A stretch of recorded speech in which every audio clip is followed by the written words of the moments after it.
Predator-type magical girl. Volume 1. By Bashoka Bashizoku. Translated by Headcanon TL. Audiobook by Masquerade at Masquerade Audiobooks. Chapter 1. Heretical. In the dead of night, when even the plants and the trees were fast asleep, there I was, peering up at the night sky, flat through a narrow gap in an abandoned factory, so far in the outskirts that not even dandelions grew.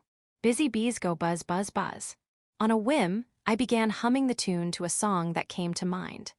The voice coming from my throat sounded out of place here, but because the noise around me drowned it out, it didn't bother me. What kind of noise was drowning me out? That would be the sounds of chewing. Sounds like munch, munch or crunch, crunch or chomp, chomp, visceral noises that would make anyone hearing them lose their appetite. What's with the Bohemian folk song? It's supposed to be Japanese. Actually, it originated from folk songs in the regions of Bohemia, in the Czech Republic. A poet named Hoffman later wrote the lyrics. Really? I didn't truly care, so I answered disinterestedly. The fist-sized jumping spider resting on my shoulder, my partner and self-proclaimed mascot, seemed unbothered by a half-hearted response as it turned onyx-like eyes toward me. At the very least, a whimsical song like that hardly fits what's happening now, don't you think? These bees are also busy with work at least. There was black and yellow all around me, moving about like the warning colors they represented. Those colors belonged to human-sized hornets, 20 of them, to be exact. Each of them was busy using their mandibles and legs to make meatballs. Those meatballs were made of a certain type of incubi, goblins. In short, incubi are enemies of humanity, a threat to women everywhere that come to this world through a portal from another world. Among the incubi, goblins are just walking flesh bags whose lower bodies did all the thinking. Their one specialty was in swarm tactics. 80 of such flesh bags had become 20 meatballs in less than 5 minutes. Though, I think most witches would want to avoid seeing this kind of thing. Unlike me, who was used to this kind of thing, the average witch might instantly faint if they saw this. After all, the average witch dressed in pretty, sparkling outfits and engaged in glamorous fights with wands or swords. In short, witches are just magical girls by another name. I, on the other hand, command insects to make scenes that would fit perfectly into splatter films. I guess I'm not most witches, right? Well, that's my fault, I'm sorry. It was impossible to read its expression, but there was no doubting the clear regret in its voice. The fact that its fellow mascots considered it a failure of a partner still seemed to bother it. I let out a habitual sigh as I gently stroked the head of the giant centipede resting on my lap. It doesn't bother me. Neither glitter nor frills mattered in a fight. That much I knew. As for me, I looked like a faded teru bazu with my mouse-gray hood pulled low over my eyes. All I had for a weapon was a basic kukri-like knife. I could neither fly nor use flashy attacks. Witches, after all, could only ever cast a single type of magic. I have all I need anyway.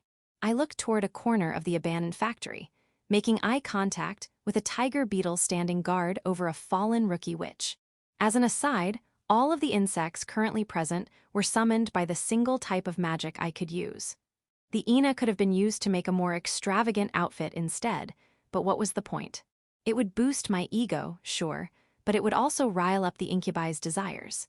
And no matter how excellent her equipment and magic were, there was only so much a single witch could do. So instead of fighting alone, I commanded an army. It was easier to suppress an individual than a group, after all. For witches in particular, losing meant being disgraced and humiliated on the spot, only to be used as a seedbed and a plaything for incubi. I certainly remembered that. Now's about a good time as any. I turned to look at one of the flesh bags that had yet to be turned into a meatball. It had acted rather brazenly, wearing a crown and piecemeal armor. This one flesh bag was better built than its fellows and had called itself their king. Currently, a bright orange braconid was clinging to it, with its ovipositor stuck into the flesh bag's abdomen. Ahem, you seem unhappy. The incubi do practically the same thing. It sure is tough being a champion of justice, I thought, feeling detached. After all, incubi captured young women to use as breeders, absorbing their ina, that is, their life force, to reproduce and multiply. I found myself wishing for the death of the so-called goddess that created this system as I stepped over to the flesh bag. As a rule of thumb, all incubi lived on Ina, storing excess within their body. Meanwhile, summoning familia through magic also required Ina. I could nurture, multiply, and evolve my existing familia, but only as far as my Ina would allow. Then, why not have my familia feed on the incubi and reproduce? The incubi die, and my familia grow. That's 2 birds with 1 stone. It certainly functioned similarly, but it was nowhere near as disgusting as the incubi. After all, the jaws of my familia crushed and chewed the incubi, processing them without drawing out their horror. The incubi that would carry the eggs of my familia even received anesthesia. My methods were certainly more humane than flesh bags talking on about how much they enjoyed turning a girl's horrified screams into lusty moans, right? Ahem. Despite how many times I've ordered this and how effectively it worked, my partner found it hard to accept. Even now, from my left shoulder, my partner appeared rather conflicted. Before long, the small braconid detached itself and flew off. The remaining wasps followed behind on loud buzzing wings. They took with them the meatballs made from all but one of the flesh bags. Leaving behind incubi corpses was dangerous after all. The remains emitted gases that turned human males deliriously violent. There were many incidents of witches, left too injured to move after a battle with incubi, being assaulted by the very people she saved mere moments ago. Where? The remaining flesh bag began groggily rising to its feet. The anesthesia seemed to be wearing off. It would be easy enough for me, who only used brute force to swing her kukri, to crack its skull. That was how vulnerable the flesh bag was. I would not be killing it, though. While which, the flesh bag finally noticed me and stepped back, only to trip over its feet and fall over. It was a side effect of being anesthetized, as well as its new center of gravity. I gently pushed away the centipede's head before standing from where I sat on its rump. I stared down at the cowering flesh bag. Hefting my kukri over my right shoulder, I was nothing if not intimidating, even if I was only 146 centimeters tall. What did you do to me? Well, even if I hadn't tried to make myself intimidating, the flesh bag before me, bewildered, sounded terrified enough. Witches were, after all, expected to enact swift judgment upon evil, not do this. The flesh bag before me, like all incubi, certainly seemed to believe so. Okay, I've figured out what I should say. That's what I like about you incubi. What do you mean, what you like? I sensed my partner on my shoulder clutch its head and shake in exasperation. I wasn't lying. The flesh bag, seemingly not understanding my words, scowled and glared at me in return, unable to move. Wait, no, it wasn't unable to move but deliberately choosing to stay on the ground, hiding its hands behind its back. It sure did recover quickly. As far as I could tell, it had regained the capacity to scheme and the freedom to move, and it was now plotting something. That was how it caught the other witch by surprise, ambushing her and bringing her back here. I removed my hood and made eye contact with the flesh bag, even as my giant centipede coiled protectively around me. You shouldn't resist. How naive. The flesh bag let out a disgusting chortle as it brought forward the hand it had kept hidden behind its back. I had expected it to be numbing powder or the aphrodisiac most incubi carried with them, but instead, in the flesh bag's hand was an object tastelessly modeled in the shape of a woman's body. I stroked the tense back of my centipede. It was ready to spring into action, but I signaled it to wait as it kept its eyes on me. Oh, a portal. Yep. The flesh bag answered my nonchalance with its own. Since I had been expecting a counterattack, this new development surprised me. Release. The object in the flesh bag's hands began emitting sinister red light, painting the walls of the abandoned factory crimson. After the object let out an ominous whistle, a red vortex suddenly appeared behind the flesh bag. It nimbly moved to the vortex, as though its earlier tumble had just been an act. You're too naive, witch. That red vortex, a portal to another world, gave passage to beings with incubi energy. In other words, it rejected everything, including all attacks and magic. Feeling secure, the flesh bag stopped once more before turning to give me a creepy smile. I'll make you regret not finishing me off. I'll be back. I'll gather more comrades and come back. This flesh bag sure loved to listen to itself. Could it just hurry up and leave already? Maybe I should have my tiger beetle separate his head from his body and dash its last hopes. The next time we meet, I'm going to violate you, use you until your face gets all loose with desire. Good luck over there. The flesh bag, apparently taking my words as a dismissive jeer, burned red with fury, even as it jumped through the vortex that was the portal. Of course, I wasn't talking to it. I was talking to the egg in its belly. It would grow and grow, until finally hatching and emerging from that flesh bag's samech as a fully mature brachinid, ready to lay its own into other incubi. There won't be a next time with that incubus. My partner's merciless words did not reach that flesh bag's ears, of course. That was true, there would be no next time. The portal instantly disappeared a moment later, returning the color and silence of the night to the abandoned factory. So now, I deliberately exhaled as I thought over the flesh bag's parting words and sheathed my kukri. Including this one, that made 44 incubi in total that all said similar things only to become fodder for my brachinidae and their young. Because I could not cross the portal, I could not personally see how the brachinidae were growing, but I was certain they were spreading and parasitizing more hosts. My hope was for them to multiply and spread to the point of threatening the entire incubi world. If other witches also. Most familia do not propagate by parasitizing incubi. Right, yeah. They don't prey on incubi either. Don't just shut me down before I could even start. Still, the concept of a self-sustaining familia that autonomously collected Ina on its own was quite revolutionary. All I wanted was for my partner to accept my methods, unwitch-like though they might be, and to at least be a little proud of what the methods could accomplish. Though, if I said as much, it would sulk. A sulking partner was a hassle, so I ultimately said nothing. I'm leaving. Wait, but she hasn't even regained consciousness yet. Of course, we were talking about the rookie witch we had just rescued from becoming a victim of flesh bag gang rape. I certainly hadn't forgotten about her. That wasn't to say that I was interested in getting involved in her affairs either. I guess I could wake her up first. I didn't want to, but after freeing myself from the centipede's coils, I made my way over to the unconscious rookie. She wore an excessively frilly blue dress, and there was a sword as long as she was tall beside her. This was the first time I had ever seen this witch. Not being used to fighting in the dark meant those flesh bags probably toyed with her the whole time. From that alone, I could safely assume she was new to it all, and while I couldn't be sure, she's probably still a virgin.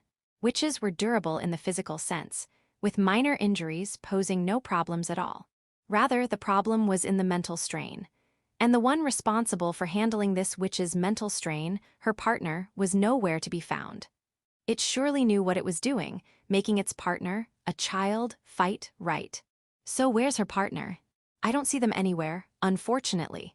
To distract myself from my irritation, I began stroking the head of the tiger beetle that stood guard like a knight. It was hard to the touch, yet strangely reassuring. Eventually, I crouched down and gently shook the rookie witch by the shoulder. Hey, wake up. But Sleeping Beauty refused. Was a blessing or a curse that taking a strong blow to the head had only knocked this witch out? I also couldn't help but notice how long her eyelashes were. Her face was rather well-defined, and with how lustrous her hair and skin appeared, it wouldn't take being an incubus to be attracted to her. I gently poked her cheek out of curiosity, only to discover they were rather springy, pushing back against my finger. Where is this? Her eyelids fluttered open, revealing blue eyes that took in the sight of me, and the giant tiger beetle peeking over from behind me.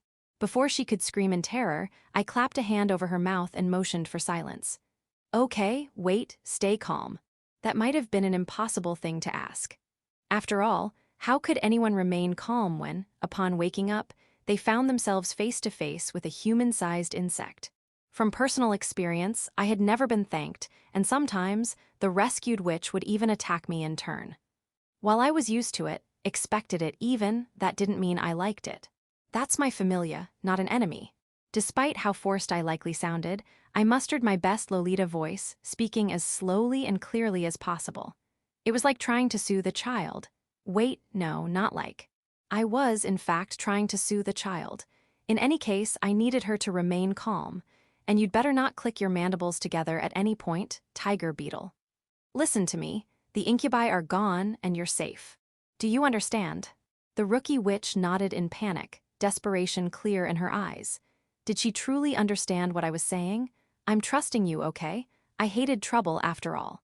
Now I slowly brought my hand away with my hand. What was she doing? Wire. The rookie witch, eyes shining like a nova, suddenly grabbed my hand and refused to let go. There was a lot of power in her grip. So much that I couldn't pull free. If she had been an incubi, I'd be finished. Wire witch number 13, Silver Lotus-sama, right? Why yes. Despite my hesitant answer, it seemed as though the shine in the witch's eyes grew even brighter. My name was embarrassing enough. Did she have to add the sama to it? Let alone this second life, I never felt this kind of reverence in my first life. This was my first time experiencing something like this. Reflected in those big blue eyes was a silver-haired girl, me, bewildered as I was, and I certainly could not imagine what was about to happen next. I'm your fan. Wah. Oh my. A section. Makarov still not back. Raykov, lounging in a carved wooden chair, casually asked. Casually, because the Incubus did not intend to spoil the mood for their upcoming fun. It seems he's opened a portal back, at least. Its comrade Akitov, one of the guests invited to the dwelling, answered. The Incubus licked the mouth of a bottle in its hands. It seemed unworried in the least. Though it too felt bored, thinking Makarovo's expedition had dragged on for far too long. They were quite eagerly awaiting to see the new toy, to play with this new toy, Makarov had promised. After all, nothing sated an Incubus's boredom more than playing with a fresh human. At least, for these green-skinned, taper-eared, hook-nosed marauders called goblins anyway. Raykov continued picking at the fish and vegetables spread across the table between the two incubi as it spoke. Or maybe, could you resist having a quick taste of the first human sow you'd captured all this time? Akitov sneered. It'd be impossible to resist, the Incubus answered with a vulgar chortle. Having run out of the relief material they had taken from their last expedition, these incubi had accumulated a veritable buildup. In any case, Makarov's delay was nothing to worry about, at least Raykov concluded so. Wait. Akitov suddenly stopped short of sucking on the new bottle it had grabbed to issue a warning. It sounded serious, as tense as when he fought witches. What's wrong? Raykov quietly asked as their comrade's ears twitched in concentration. The only response was silence. Raykov, knowing well how instrumental its comrade's ears had been in the takedown of many past witches, waited patiently. I heard a scream. When Akitov finally spoke, Raykov's mood plummeted. You should be used to hearing that kind of thing by now, Raykov thought. Makarov, on the other hand, preferred hearing coquettish moans from human sows, but that didn't matter at the moment. Screams. You mean from Makarov's new sow? No, not from that. So what did the Incubus hear? Akitov shook its head as Raykov gave a reproaching glare. Without waiting to hear another vague answer, Raykov got to his feet. I'll go check. What was to fear in this goblin nest that housed powerful incubi capable of hunting and capturing witches? With that confidence in mind, Raykov stepped through the doorway, only to realize something terribly out of place. A chorus of horrified screams, like what came from a sacked human city, echoed through the air. Except it wasn't human voices the Incubus heard, but goblin voices. At that moment, Raykov noticed one of its brawnier cohorts, Yakov, sprinting closer, a desperate look plastered on its face. But to Yakov, Raykov was practically invisible as the terrified Incubus stole backward glances on occasion. Yakov, what's? Stay back, get away. Yakov stopped and turned, bracing himself as a dark shadow dove out of the air and onto him. The Incubus had an excellent physique, standing twice as tall as its fellow goblins, and yet, what is? An even greater, six-legged monstrosity now straddled the goblin, pinning it to the ground. A jet-black exoskeleton covered the monster, and the ominous buzz of its four wings seemed to choke up the air around them. In the face of this assault by an unidentifiable monster, Raykov was frozen in place. Stow! The wicked point at the monster's tail end stabbed into Yakov's exposed stomach, and the Incubus was instantly unconscious. In other words, the monster used a poison that could render incubi, creatures boasting great resistance to poisons, instantly unconscious. As far as Raykov was aware, no such poison existed. What is this thing? Akitov, having just caught up, cried out. The long antennae atop the creature's head seemed to shiver in response. Its compound eyes, black as the abyss, reflected the two goblins before it. It released its hold on the incapacitated prey in its legs. Its wings began buzzing again. Then, its unusually oversized and overdeveloped mandibles clacked together. It was the war cry of a creature that once resembled a braconid, having fed on Ina to evolve into a hunter of incubi. No way is that a family. In the next moment, a dark shadow passed overhead, followed by a wet squelch. From beside Raykov, the goblin knew without looking that its comrade had been instantly killed. Raykov did not hesitate to flee back to the room. Once through, it slammed the door shut and began piling all the looted furniture against it before fleeing to the back, to another room. Of course, being the robbers and not the robbed, goblins did not keep any weapons on hand. Curses, I'll make that thing pay. As luck would have it, Raykov was an exception to that generalization. Unlike other goblins, Raykov had on display the many weapons of witches he had captured, tortured, and impregnated. It would now use those weapons to avenge its fallen comrades. It regretted not being able to witness its comrades' final moments. Just as Raykov arrived at its destination, the goblins suddenly recalled a certain rumor. At the time, it had dismissed the rumor, calling it ridiculous. Wait, no, it can't be. It was said there existed familia that devoured incubi. It was said that familia parasitized incubi, turning them into birthing hosts. It was said that familia could invade the world of the incubi. No, that's impossible. A dull crash came from behind Raykov, the sound of something heavy smashing down a door. The makeshift barricade had bought no time. As the dull thrum of heavy wings drew closer, Raykov raced desperately into the back room, grabbing the weapon the goblin was looking for from its place on the wall. It was the weapon from a witch that broke all too easily. A slender, terribly unreliable-looking sword. The ominous clacking of mandibles was audible from behind. Peering through the door to the back room was dark eye upon dark eye upon dark eye. The compound array reflected the prey before it and no emotion. It was like death given inorganic form. Raykov, mad with fear, whipped around and charged, screaming in terror. "You monster!" The goblin swung the still-sheathed sword with all its might, only for the grotesque familia to nimbly dodge and descend upon the off-balance Raykov. There was only a buzzing of wings now, having drowned out the inarticulate screams of the hapless incubus. Oversized mandibles crunched Raykov's skull in a single bite, and, as blood dribbled down the black exoskeleton, they moved on and began tearing limb from limb. Chapter 2, Daily Life. I have memories of a past life. They were hazy memories belonging to man reincarnated through the power of a self-proclaimed goddess. It all sounded like crazy talk. It was nothing I could ever tell anyone, but they would certainly remain in the mind of the girl I had become, Renka Azuma. As far as I could tell, there was little difference between the world in those memories and the world now. Except for one thing, the rampant existence of demons. We have confirmation now that the incubi within the city have been eliminated. Currently, the National Defense Force is continuing their search for survivors.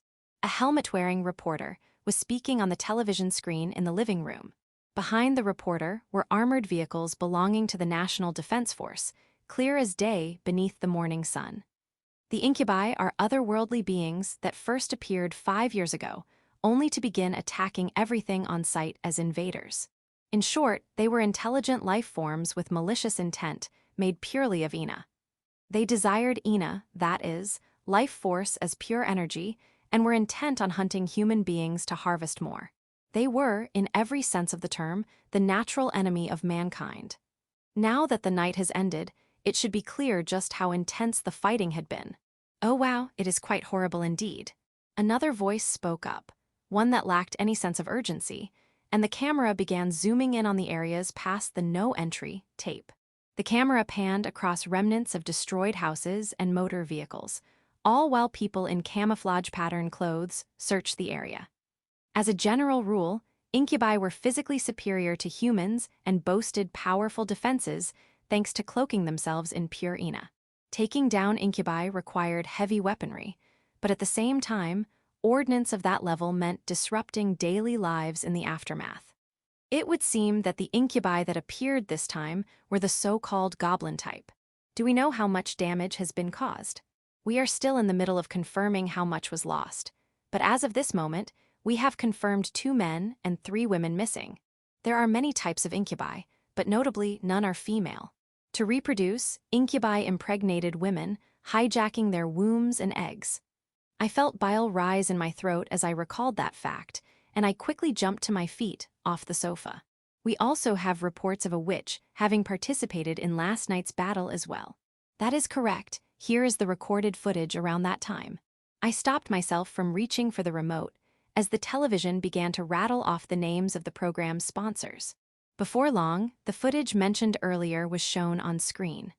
It was a low-quality recording, but it was impossible to miss the red against the blackness of the night. That red was a lovely girl wearing a gorgeous red outfit that fluttered freely as she danced through the air. With every swing of the sword in her right hand, crimson flames gushed skyward, lighting the night sky. Whoa, are you guys seeing this? I can't believe we get to see a WH up close like this. From the television came the excited voices of a man and woman, likely the people recording, against the noisy din in the background. After all, regular people treated the witches who fought the incubi day and night like pop idols. To those everyday people, witches are protectors of humanity, calling upon the mysterious power called Ina from within to fight, to exterminate the incubi. In reality, witches were nothing more than young children given power and forced into combat. I hated it. I hated the reality of it all, how twisted it all was. I believe that must be Coccinea-san. My jumping spider partner, in its usual spot on my left shoulder, instantly identified the witch that appeared on the screen. According to it, only girls that possess a certain level of latent Ina could become witches. Or rather, it had been told so by the one who sent it in the first place, the so-called Aldwitch. How trustworthy could they be, this being claiming to be a friend to humanity, yet never revealing themselves? Look, a phoenix. So does that mean that's Minnie Catalia-chan? The flames illuminating the night sky gathered together, reshaping itself into a lively phoenix in flight. That was a familia, a supporter that would disappear at the end of the night. They were, after all, pseudo-life forms made purely out of their witch's Ina. They lasted only as long as the Ina they were made of did. They should, at least. No, that is clearly Coccinea-san. I kept my eyes on the phoenix, ignoring the riled protests my partner directed at the recording. The bird unfurled its great wings to send flaming feathers raining down like arrows. With fiery support behind her, Coccinea dove straight into a corner of the residential area. So her familia is there just to cover her. Looks like it. As usual, the familia played a supporting role, following their witch's lead. It was the opposite of me. I channeled most of my Ina into my familia. The recording began violently shaking, and a massive pillar of fire rose high into the air, staining the sky red. The grand sight seemed to overwhelm the people who recorded the footage. They fell silent and, "Ni-chan." When a lively voice called out, I switched off the television.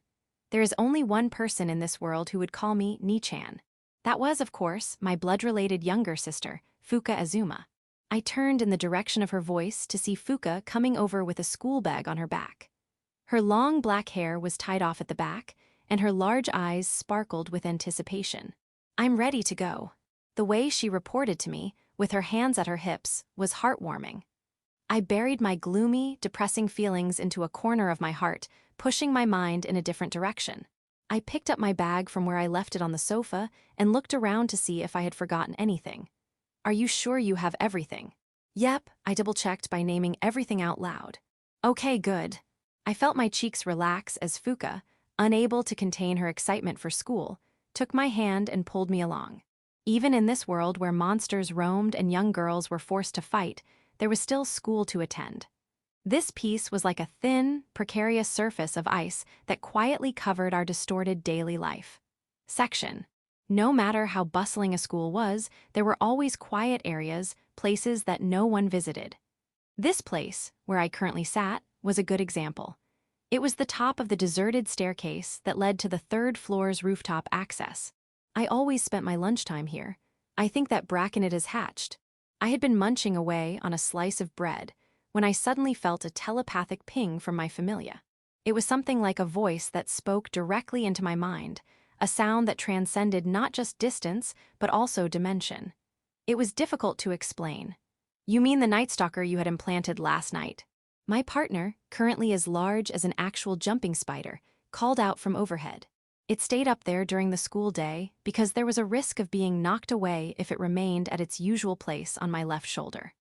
As an aside, or rather they, seeing as there were multiple Night Stalkers, weren't only active at night, but I wasn't about to point out that antiphrases.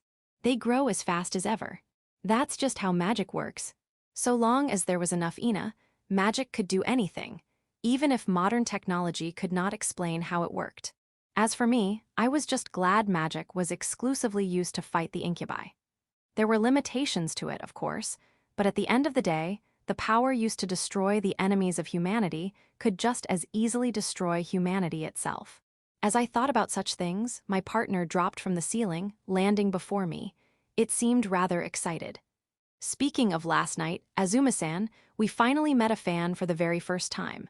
Seeing a jumping spider cheerily raise its front legs left me feeling perplexed. The already unappetizing bread in my mouth somehow became even less appetizing. I guess. You don't seem too happy about it. I didn't become a witch because I wanted fans. To the public, witches were no different from magical girls. To no surprise, showing off cute, young girls on television created fans out of watchers. Some fans were so devoted that they were like religious followers. What a farce. They were making entertainment out of these girls that, despite their prepubescence, would find themselves violated in the most horrific ways if they were to fall. They didn't need fans. They needed, more than anything, adults that could protect them. While true, don't you think it's nice to know someone out there appreciates you? Maybe not, as long as there weren't bad intentions behind it. I took a sip from my carton, washing down the bread and my twisted thoughts. As far as that went, at least, it didn't seem like that rookie witch from yesterday, who was reluctant to let go of my hand, held any ill will. And while she did confuse me, I had to admit it didn't feel entirely bad. Still, I don't care. I wasn't doing this because I wanted to be thanked or appreciated. I did this because I wanted to rebel, to fight back against this nasty world that self-proclaimed goddess threw me into. And in that regard, what use was there in boosting my ego? I opened my mouth to tell my partner so, only to receive a telepathic message from another familia.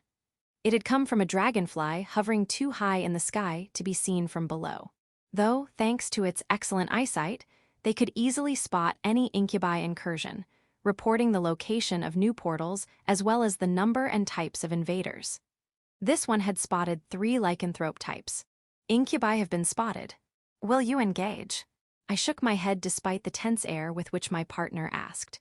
Since I could not fly on my own, I relied on my familia to get around, so unlike other witches, it was all easy for ordinary people to see me and start recording. That was why I could not go. I'll just lure it somewhere deserted and set a trap for it. There are active huntresses nearby. That was the name of another of my familia, Huntress. They resembled Ponrine ants, specifically of the Dinoponra genus, in not just appearance but also an aggressive, territorial temperament. Even before these lycanthropes appeared, the alley they entered was a place I knew to be a potential Incubi hiding spot. In fact, that was part of my Huntress's patrol route. I took out my cell phone to check the time. My familia should make contact in about 2 minutes. I got to my feet, holding my now empty milk carton. Where to? Lunch break is about to end. You're not going to wait to see the results. Lycanthrope-type Incubi, boasting greater physical capability, vitality, and intelligence than goblin types, were formidable opponents. However, the familia I sent over, another Ponrine ant, was an experienced hunter, having already preyed on 19 Incubi. Though, I would send additional familia for support to ensure no Incubi escaped. If it doesn't work out, I can just hit them with hornets, I guess. All right, also, they're called battalion. My partner often has to correct me, because I never seem to remember the actual names of my familia. In any case, my hornets, battalion were flight-capable familia that worked in groups, excelling in both offense and defense. They were my rapid response task force, among the strongest of my familia and capable of making instant meatballs out of any Incubi they sortied for. Not that they would make an appearance this time. Besides, I can't go neglecting my education. I think that's a very admirable attitude, but you seem to have something you want to say, my dear partner. However, it was because I neglected my education before, in my previous life, that I understood now how precious it was to have the time to just learn. I did not intend to revolve my entire life around being a witch, either. I just think it would be nice if you made a few friends. Mind your own business. I already knew that. It was just that even after I entered high school, I didn't know how I should approach other people. Furthermore, I still didn't know how I was supposed to act. As a girl should, I mean. I must have done something wrong because none of my classmates ever came by. It was like being isolated on an island. It's all that goddess's fault. How dare she change my gender like this? By the way, Azuma-san. My partner stopped me just as I began descending the stairs. It was the voice of someone who remembered something important. I had a bad feeling about what was to come. Nonetheless, I urged my partner to continue, offering the back of my right hand to hop onto. What? The numbered of the tea party have invited you to join them. Again, a wave of weariness washed over me. It started back when I was still hunting Incubi to expand my familia. Out of the blue, I began receiving frequent invitations from a certain group of witches. That was when I discovered I had been given the title number 13. I'll pass. I knew you were going to say that. I felt apologetic toward my disappointed partner, but I was no more inclined to attend. Witches were assigned numbers after reaching a certain level of accomplishments.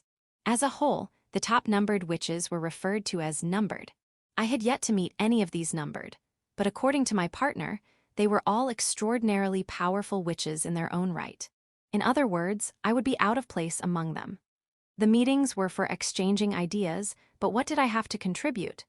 All I had to share were things like different ways to use familia in groups, places to set up ambushes, what made for effective lures, the most efficient way to make breeders out of incubi, etc. In short, attending was out of the question. It would be more productive to focus on my 5th period calculus class than to participate in that section. Most incubi grew active as the sun began to dip below the horizon. As I stood alone in front of a deserted station, in a corner area of some abandoned ruins with not a soul in sight, a sigh escaped my lips. So it's already started, huh? My partner, having returned to its usual fist size, spoke matter-of-factly from its usual perch on my left shoulder. The delayed sound of a dull explosion filled the room a moment later as though in answer, sending dust into the air around me. Let's go. Of course. After pulling my hood over my eyes, I slipped through a gap in the torn fence before me. To this place where the clash of metal echoed repeatedly, I had brought along only a few familia. Thankfully, that din of battle obscured the faint noise of my furtive entrance. I think it's a witch on her own. Gravel crunched underfoot as I moved closer to an abandoned train carriage. An intense battle between monster and visitor was unfolding rather close by. There was a brilliant pink flash that sent a platform overhang flying away into the air. I remained still, hidden in shadows darker than evening twilight as I continued watching. Looks like it. Despite seeing that small shadowed figure leap again and again into the air, the common sense I had cultivated in my previous life struggled to believe it. That figure was, after all, a girl wearing a frilly costume and waving around a white-winged rod. 4 balls of light appeared along the trajectory her rod traced. Fire! In response to her cry, the balls shot forward like bullets. They flew down on their target below, exploding one after another and raising dust clouds as they hit the ground. There was no sense of reality to what was happening, and yet, this kind of thing was all too common in this world. This was their so-called magic, the supernatural power they used to exterminate the enemies of humanity, the incubi. Too bad. A shadow cut through the dust cloud like a jet-black bullet. It was another lycanthrope, one that arrived after the 3 from earlier in the day. According to my familia, this one boasted excellent leg strength. Arg! The witch was forced to block the lycanthrope's incoming claws with her rod. There was a shrill, metallic screech as they clashed, only for a small shadow to drop down onto a train car below. The crash was audible from here, and I could see the dent on the carriage as the witch bounced off it and onto the ground. A normal person would not have survived. Persia, please, get up, I'm begging you. The witch must have fallen unconscious, what with how anguished her partner was calling out to her. I wanted to go, but no, not yet. I had to keep my heart cold and leave that cry unanswered. The jet-black shadow that was her enemy landed on the tracks nearby and began to approach. Can't believe you put me through all of that. The lycanthrope, standing 2 meters tall over the fallen witch, scoffed dispassionately. It looked like a big one, that Incubus. Still, better when they're feisty. Really gets me going when they put up a fight first. The vulgar way it licked its lips was no different from any other incubi. I wanted to puke. The witch, moments away from a horrific fate, must have expended considerable ina. The soul of a living person only weighed 21 grams after all. It had a finite amount of energy to give. She would likely be unable to resist. Everything is ready. I nodded in acknowledgement after hearing my partner's tense confirmation. I would take down that vile wolf here and now. Let's get to work. Of course. I made eye contact with the familia behind me before deliberately walking forward. Sand and gravel crunched underfoot with every step, echoing across the station. I emerged from the shadows of an abandoned train carriage, stepping onto the tracks as I drew the kukri that hung at my waist. Hooray you! The jet-black lycanthrope looked out from the corner of its eye and turned to face me, its expression twisting in displeasure. It was a response I was familiar with, a natural reaction to an unexpected nuisance. Pay, I don't want no weak sow. Since my outfit lacked the glamour of most witches, I likely seemed like unappetizing prey. It was probably even worse than that, since it likely sensed little Ina coming off me. But that worked out just fine. Far be it from me to give even the smallest tidbit to an incubus. Though you'd make a decent souvenir for the oth. From the shadows of a train car, 21 pairs of legs skittered toward the lycanthrope, taking advantage of its blind spot. In one smooth motion, powerful jaws clamped down on nothing. The jet-black shadow that was the lycanthrope had taken to the sky. It seemed dodging that ambush was easy for this incubus, with its superior physical ability. A familia, that's a bug. Good guess, that's my giant centipede. Its massive, elongated body glistened under the dimming rays of the setting sun. Meanwhile, the airborne lycanthrope began to fall, angling itself to slash my centipede's carapace with its claws. Tusk! Only for the long appendages at the tail end, the ultimate legs, to twist and swat it away. Black fur bounced along the railroad tracks, kicking up gravel. Centipedes, as they normally were, used their ultimate legs for intimidation, but the overwhelming size of my familia meant it could wield these limbs like powerful weapons. GRR, for a mere familia too. Having righted itself on all fours, the black lycanthrope spat words in disdain. Normally, familia kept to the back, focused on providing basic support to their witch. Knowing a mere supporter could repel it infuriated this incubus. My heavyweight familia circled back around me, winding itself up before charging forward. I'll kill you. The lycanthrope responded with a frontal charge of its own, on all fours. Mandible met claw over and over at blinding speed, too fast for the eye to follow. But when the incubus leaped into the air, I knew what it was aiming for me. I'm taking you down first. I was the witch commanding the familia after all. I was well aware of my significance, but all I had to do was take 3 steps back to adjust the distance between myself and the train car beside me. Too slow. The setting sun's rays glinted off sharp claws. And then the black lycanthrope, certain of its victory, disappeared. It was like a magic trick, a clever vanishing act. Actually, you were too slow.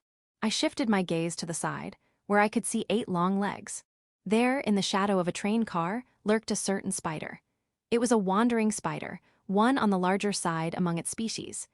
Its usual prey were sanitation pests like cockroaches and flies. And at my familia's feet was the earlier lycanthrope, splayed out in an imitation of the spider that caught it. Horn-like incisors skewered the incubus, locking it in place. Grogs L let me go. The lycanthrope desperately thrashed and flailed, but its struggle was futile. After all, my familia had already begun injecting its digestive enzymes. The lycanthrope's insides would soon break down and liquefy, becoming fluid feed for its predator. And no, stop. It began to froth and foam at the mouth, leaking red bubbles of blood as it clawed desperately at the ground. The lycanthrope's resistance lasted only a few more seconds before falling still and silent. Ultimately, no matter how large they were, lone individuals were easy to handle. Good work, Silver Lotus. The earlier tension had evaporated from my partner's voice, and at its words, I returned my kukri to its sheath at my waist. MHMM. I turned to watch my huntsman-like familia feast. It seemed ambushes were quite effective on Incubi, since they only ever thought about being on the attack. Now that the fighting was over, my giant centipede curled its long body around me and brought its head close. It poked me with its antennae, begging me to pet it. I did appreciate its hard work, so I brushed my hand against its glossy head in gratitude. Monster. Only for a young girl's trembling voice to reach my ears. I looked over, peeking under from my hood to see the witch from earlier, some distance away and leaning against the same dented train car. Between the shadows cast by the platform's overhang and the distance between us, I could not make out her expression. Not that I needed to see it anyway, I already knew she was overcome with fear. Silver Lotus. The small voice coming from my left shoulder sounded despondent. I had been on the receiving end of that kind of gaze countless times now. After all, familia that preyed on incubi were definitely not normal. Still, this was better than being attacked. Saves me the trouble of providing first aid, at least. I gently patted my centipede's head, ordering it to unwind itself. I did not intend to clear that girl's misunderstanding. It was more accurate to say I didn't know how to explain myself. After all, what sort of explanation could justify something so heretical? Chapter 3, Vacancy. Many tombstones filled Ground Zero, making it little more than the mass grave of civilization. It was located in Tokyo, where the National Defense Force had first engaged the Incubi. To this day, people had yet to return to repopulate the city. Hardy greenery had begun encroaching upon the cracked concrete. At a corner of that no-man's land stood a certain well-preserved building, within which a certain group of people had gathered. Reports indicate Sharp Claw Nicanor was defeated yesterday. A young girl's business-like voice echoed across a spacious studio apartment, one missing a chunk of its ceiling. The owner of that voice was seated before a round table at the center of this room. She wore a sharp red and white, gold-trimmed military-style uniform. Atop her head was a crown that gleamed against the rays of the evening sun. The contrast of her beautiful face with her lack of expression made the girl look just like a Western-style doll. That sure works out perfectly for us, so who did it?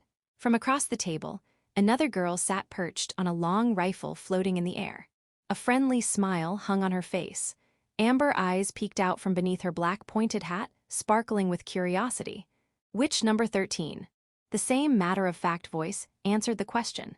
Identifying the witch with a number signified her rank among fellow protectors of humanity. Some witches reverently followed the pecking order of the rankings, seeing as numbers were granted based on feats and achievements. Some others dismissed the system entirely, disdaining it as Aldwich's sideshow. Of course, the former admired the ranked witches, collectively known as the numbered, while the latter held them in contempt. Didn't she just wipe out the Makarov squad? She's not just overwhelming, she's straight-up abnormal, that girl. Another witch sitting at the round table, one wearing a light green surcoat over porcelain white armor, had spoken up, doing nothing to hide the plain disbelief on her face. Many were well aware of the Makarov squad, a cunning band of roving goblins that appeared seemingly out of nowhere to attack civilians, often targeting lone witches. Even the numbered found them difficult to deal with, but for some reason, they had not been seen since entering 13's territory. How had she managed to exterminate every last one of them? Those goblins in particular had been as tenacious as kitchen pests. I'd sure like to know what kinds of tricks she's got. Another witch, perched atop part of a collapsed wall, bluntly spoke up. She was dressed in pure white robes reminiscent of a clergyman's outfit, and her long golden hair swayed to and fro as she spoke. She took down 9 named in a single month. I find it hard to believe a single person is capable of such a thing. Have you heard how she only has familia to use? I mean, I've seen tons of different familia before, but I've never seen any that could even hope to take down Nicanor. Nicanor was a lycanthrope that had given itself the epithet Sharp Claw. It was a named, a more powerful variant of Incubi, and 4 witches had already fallen to it. A group of familia, mediocre as they were, would not stand a chance against it. In addition, there were no signs indicating which number 13 had summoned a powerful familia. They would have noticed a sudden change in ambient Ina, if she had, after all. It's not like any of us have met her before anyway, so how would we know, right?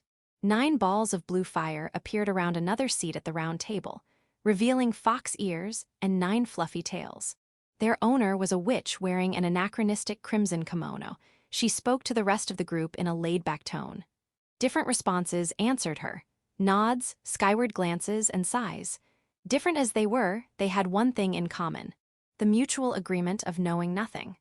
The witch she rescued is unwilling to talk about it. Either, we really don't know anything about 13. Iglance, the red and white witch appointed number 10, let out a small sigh as she spoke. Witch number 13 had rescued many witches, but for some reason, none of them ever wanted to talk about it. As a result, the other number didn't even know what their mystery witch looked like. I guess the only option is to meet them in person, right? Speaking as though it was someone else's problem, the witch in black dispassionately stroked the barrel of the rifle that was her seat. Dahlia Noir, witch number 6, the highest-ranking witch attending the meeting, was against direct and excessive interference. In other words, despite making suggestions, she would not follow through on them. I would like to meet her, but she is as elusive as a Tsuchinoko. Whatever shall we do? A witch in light green clasped the fingers of her porcelain gauntlets together as she looked up at the partially collapsed ceiling. Unlike the detached Dahlia Noir, witch number 11, Prima Verde, considered the idea in all seriousness. Ugh, seriously, I wish they would at least respond to the invitation. Witch number 8, Goldblum, looked out over ground zero from her seat atop the wall. Despite defeating several named Incubi already, witch number 13 had never appeared before the rest of the numbered. The only thing they could confirm about the mysterious number was that she was a heretical sort of witch, one that controlled insect-type familia. Each of the numbered present were focused on this one witch. Oh, I just realized. Well, not exactly each of them. Witch number 9, Benayam, was in the middle of playing with her blue flames when she casually changed their topic of discussion. No one bothered to stop her. After all, their discussion about witch number 13 was going in circles and making no progress. Since they had gathered together to share information proactively, changing the topic was ideal. Don't you girls think it's weird that number 4 isn't here? It certainly is unusual, isn't it? Prima Verde's sharp vermilion eyes looked at witch number 4's usual spot. There was no sign of the witch, not of her nor the height-length sword she would stick into the floor to use as a backrest. It truly was strange that number 4, who practically always showed up to these meetings, was currently absent. Still, it was rare for each of the numbered to assemble, to say nothing of how long it had been since the last time 5 of them sat around the round table like this. Has anyone heard anything from her? She said she found a lotus. At Iglance's mention of the flower, a tense silence fell over the girls. Taking that statement at face value, there was nothing to be confused about. Rather, the confusing part was the implication behind it, especially since witch number 4 was never one to mince words. Wait, a lotus, does that mean? She's found silver lotus. Silver lotus? In other words, witch number 13.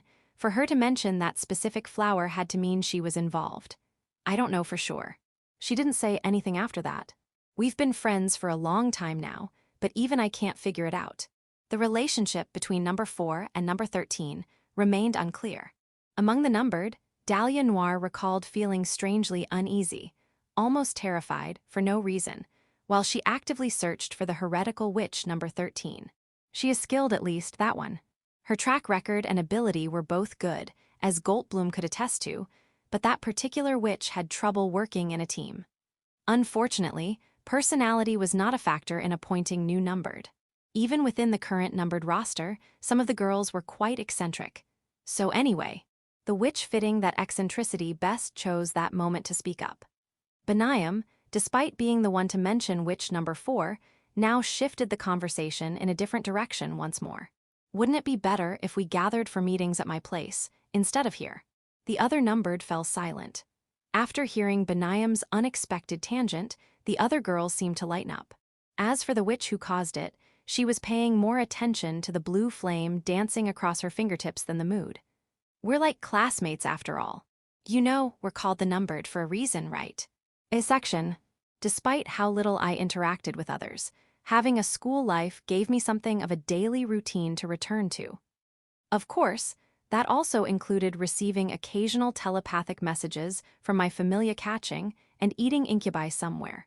And yet today, 5 girls were missing from class. It was too early to say this was the work of an incubus, but I couldn't say it wasn't either. After all, those things lurked in the shadows beneath the city's peaceful veneer. The fading rays of the setting sun washed over me as I exited the supermarket with a heavy eco bag hanging from my shoulder. "You would make a good housewife, Azuma-san." The sudden compliment from my partner, sitting on my left shoulder, surprised me, and I nearly dropped the bag filled with the groceries I had just bought.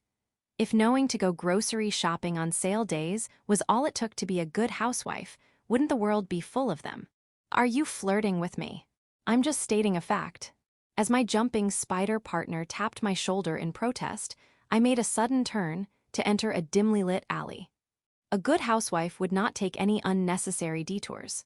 But here I was taking a long, unnecessarily circuitous detour home. Not that I wanted to walk around the residential areas. After all, once night overtook the sky, following any deserted road would likely result in an encounter with an incubus. This game of hide-and-seek is over. I stopped and turned, speaking into what should have been empty space behind me. It probably thought itself well hidden when it was visible to my familia, capable of perceiving infrared colors. The mouth of the alley was dim. Since the light of the sunset did not reach this far, it felt like pure darkness was blocking any escape. "Hey you, are you a witch?" Unsurprisingly, a bipedal frog emerged from the shadow of a utility pole outside the alley. This was a type of incubus, appropriately called a frogman. Frogman-type incubi could change their body color. They hid within their surroundings to ambush victims from behind. Due to that ability, frogman-type incubi were much harder to detect. It was inevitable for there to have been multiple victims before the presence of one was confirmed. To stop that from happening, I often went fishing, in a sense. That's right. Beady eyes, emotionless in a way different from insects, stared back. I could feel its sticky gaze move across my body, crawling over my uniform, down my checkered skirt, and around my thighs. Gross. This was not the kind of attention I would receive when I was transformed and wearing my mouse-gray Teru Bazu-esque outfit. "You look weak. That's just perfect." Generally, frogman-type incubi were cautious, and only ever attacked those they believed they could overpower. Those incubi would generally avoid direct confrontation with a witch, but my diminutive size must have convinced this frogman into thinking it would win. It stepped into the alley, gradually closing the distance between us, and it seemed not to have noticed how the manhole cover between us was beginning to move. "Get ready to be impreg." The frogman leaned forward, but just as it began its pounce, a dark shadow wrapped around the incubi, enveloping it. The vulgar sound of flesh being ripped apart came a moment later. It was followed by the dying croak of a squashed frog. "I am possible." "Too bad, huh?" Horn-like incisors had skewered the frogman. Blood dribbled freely from its mouth. The incubi struggled desperately to free itself, but it was far too weak to do so. Its captor, an 8-legged, light brown-colored familia resembling a pursueb spider, paid the struggling no mind as it dragged its catch back into the open manhole. "No stow." The frogman made one more desperate attempt to grab the edge of the manhole and failed. The manhole cover slid shut a moment later, and the alley regained its quiet. It looked just like a scene out of that one monster panic movie. Good work. MHMM. It wasn't worth mentioning. However, it was easy to guess why seeing my spider-type familia at work had my partner in a good mood. Ambush-type tactics weren't very witch-like, so should it truly feel that happy? Still, incubi sure aren't wary of an ambush. For this familia in particular, its thread was like a tiger's tail. Any incubi that touched it would find itself instantly becoming the spider's meal. I didn't need to make myself bait. The pursueb spiders I hid in alleys like these often caught prey on their own. Isn't it because none have ever escaped and warned other incubi? There was both safe and unsafe information I could allow to spread.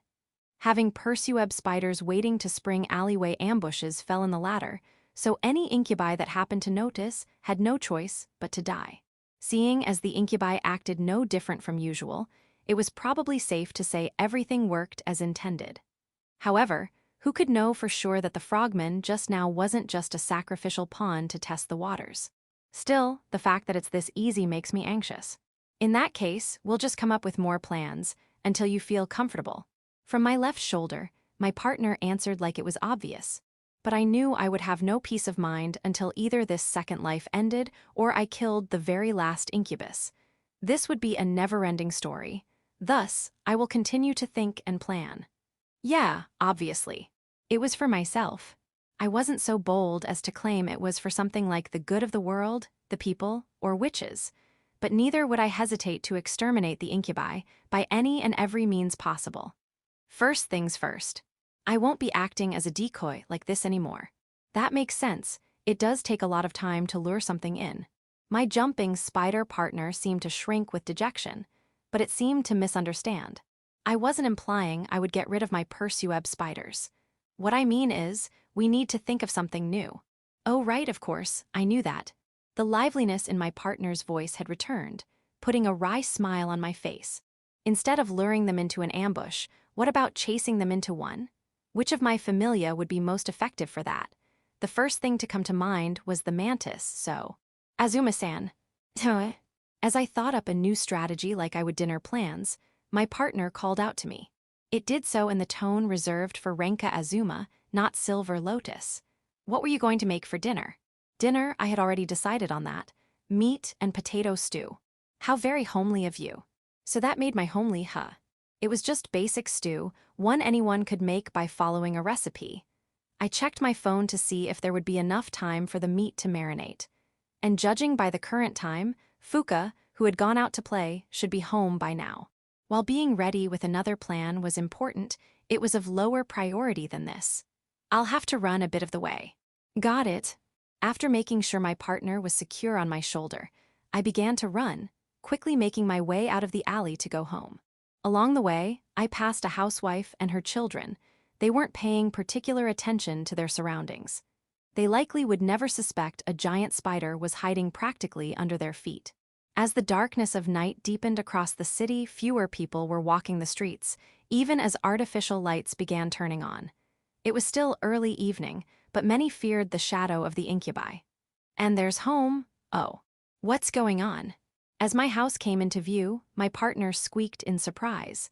Small figures were gathered by the front entrance. They were 3 children. I could tell one of them was Fuka by the long black hair and innocent voice. Were the 2 boys with her friends? Ah. Fuka must have heard the sound of my footsteps because she suddenly turned toward me with a radiant smile. I was proud to call this cheerful, always smiling girl my little sister. Welcome back, Ni-chan. Yep, I'm home. Hearing that straightforward, energetic voice of hers always brought normalcy back into my daily life. As I let my shoulders relax, I turned to look at the 2 that seemed to be Fuka's friends. In response, they hurriedly bowed their heads. They seemed rather well-mannered, knowing that put me at ease. Why hello there. Hi. The boy with a crew cut awkwardly scratched his head. His eyes drifted restlessly as he stared at me. From his tan skin, it looked like he might play a sport. Hello. The boy beside him adjusted his glasses before returning my greeting. Fuka played with other boys often. Suffice to say, she had quite a few friends. She was good at making friends, something I couldn't imitate. Are these your friends? Yep, they said they'd come along 'cause it'd be dangerous for me to walk home alone. Fuka stuck her chest out as she answered. Her smile was so heartwarming that I felt my face naturally loosen up into a smile. Fuka was a smart kid. She avoided doing anything dangerous like hanging around places she shouldn't be, and she always made sure to stay within clear view of a supervising adult. I had assumed these 2 had walked with Fuka for another reason, but I decided not to mention it. On TV, they said another incubus was seen. I was worried about Fuka-san, since she was going to walk home alone. That was very admirable of them. I squatted low, making eye contact with the tense boys. It was important to get down to eye level when speaking to a child. You boys did very well. As I spoke, I tried my best to raise the corners of my mouth, to smile. I was not very good at smiling, but thankfully, the boys didn't seem to think it was forced. They just returned absent-minded stares. Thank you for walking Fuka home. There was an empty hollowness in my words that threatened to shatter my forced smile. 5 years ago, I would have been more sincere with my praise. But nowadays, it was no longer suspicious people to worry about but evil monsters. Children like these two should have been home by now or sooner, but I should give you boys something in return as thanks, but I looked over at the front door and began to think. I would feel bad about sending Fuka's friends straight home, especially after they came out all this way. But if they didn't live too far away, they should have time to enjoy some of the vegetable juice I bought. No, we don't need anything. Why yeah, we gotta go home. Something seemed to come over the pair. They seemed unnaturally panicked, putting distance between us, while speaking quickly like they were rattling off lines. Their sudden hastiness caught me off guard. What had them in such a rush? Wait, they weren't scared of me, right? That couldn't be it, though I couldn't say that for certain. See you tomorrow, Azuma. Bye. With the glow of the setting sun coloring their faces red, the boys called out. They gave another wave before turning back and dashing down the street. Yep, see you guys tomorrow. I stood beside Fuka, watching the boys' backs as they faded in the distance. It was early summer at the moment, but watching them leave brought to mind a certain proverb, that children are like the wind. Be careful on your way home. We will. When I called out to them, the boys quickly rounded a corner as though trying to flee. It was endearing to see, but also a little sad. To think that even kids of Fuka's age avoided me. Ni-chan. What? Fuka stared at me in a squint, wearing a hard-to-describe expression. I could probably guess what she wanted to say. I tried to act naturally, but I couldn't stop my face from feeling a little stiff. You can be such a tease. What came out of her mouth was so unexpected that I froze in shock. A tease? Who was it? Who was teaching Fuka these kinds of words? Where did you learn that kind of language? I asked, doing my best to keep my cheek from twitching. I needed to learn more about the type of culprit who would teach those kinds of things. I would have to push my jumping spider partner, shaking on my left shoulder, for information later. Chapter 4, Encounter. Why had things come to this? After receiving a telepathic message indicating an Incubi incursion, I set out for the area near the old capital, despite the late hour. The incursion in question was made up of 14 lycanthrope types in total. The mantis that detected them had already caught and fed on one of them, causing the pack to flee into a nearby shopping mall. As I made my way to the shopping mall, I felt relief knowing this pack of Incubi had not panicked and scattered in every direction. Along the way, just before I arrived, I unexpectedly encountered a familiar face. I can't believe I get to join you today, Silver Lotus-sama. A witch in blue, the same one from the other day, walked alongside me, occasionally peeking over with sparkling eyes. Her name was Azure Nova. And this partnerless exception among exceptions was apparently a fan of mine. That is of Silver Lotus. Please stop addressing me with Sama. Then how should I address you? You can just drop the ho no. I can't just do that. I wasn't the kind of witch that deserved to be addressed with a Sama, you know. It was already enough to be titled Witch number 13. But really, the only thing I had going for me was my Incubi kill count. But it wasn't like I ever defeated any of the more powerful Incubi, the so-called named. To think the day where you fight side by side with a fellow witch had finally come, words can't describe how emotional I'm feeling. If it had tear glands, I was sure my partner would be sobbing its eyes out. My partner had been this excited ever since I had run into Azure Nova, who was apparently tracking some lycanthropes as well. As side by side, you say? Oh my gosh. I wasn't some unreachable idol, you know. Again, I had to ask, why had things come to this? I could understand how we got here at least. I had suspected as much, but Azure Nova, despite experiencing her first battle quite recently, was determined enough to pursue an Incubus back to the old capital. I gently urged her to refrain from acting so recklessly, only to somehow end up having her come along with me. Even now, I don't understand how we got to this point. Yeah, so keep your chin up, Azure Nova. You already have the makings of a fine witch. Meanwhile, the culprit behind this entire situation was giving me a headache with its excitement. At least I had with me 2 heavyweight class familia, a 4-corned stag beetle and a giant stag beetle. They should be able to cover for 1 or even 2 newbies. But still, what if? So there's absolutely nothing to worry about. I'm already feeling worried. But why? It was a little relieving to hear my partner wail like that. As she let out a laugh that sounded like tinkling bells, Azure Nova nimbly leaped across a crater on the road. And without missing a beat, she spun around and extended a slender hand toward me, just as I was about to go around. "Please allow me, Silver Lotus Sama." It was a little embarrassing to have her lead me like this, but it would be worse to rebuff her pure intentions. After resolving myself, I leaped over, only to be caught and held with more force than I was expecting. "Thanks. Any time." Azure Nova showed off a dazzling smile. It was a look completely out of place, considering our surroundings. I had never been on the receiving end of this much goodwill and kindness while I was in my witch form. It was a very unfamiliar feeling, to say the least. Feeling embarrassed. "Don't make me shake you off." In a panicked flurry, the little jumping spider on my left shoulder clung tighter as I took another step forward. Everywhere we looked were traces of the fierce battles between the National Defense Force and the Incubi. The fighting had left the old capital region in ruins. The Incubi had emerged worldwide in the middle of dense population centers, and each country's respective military forces had engaged them then and there. While Incubi were physically superior to humans, they were no more than ash against tanks and smart bombs. However, using that kind of heavy firepower also left the cities people lived in ruins. All of that happened before the arrival of the witches. "You can see our destination now." "MHMM."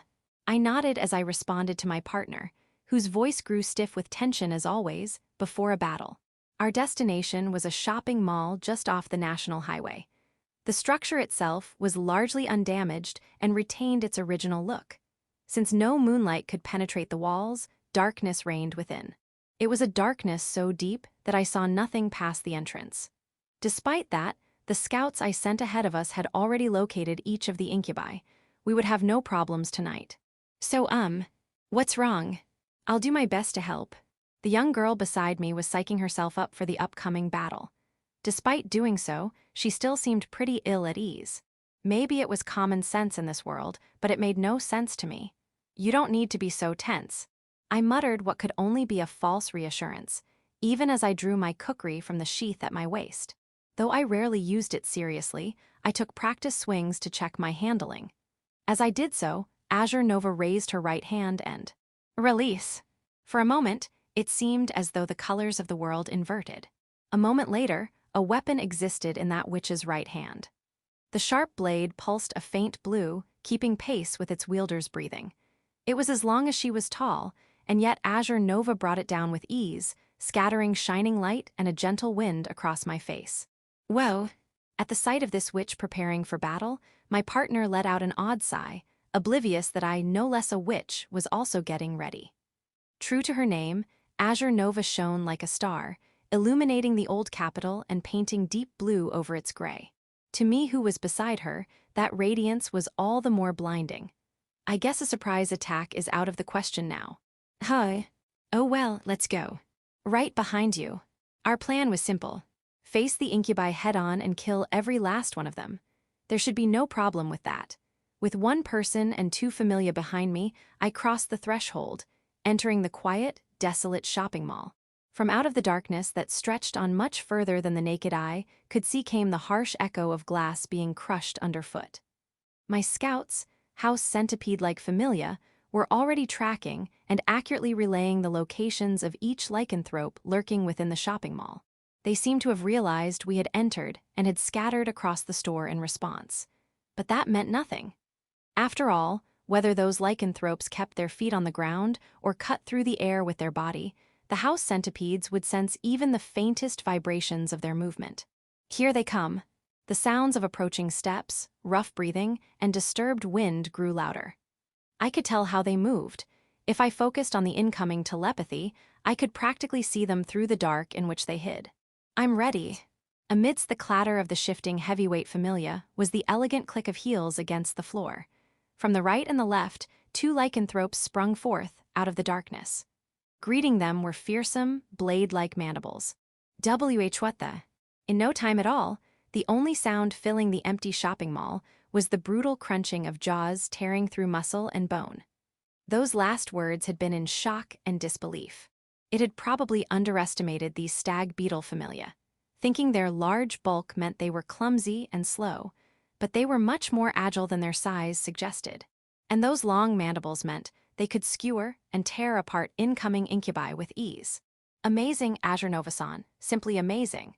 Using my left hand to support my partner leaning excitedly forward, I deftly avoided the wolf head tumbling my way. I turned in the direction it had come and saw Azure Nova's back. It looked less like the witch was swinging her sword and more like her blade was dancing through the air, drawing arcs of blue phosphorescence. Amazing was right. Seeing that kind of swordsmanship, it was hard to believe this was only her second battle. From beside me, the stag beetles restlessly clacked their mandibles together. It seems they're about to launch another attack. They're saving me the trouble at least. There were 4 in front of me, and another 7 from the sides. They were spread out like a fan and would converge on me. It was surprising that they were still willing to press the attack on an opponent that already dispatched 3 of theirs with ease. So, a witch has finally come. The one that slew Nicanor, wasn't you, was it? One of the lycanthropes stepped forward and began speaking in a gravelly, hard-to-hear voice. It was of average size compared to its fellows, but since it was the first to start speaking, it was likely the leader of this pack. In other words, I should prioritize this one. After crushing the head, the body would be quick to follow. Blue's passable, I suppose. We could use this small one to train the younger guys, what d'ya think? The lycanthropes standing side by side began making vulgar cracks. Typical incubi behavior, they were as disgusting as ever. A sigh inadvertently escaped my lips. Then you'd better not break her nest. Before the lycanthrope could finish its sentence, blue phosphorescence danced at the edge of my vision. A moment later, the sound of an explosion rippled through the shopping mall, followed by a delayed cloud of dust and pulverized material. It had come from the floor on which the boss-like lycanthrope stood. When the dust cleared, in its place was the weapon of that rising star of a witch, Azure Nova. Azure Nova-san. Without speaking a word, the witch pulled her sword free and drew another trail of blue as she began her pursuit of the incubi. Thanks to the shining trajectory her sword drew, I could follow her every swing. Still, there was an obvious weight to her attacks. It was not so much a fierce assault as an enraged one. An average incubus would have been made into mincemeat by now. Had their lewd jeering riled her up that much? How unexpected. I had wanted to get a better idea of their strength before switching to offense, but skipping right to the attack should pose no problem. For starters, I would go ahead and crush the lycanthropes that were in the way. Don't get in the way of our fun. You're just a mere insect. Crude as it was, the lycanthrope before me practically spat at me. At least it was somewhat larger than the others to back up its pompous attitude, but other than that, it was nothing special. Calling us mere insects, what a rude incubus. Do you think there exists incubi that understand the difference? Then again, what should I have expected of a mind that had forgotten how mere insects had feasted on its comrades? At the very least, I hadn't expected them to be civil. If there was something I expected, it was the ever-present desire for the Ina stored in our bodies. Let's just get this over with already. I was just thinking the same. While Azure Nova demonstrated her amazing swordsmanship in clashing blade against claw, there was no telling if or when she might fall. Luckily, the 7 centipedes I originally sent here as advanced scouts were now returning, hidden just around the corner. And against these lycanthropes, despite having the head of a wolf, their noses were rather weak. What the? From behind, a lycanthrope on the left side turned around, sensing the approach of a centipede from the rear. But that opening was all my 4-corned stag beetle needed to slice the incubus in 2. Arg knew. Meanwhile, another lycanthrope had dodged the mandibles of the giant stag beetle, only to be caught by one of the scout centipedes and dragged away toward a rack of display cabinets. After immobilizing the lycanthrope between jaws and numerous legs, the centipede injected it with a neurotoxin, turning its catch into unresisting prey to be eaten. In short, no matter how these incubi were caught, they would all face certain death. Damn it, get that witch first. Okay. Big Mouth over there had the right idea. I carefully removed my hood and made eye contact with the giant stag beetle beside me. Once Azure Nova cut down its intended prey, my ebony-armored familia shifted its attention, lumbering over. Ha, you're way too slow. Big Mouth saw it as an opportunity to attack and launched a strike with its fist. A lethal blow against any human. But it was not enough to rattle my familia's insides, let alone crack its exoskeleton. Furthermore, My familia would not just let the attack go unpunished. Get away from there, Nestor. Tusk. Big Mouth seemed to realize it had been lured into range of my familia's mandibles, and the lycanthrope sprang back to safety. It was just in time. A moment later, the mandibles snapped together where the incubus had just been. But even as the lycanthrope landed on its feet, the giant stag beetle was already charging in, closing the distance between them. Let's get him. Aim for the eyes. 2 lycanthropes rushed in to flank the charging beetle. My familia ignored the additional attackers and pushed forward. Having kept its momentum, the stag beetle swung its closed mandibles like a bludgeon at the rude lycanthrope. Why's it so fast?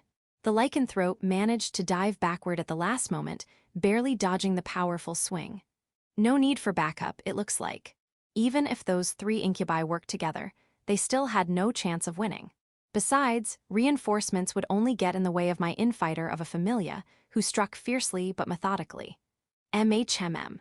The giant black body moved slowly, as though to retreat. The trio of lycanthropes appeared to synchronize their breathing with one another and leaped forward as one. They weren't the only ones synced up. That was a feint. It happened in an instant, with only the shrill whistle of wind indicating it had happened. Jet black mandibles had closed around and captured one of the lycanthropes. Help. Perhaps lured in by the cries of its desperate comrade, another lycanthrope carelessly jumped over to assist, only for a massive, jet-black, steel-like exoskeleton to suddenly loom over it. The hapless lycanthrope was slow to respond and closed mandibles smashed into it, sending the now U-shaped incubus crashing into another display shelf. How dare you? You're just mere insects. Jaya. Even as another lycanthrope howled in fury, another of its companions was torn in half before its eyes. It should be thankful that its comrades only suffered a single hit before dying. We got called a mere insects again, by another incubus. The voice coming from my left shoulder seemed calm, but I sensed anger in its words. While I disliked how my magic was not very witch-like, that didn't mean I hated the familia it summoned. I rather liked them actually, and I was proud to have the partner I did. If I had to complain about something, it would be my partner's personality issues. However, it did get annoying to hear incubi call us mere insects over and over. Should we correct them then? No, it's not worth it. It gave a clear answer. In that case, I would throw its remains in with the rest of the blood and guts splattered across the floor. And then there were 2. The centipedes, having all returned now, formed a circular arena in which my giant stag beetle faced off against Big Mouth. While what's with this Ina? A little ways away, the battle between the new rising star Azure Nova and the boss-like lycanthrope was approaching its climax. Motes of blue phosphorescence hung in the air, like fireflies gathering along the bank of the Uji River. I thought it was something like the emission from Azure Nova's magic, but it seemed it was residual Ina. Limited release. 235 units, ignition. As my ears caught a faint whisper, before my eyes, Azure Nova's sword, held low to the ground, began to shine, transcending blue to become brilliant silver. Ina, that is, the energy from the 21 grams of weight found in living humans, was supposed to be invisible. The fact that it had become visible indicated how concentrated it was now, of how much had been emitted. To have this much Ina, damn it. The lycanthrope's astonishment became hostility as it charged forward like a stubborn, violent gust of wind. The sword came down faster. Concentrated Ina shot out every which way, spreading out and wiping away everything around it. You monster!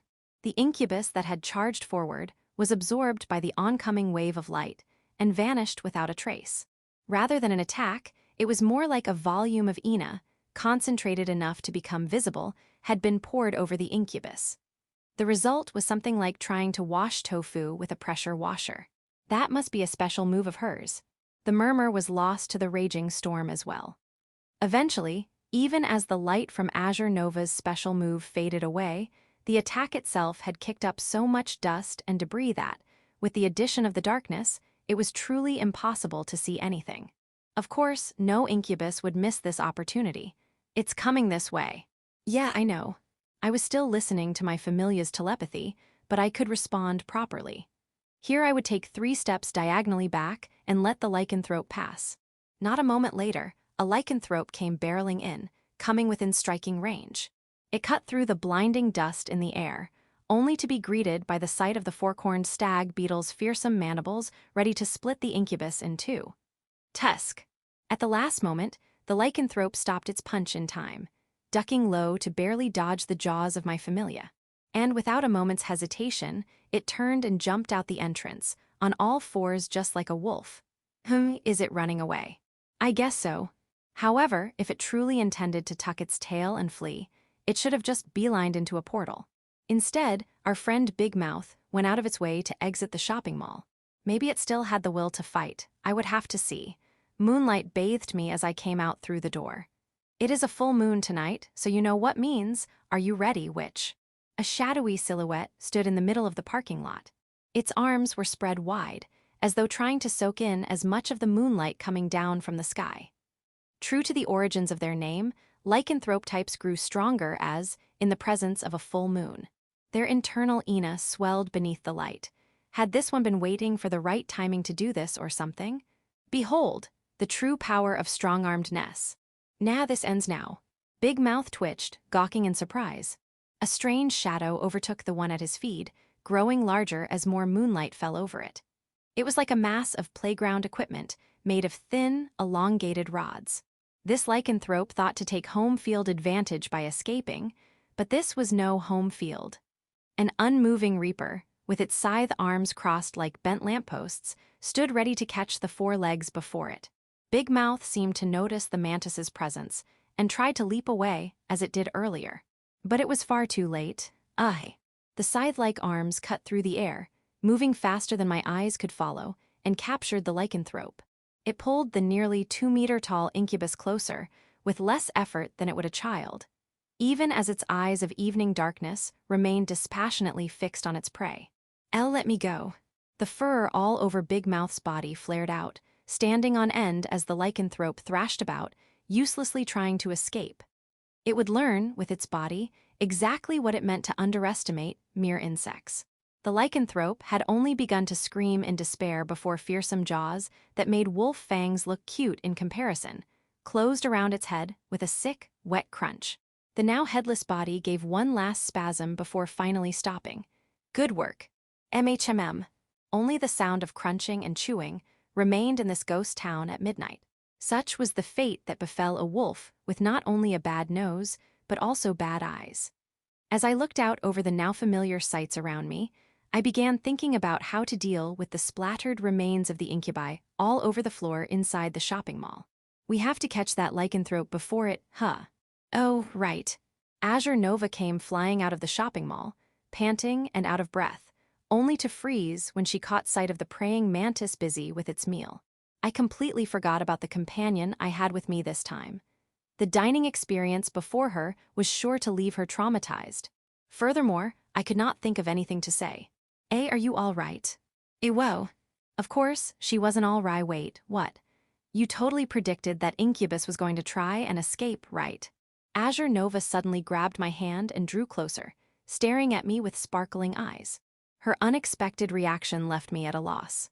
She might have called herself a fan of mine, but that didn't mean this gory spectacle was something she could tolerate, did it?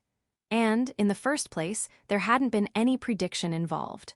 All I did was execute a proven strategy. This isn't that impressive. I somehow freed my hand before turning to look over the shopping mall. Praying mantises were freely crawling about the roof and walls covered in greenery. I counted 4 of them in total. Besides, I had them surrounded from the very beginning. Oh, so you did, huh? Having realized I had control of the situation the entire time, Azure Nova's expression turned from surprise to downcast. It was then that I realized something. I had not taught her anything as far as strategies or tactics went. In fact, I had not even been thinking of doing so. As much as I wanted to say it was because I had only ever fought with my familia and never with any witches, that was just an excuse. I myself knew how unsettling it was to be thrown into battle without being told a thing. It should be even more extreme, considering this was only her second battle. Sorry. W8. I should be the one to apologize for rushing ahead on my own. I'm sorry for doing that. But when I bowed an apology, she did so too, making for an awkward situation. What was I supposed to do now? My heavyweight familia had returned to my side at some point. While they appeared expressionless under the moonlight, for some reason, they looked like they wanted to sigh. More importantly, Azure Nova, your swordsmanship was amazing. The way you moved and all that. From the corner of my eye, my partner, who spoke lively, returned a look from my left shoulder. It was a clear, forced change in topic. That little jumping spider was offering a lifeline. I was more than happy to take it. Right, your swordsmanship, it was a big help. I wasn't lying. It was extremely helpful since it meant I didn't have to deal with as many lycanthropes as I otherwise would have. And in the end, I didn't need to call on the mole crickets hiding under the floor or the hornets waiting on standby. The witch before me raised her head. She stared straight at me with clear, turquoise eyes, looking like she had something to say. And then Azure Nova. Blushing lightly, broke into a smile so wide that her eyes seemed to squint. Thank you very much. I quickly pulled my hood back over my head, trying to shield myself from the dazzling purity of her smile. I knew it, being someone's idol was just impossible. Chapter 5, Normality. Whoa, that looks awesome. You think that could be a new move? She's been using it a lot lately though, right? A group of boys were huddled together in the seats in front of me. They were staring intently at a cell phone among them. Dazzling white filled the screen, and when it cleared, a girl appeared. She wore an outfit of pure white that fluttered in the wind. Opposite of her stood a giant about 3 times her size. They weren't characters in a video game. A caption across the bottom of the screen read, Witch of the Week. Seriously, she's so cool and super cute too.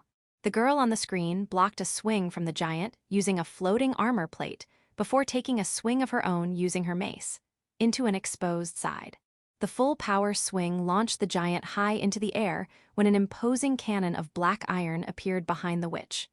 3 magic circles gates also appeared, spewing flames as the cannon fired its payload. The Incubi was helpless in midair, and the incoming fire blew it to pieces. The flashing lights from those cell phones were unbearable to my sleep-deprived eyes. Goldblum's pretty good. She dresses like one of those saint types, but I like how she's called the Fortress. I let their irreverent words wash over me without a care as I continued peeking over, absent-mindedly staring at the witch on that screen. Her beautiful appearance and graceful movements were captivating. This was what a protector of humanity should be like. And despite regularly taking down giant-sized incubi, she somehow kept the damage in urban areas to a minimum. No matter how hard I tried, I would not be able to do the same. Oh yeah, next period is physics, right? Oh crap, you're right. Say, did you finish the physics homework, Tanaka? Seeing as the boys turned away from the phone, I slumped over on my desk. In the first place, it wasn't good to peep like that. As my vision turned dark, I suddenly grew drowsy. Azuma-san, are you all right? I saw my partner, furtively peeking over from where it hid, inside a pencil case at the corner of my desk. Generally, partners remain nearby so their witches could respond at any time. But even if my partner was right there, I couldn't just answer with my voice. Physics next period. Boring. If only Miyano would let us work on other stuff during class. With third period chemistry over, it was now break time. And I didn't want to become known as the sad loner who talked to her pencil case. Instead, I stared back with half-open eyes to show how sleep-deprived I was. I shouldn't be missing class, should I? Witches across the world were usually still at the age of compulsory education. By that age, a witch had plenty of energy, the capability of making mostly rational decisions, and the sense to reject the incubi as evil. To this day, this country has yet to abandon its education system. So no matter how late I stayed up hunting incubi, there was always school to attend in the morning. It was quite a lot of trouble cleaning up last night, but you did a wonderful job. The remains of what were once incubi had been strewn about more messily than I had thought, taking great effort to clean up. Azure Nova did offer to help with the work, and I had to persuade her otherwise. I could remember how confused I felt after the wood ants I had called for had appeared. The wood ants came up to her waist in height, yet Azure Nova was not only not afraid of them. She even tried to do the work for them. What an irregularity. What are you talking about? The jumping spider in my pencil case tilted its head in curiosity. Most people probably wouldn't be scared of something this small. Oh, watch out. Oh no, is it a bee? "Yo, gross, get it away. Hey, someone, get rid of that thing." On the other hand, my familia were so large that most people were likely to faint at the sight of them. And seeing them feast on incubi was sure to traumatize people. From that alone, I knew Azure Nova had to be a bit of a no, an extreme peculiarity. Things are a little noisier than usual, aren't they? Wasn't this how it always was? I couldn't be sure of specifics since I had my head down, but it seemed there was never a shortage of conversation topics. The students around me could talk about celebrities, mostly witches, the latest fashion trends, and acquaintances' love affairs, those kinds of things. Unfortunately, it was hard for me to keep up with these topics. "Watch out, there's a hornet. Someone get the window opened. We'd better not make it angry. Oh, a yellow-vented hornet." I was impressed by how my partner instantly identified this species, despite how similar it appeared to the giant hornet. Depending on their sizes, the two were often indistinguishable. "It's currently circling the ceiling of the classroom. The other students are trying to drive it away with brooms." My partner began describing the scene, giving commentary on what was happening. As the clamor washed over me, I began thinking about how insects were generally disliked. People didn't like them for any number of reasons. How their eyes looked, for their many legs, because they were venomous, things like that. Which was why, wait, where was I going with this again? It was hard to think straight with my thoughts in such a mess. I knew sleep deprivation was bad. As I couldn't be sure I could properly respond to a telepathic message from any of my familia. "Okay, that does it. I would nap during lunch break." "Oh, Azuma-san, it's coming this way." "Why?" "Huh, what was it talking about?" For some reason, my partner stopped commentating and dove back into the pencil case. "Don't make me drag you out of there for an explanation, buddy. Azuma-san, watch out." "Oh no, Azuma-san, get away from there." For some reason, my classmates sounded cautious, worried even. And I couldn't help but notice they were all looking towards me. There was the sound of buzzing wings.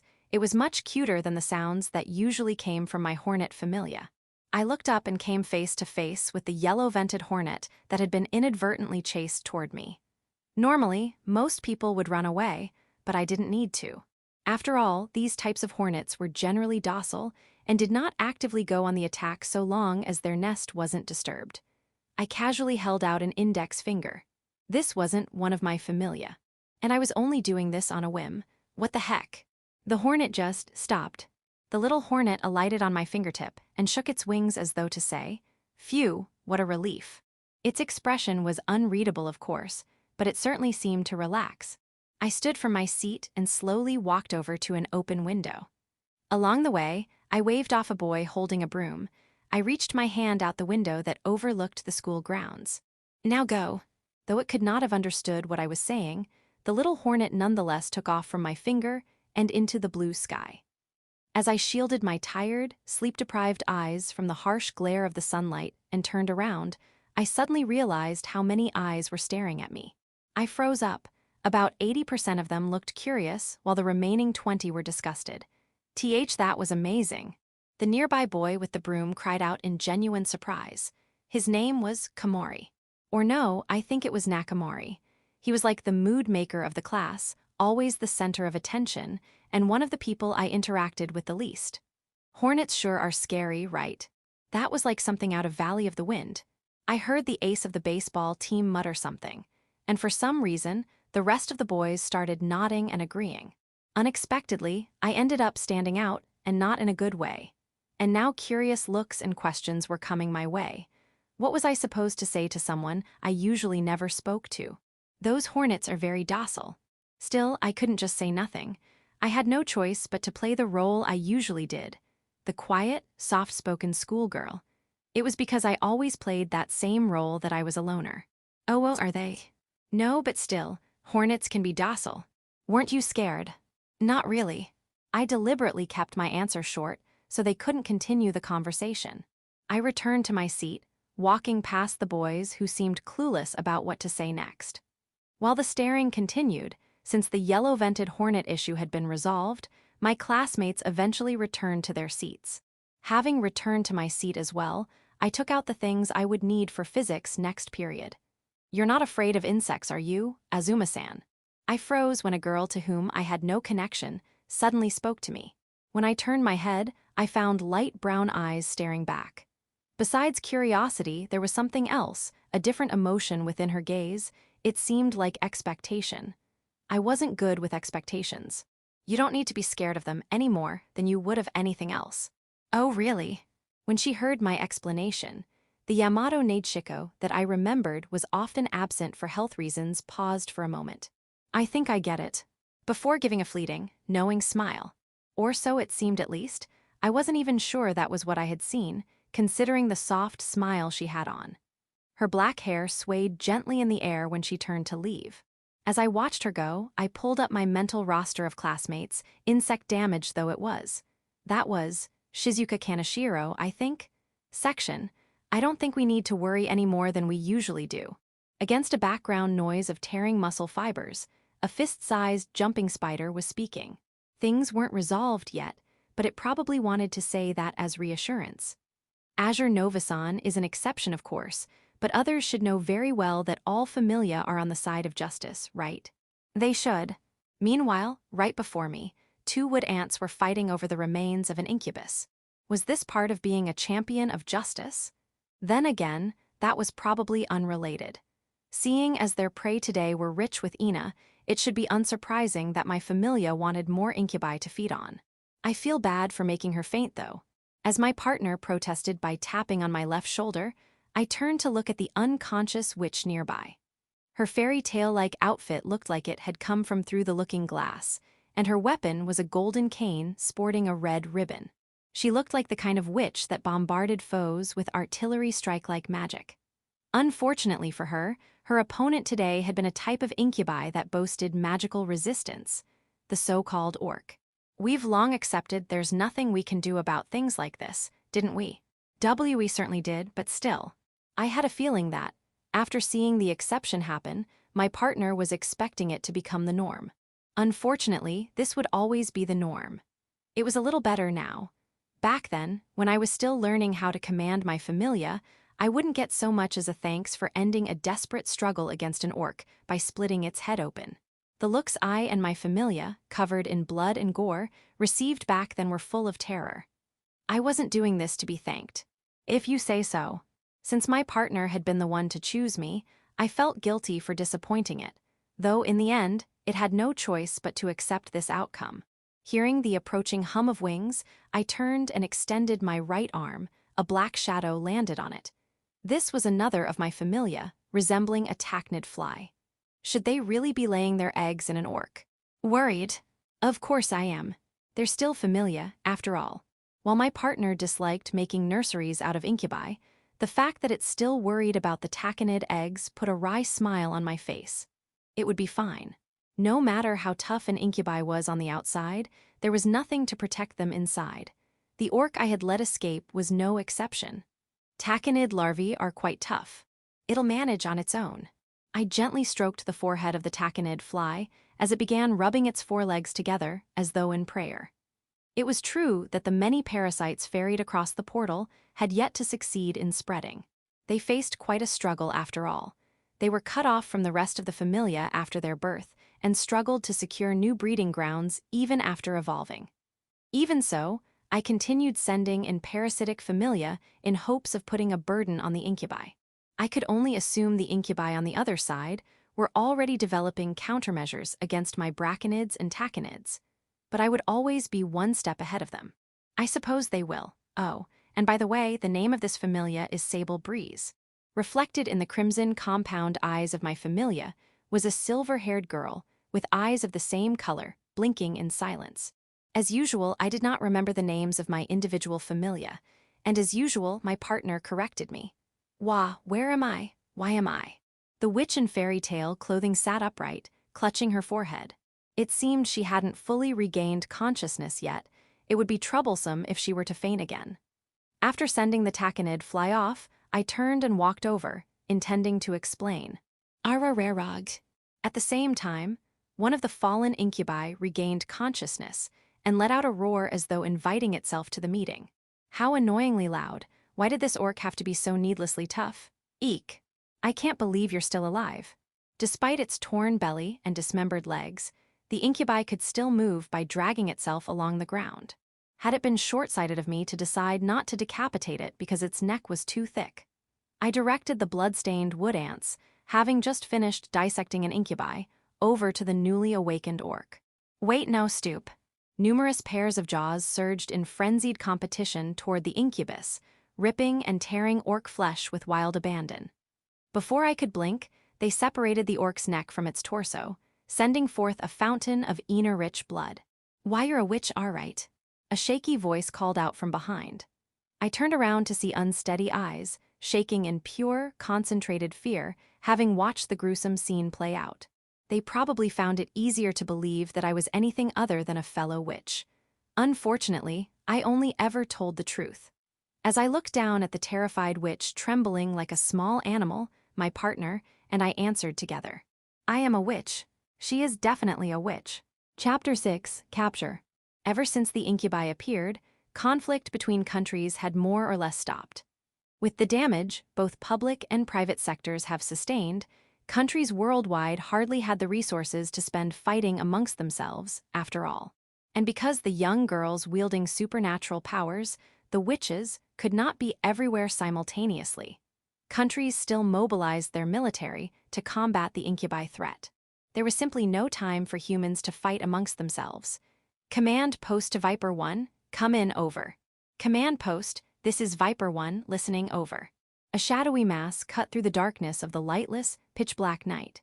Spinning rotors carried the slim, fish-shaped body through the air, over the mountains, at around 200 kilometers per hour. 4 of such aircraft were moving across the sky. These were attack helicopters belonging to the National Defense Force. They were like warhorses, carrying 8 anti-tank missiles as they made their way to their target. Command post to Viper 1. Wait in the holding area, over. Viper 1 to command post, roger. The mission these prized aircraft undertook, specialized for nighttime combat, was naturally the extermination of Incubi forces. Their target, an incursion of Incubi operating out of the mountains, coming out to kill and kidnap civilians from nearby urban zones. There were also unconfirmed reports of the Incubi group having already abducted several witches. Viper 1 to Omega 2, report enemy group status. No change in numbers, currently moving forward, no change in speed or direction. An advanced observation helicopter was relaying up-to-date information. On this night, these helicopters were the final wall, the last line keeping true monsters from stepping into the realm of humankind. It had to be them, not the witches. Upon these steel steeds rode proud soldiers, each burning with the desire to exterminate every last one of the Incubi. Viper 1 to command post. Distance to enemy group approximately 2,000, over. Command post to Viper 1. Roger, commence the operation. Open fire. I repeat, open fire. Viper 1 to command post. Roger, commencing attack. The attack helicopters hover stationary in the air, their searchlights like electronic eyes glaring down at the enemies of humanity. Target, enemy group. The number of Incubi descending the narrow path was equal to the number of anti-tank missiles the 4 attack helicopters collectively carried. Furthermore, those Incubi were the hardy orc type. A complete extermination would be extremely difficult. Viper 1 to all units, prepare to fire. 4 sets of launchers lit up simultaneously. The missiles spewed backward flames as they rocketed forward and disappeared in the dark as the mountain path swallowed each one. There was a flash of light followed by a dull explosion. The missiles penetrated the orcs' protective ina and thick hide, boring holes into their abdomens before exploding, decapitating, and dismembering the Incubi. One after another, the anti-tank missiles coming out of the launchers each targeted a different orc with unerring accuracy. With each explosion, blood and flesh splattered the mountain road and another shadow toppled to the ground. Reporting, all guided missiles have found their targets. 11 destroyed, 8 heavily damaged. Incoming enemy attack. Command post to Viper 1, fall back, over. Within the corpse-strewn road, an orc head shot out from amongst the dead, flying into the sky. One of the attack helicopters, stationary in midair, was in direct line of fire of the bullet that came from that orc. The unit, having thought themselves well out of range of reprisal, was slow to react. A shadow suddenly appeared, looming before the eyes of the hapless flight crew. What a nasty lot, those monsters. Then came the indescribable sound of flesh splattering against a hard surface. The flight crew fearfully and cautiously opened their eyes to find a large, rugged metal plate floating before their very eyes. Errant bits of flesh clung around, but did not obscure the osmanthus emblazoned across its surface. The metal plate, a great shield, returned to its owner at a speed that belied its appearance. A witch! There were 6 of these massive shields in total, and they kept close to the owner, looking like the young girl's wings. Wearing a pure white robe reminiscent of a clergyman's outfit and carrying a leaden mace loosely over her shoulder, the witch stood still in midair, in total defiance of the laws of nature. Viper 1 to command post. A witch has appeared. I repeat, a witch has appeared. All units will proceed to evacuate, over. As the attack helicopters peeled away, the downdraft they left behind whipped the witch's long golden hair about like it were a horse's tail. It seems there are those that require discipline. Golden eyes looked down at the incubi on the ground in disdain. This witch was one of the numbered. Witch number 8, Goldblum. My master, discipline is only effective on clever beasts. Are you saying incubi are lower than beasts? Goldblum, wearing an aggressive smirk, swung her mace like a conductor's baton. Ein zwei drei. For a moment, the colors of the world inverted, and then 3 black-colored iron rods appeared floating at Goldblum's back. These rods were about the size of the attack helicopters from earlier. They were plain, cylindrical objects, featuring no extraneous decorations whatsoever. Their focus was entirely on function. They were guns, cannons, and artillery in every sense of the term. Their targets were the remaining orcs. A volley of shots began. Explosions lit the mountain region, dispelling the shroud of darkness and making it seem as though daytime had arrived. And with each impact, the very earth trembled. I'm going in. By your will. The witch fell upon the burning mountain path like a brilliant meteor, leaving behind the black iron cannons that, having finished firing, were beginning to disintegrate. Of course, having developed natural resistance to magic, the orcs did not fall to Goldblum's overwhelming bombardment.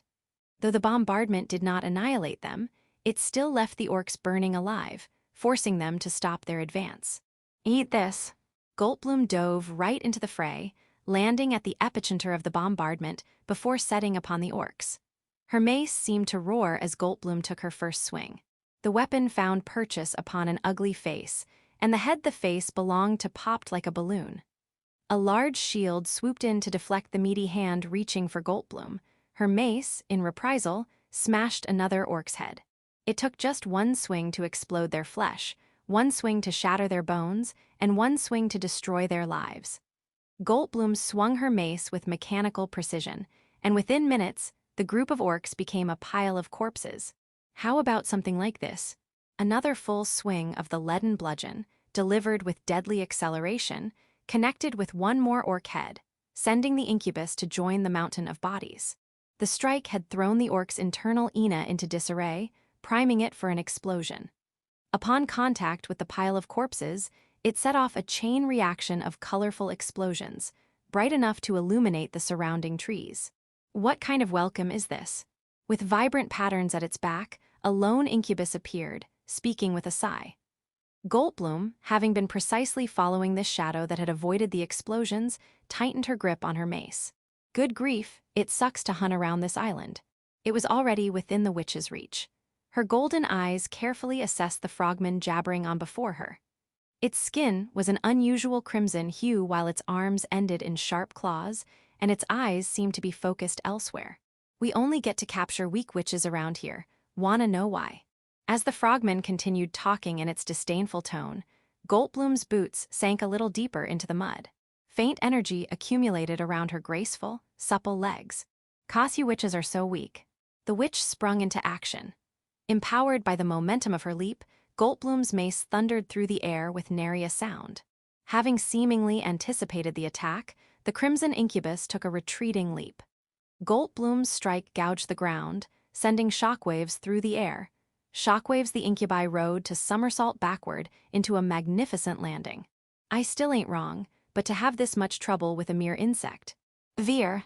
She had already expected the incubus to dodge her mace. The massive shield floating around Goldblum opened its door-like front to reveal a cannon that immediately released a ball of pure fire. It sailed forth, landing where the frogman stood before exploding like a volcanic eruption. Don't think that was a bit dangerous? From the other end of the explosion came the frogman's right arm, rapidly closing in on Goldblum. At its ends were fearsome hooked claws no normal amphibian should have, and they gleamed with a coat of anti-witch venom. Goldblum's shield spun into position, deflecting the incoming claw away and keeping it from touching the witch's soft skin as golden eyes glared at the incubus. Get bent. Whoa there. Two more great shields whirled in at high speeds, but failed to make mincemeat of the frogmen, creating a shower of sparks as they crashed into each other. The crimson incubus became a blinding red streak as it used that opening to vanish into the darkness. All that jumping about is such a pain, funf. Another of her shields opened its front to reveal the cannon behind it, spitting heat that lit up the shadows the frogmen had hidden within. More surrounding trees toppled over as the mountain path came under fierce gunfire. Goldblum's fighting style, using her great shield to keep melee combatants away while suppressing with heavy arms fire, was how she became known as the Fortress. Of course, every witch was capable of using magic to conjure up the individual components of Goldblum's equipment. That is, the cannons and great shields. After all, so long as there was enough Ina, almost any kind of magical phenomena could be reproduced. The challenge in imitating Goldblum was in controlling this many units while fighting at the same time. In other words, it was a fighting style unique to Goldblum because of how skilled she was in manipulating Ina, even among the numbered. This is getting to be a pain. You feel the same, do you? As crimson explosions continued eating away at the darkness surrounding it, the frogman, unscathed and unperturbed, let out a sigh. At this level, it had to be unnamed. Any witch engaging it half-heartedly would find herself soundly defeated. Witch and incubus glared at each other. More nuisances to deal with. The frogman kicked off into the air again, only for the dirt below it to explode. The very ground seemed to boil, sending up clouds of dust, as it became riddled with bullets chasing the frogman. The attack helicopters from earlier had returned, barging in out of the dark night and bringing gunfire. Their appearance caused the crimson frogman to veer off the mountain path, disappearing into the forest. It seems to have escaped. Tusk. Goldblum clicked her tongue in reflex. The machine guns continued to roar as they relentlessly spat tree-smashing ordnance in pursuit of their target. Unfortunately, their efforts would not have much effect. My master, such behavior ill suits your character and countenance. How I act is none of your business. Goldblum dismissed the words of her partner, the cross that hung from her neck. Instead, she looked up into the dark sky. Her attention was not on the suppressing fire of the attack helicopters. Rather, reflected in her golden eyes was a certain gray shadow circling overhead. Looks like one of Silver Lotus's familia. The compound eyes of a sphinx moth reflected no light as it silently watched over everything that had happened on the ground. Section. Incubus corpses were usually incinerated on site. Left alone, the corpses would otherwise begin emitting aphrodisiac gases that also caused men to grow uncontrollably aggressive. It was an unsurprising effect, in a way. That aside, incubus corpses were still a source of Ina for my familia. While the National Defense Force reliably disposed of the corpses each time, witches usually could not, but I could take advantage of that. Those occurrences seemed to be getting rarer as of late, but eventually I received telepathic notice of such an opportunity. But which familia should I send in? I don't like it. It's like fishing through garbage or scavenging for carrion. I empathized with my partner's qualms on the matter, but at the same time, not all of my active familia could always find incubi to feed on. Considering the destruction left in a witch's wake, it was only a matter of time before the ambient Ina turned to dangerous gas. And if it helped to grow and expand my familia, I would spare no effort. More importantly, don't talk about things like that when I'm cooking. Oh, of course, sorry. My partner, clinging to an overhead ventilation hood, lowered their head in apology. Why had it chosen that spot of all places? That was where all the cooking smells went. Though, at this point, the tofu Hamburg steaks only needed another 2 minutes of steaming to finish. Dinner tonight would consist of the aforementioned steaks as the main dish, a tomato salad as the side dish, and freshly steamed rice to hold it all together. Ni-chan. A voice called out to me, and I turned to see a pair of innocent eyes peeking into the kitchen from the living room. "Fuka, what's wrong?" Fuka trotted over when I answered before looking up at the jumping spider with an unhappy expression. "You were talking to Anderson again, weren't you?" As my partner gave a surprised start, I commanded it with a sideways glance. "Do not say a word." Right now, we were not witch and partner. It was because I let my guard down, thinking Fuka was engrossed in a children's anime, that she suspected something now. I wasn't talking to anyone. I was just speaking out loud, deciding on what we'll be eating tonight. "I hate Anderson." It wasn't that she hated it, because it was an insect. Even so, my partner seemed to stiffen up further, as though Fuka had sprayed it with an insecticide. It was quite rare for Fuka to outright say she hated something. After turning off the burner, I turned to face Fuka. "Why do you hate Anderson, Fuka?" I dropped to Fuka's eye level. She was shorter than me, though I was also the shortest person in my class. And when I stared into her big eyes, I noticed how they trembled with anxiety. "Because whenever you talk to Anderson." Fuka, normally cheerful and full of energy, was uncharacteristically fragile and listless. "Did something happen at school?" "No, wait, more importantly, I should first listen to what she had to say." "You look like you're somewhere else, really far away." Fuka grabbed my apron as she continued in a halting tone. It wasn't wrong to say I was elsewhere, looking through the eyes of my familia, but I knew that wasn't what she meant. "And it's like you become someone else. I don't like it." With that, Fuka drew closer for a tight hug, burying her face into my chest. I carefully reached around to untie her long black hair, grown to match mine in length, before gently stroking her head. I became like someone else, huh? The me directing my familia certainly was different from the usual me. "I see. In our family, our father could not come home because of work, while our mother was missing. It was only natural that Fuka, with how young she was, would grow anxious when her only family member around, her usually reliable older sister, started acting like a different person. That was careless of me. "I'm sorry, Fuka. I'm just feeling a little tired, but I'll be fine." When I said so, she hugged me tighter. As I continued stroking Fuka's head, I looked over at the ventilation hood to see the jumping spider bowing its head again.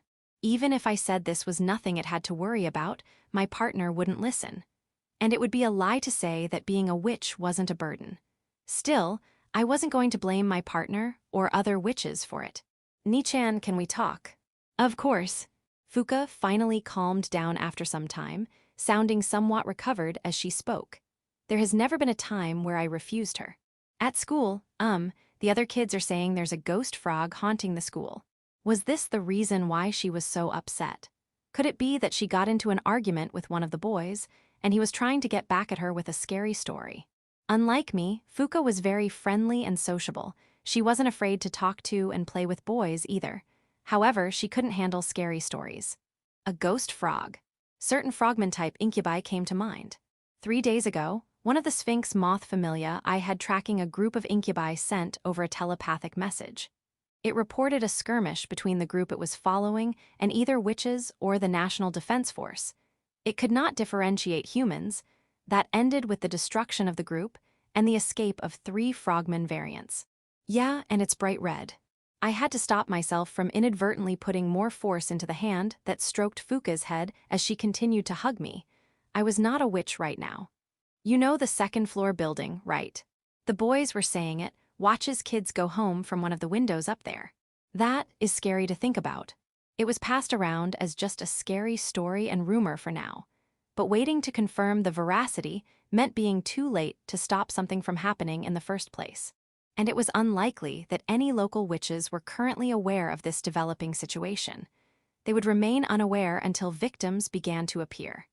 In the end, no matter how dedicated they were to the cause, a witch was only one person. "You don't have to be scared, Fuka." "Hi." I was able to keep my voice level and casual.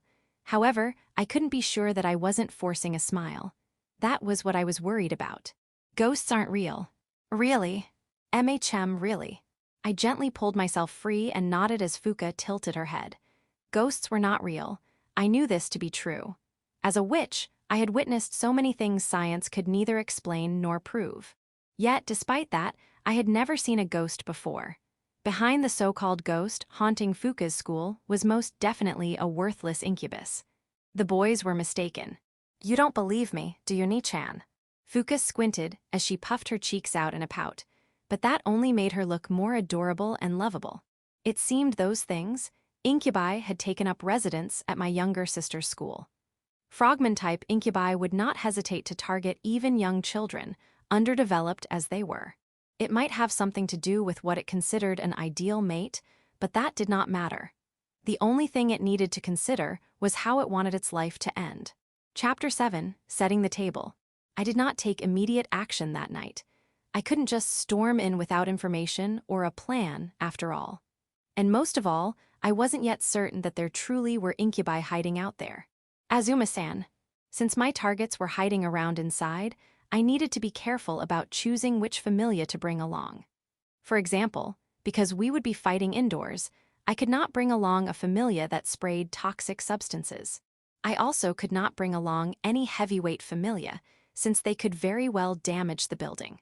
Nor could I bring along any familia whose mandibles were their primary weapon. Ripping and tearing incubi corpses across the school could very well create a biohazard the following morning. Hello, Azuma-san. What? I looked up to see my partner, standing atop an empty milk carton. It seemed to be hesitating about something, with its front legs partially raised in the air. For some reason, I felt as though it had called my name several times now. I might have ignored it by accident. I'm not sure how to say this, but we should wait until we have more information. I'm not feeling impatient. My partner was making a reasonable suggestion. At the same time, I wanted to hunt down the frogmen still at large to close this issue once and for all.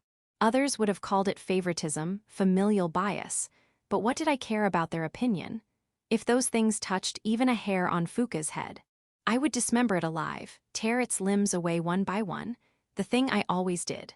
There's no need to worry, Azuma-san. Should anything, even the littlest thing happen, it will take less than 10 seconds for the familia to arrive on the scene. How very reliable. Haha, you think so too. But that's if they're not panicking out there, right? My rebuttal silenced my partner, who sheepishly looked away. In the worst case, there was sure to be panic. And if things took a turn for the worse, we might even have to worry more about damage control than the incubi. However, if that came to pass, I wasn't sure I could focus on that. No choice but to wait then, I guess. So far, neither the sea-bold dragonflies in the sky nor the mosquitoes around the school have caught sight of the frogmen. Still, very few incubi were diurnal, and this particular one might have been hiding out at a different location. So maybe it would be better if my familia's search radius. Please trust your familia. A reassuring voice from beside me repeated the words it once spoke, back when I first used magic. That voice was earnest, but at the same time, it sounded like prayer. I was powerless on my own. I had forgotten in the heat of the moment. Getting riled up and emotional here would not improve my familia's efficiency. What I needed to do was have trust in my familia and entrust them with their tasks. Right, of course. I looked straight into the obsidian beads before me and nodded. I hadn't been able to look at this situation objectively since my precious younger sister could become involved. A sigh escaped my lips.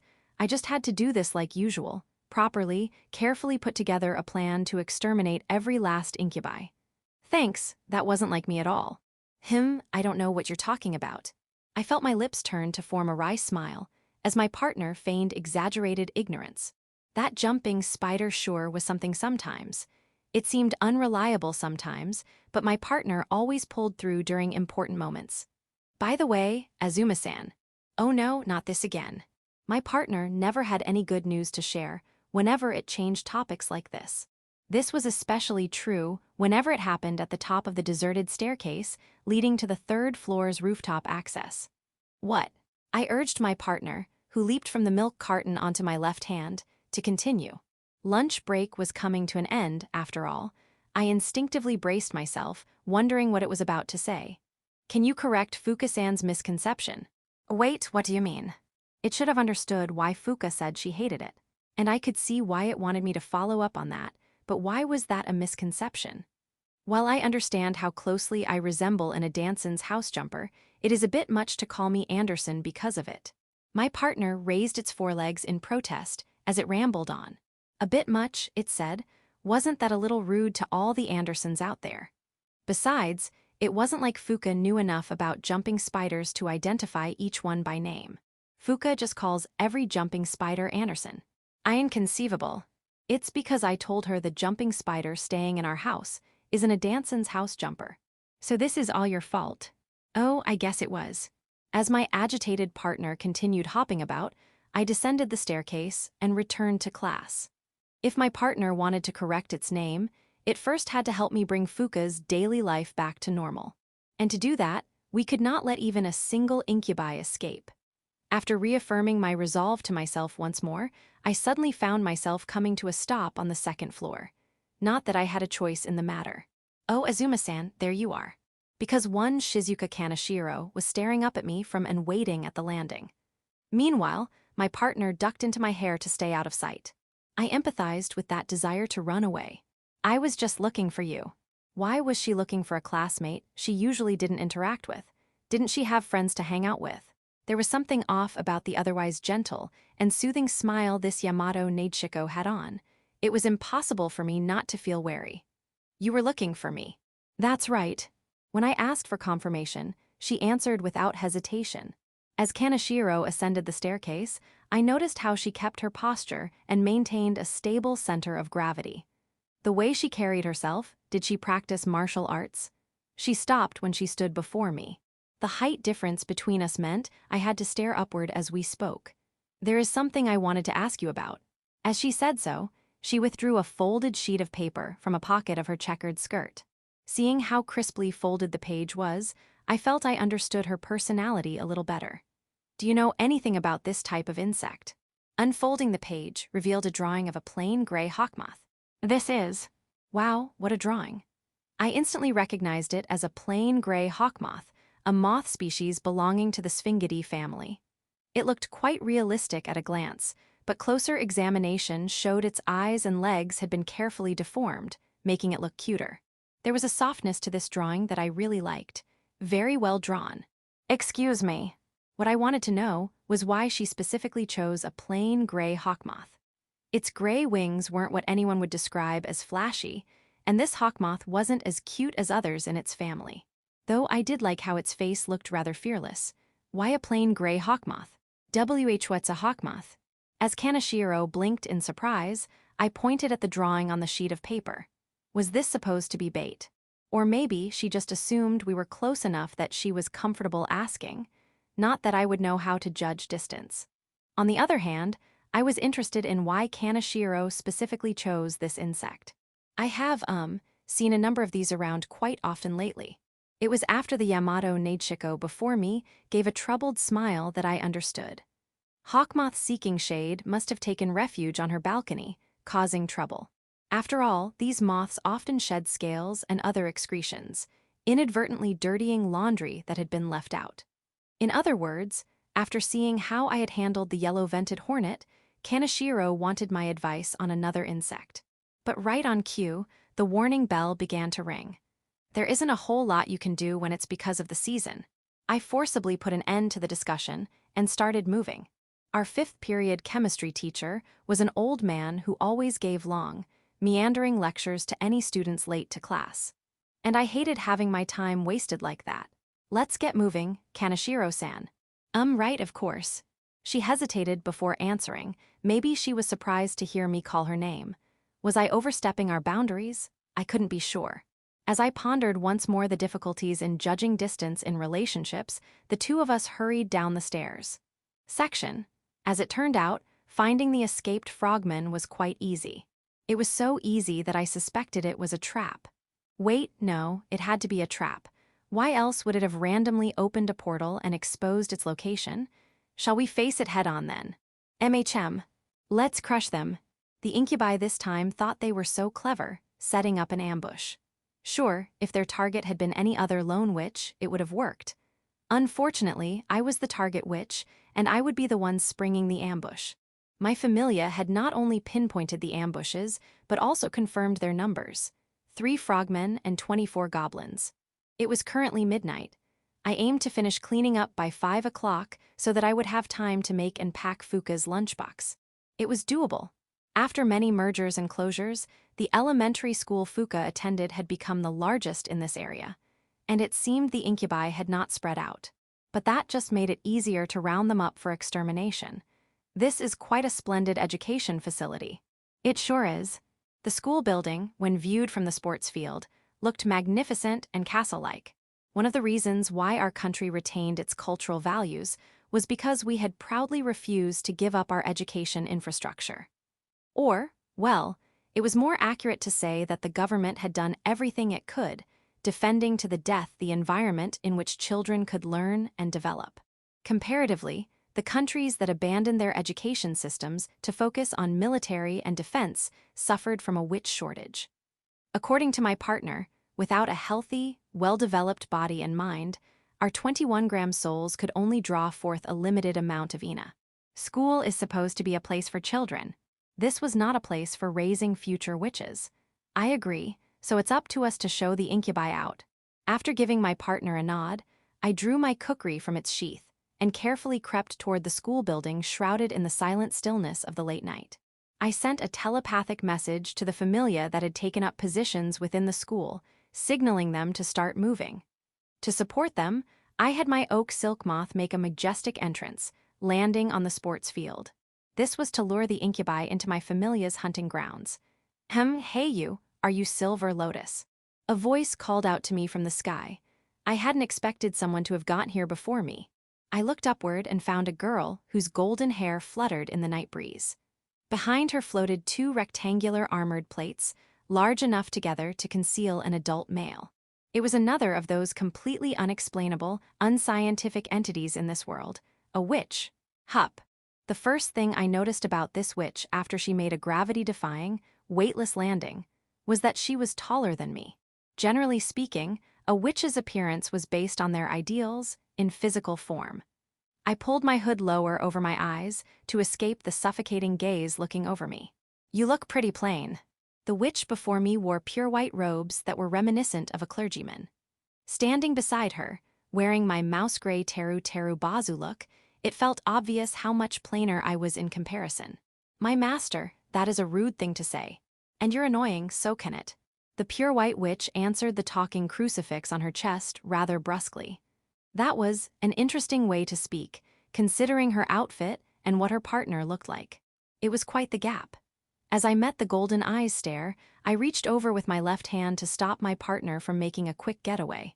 Nice to meet you, or I guess this technically isn't our first meeting, so. No, actually, I think this is the first time we've met. She wore a loose, defiant smile on her face that froze with awkward stillness after I corrected her. It wasn't just her expression that froze up, the atmosphere between us was now awkward. I could practically hear the crickets. My partner was the first to give up, fidgeting as it began to explain. She's, one of the numbered. I'm Goldblum, you saw me that one time, didn't you? After letting out a hysterical shriek, the pure white witch, or rather Goldblum, drew closer. Despite her insistence, I certainly did not recall seeing or meeting her before. But I kept that to myself, since that would only make the situation worse. Or maybe that was just me being too self-conscious. I'm talking about a few days ago. I spotted your familia watching from above. At her clarification, I exchanged looks with the partner on my left shoulder. Oh, that would explain why I didn't recognize her. My familia cannot distinguish witches. Hi. As the realization dawned on her, Goldblum's face blanched like a pigeon shot by a pea shooter, and her shoulders slumped over. She had gone from being excited by herself to being depressed by herself. I started feeling just a little sorry for her. Sorry, I think. You don't need to apologize. A different kind of awkward silence settled between us. I was starting to notice how every time I had an opportunity to talk with a fellow witch, especially the extroverted ones, something like this always happened. What was I supposed to say here? My master, it seems you have forgotten why you came here in the first place.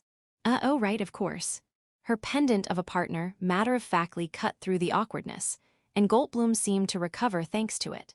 And after clearing her throat, the pure white witch turned a combative smile toward me.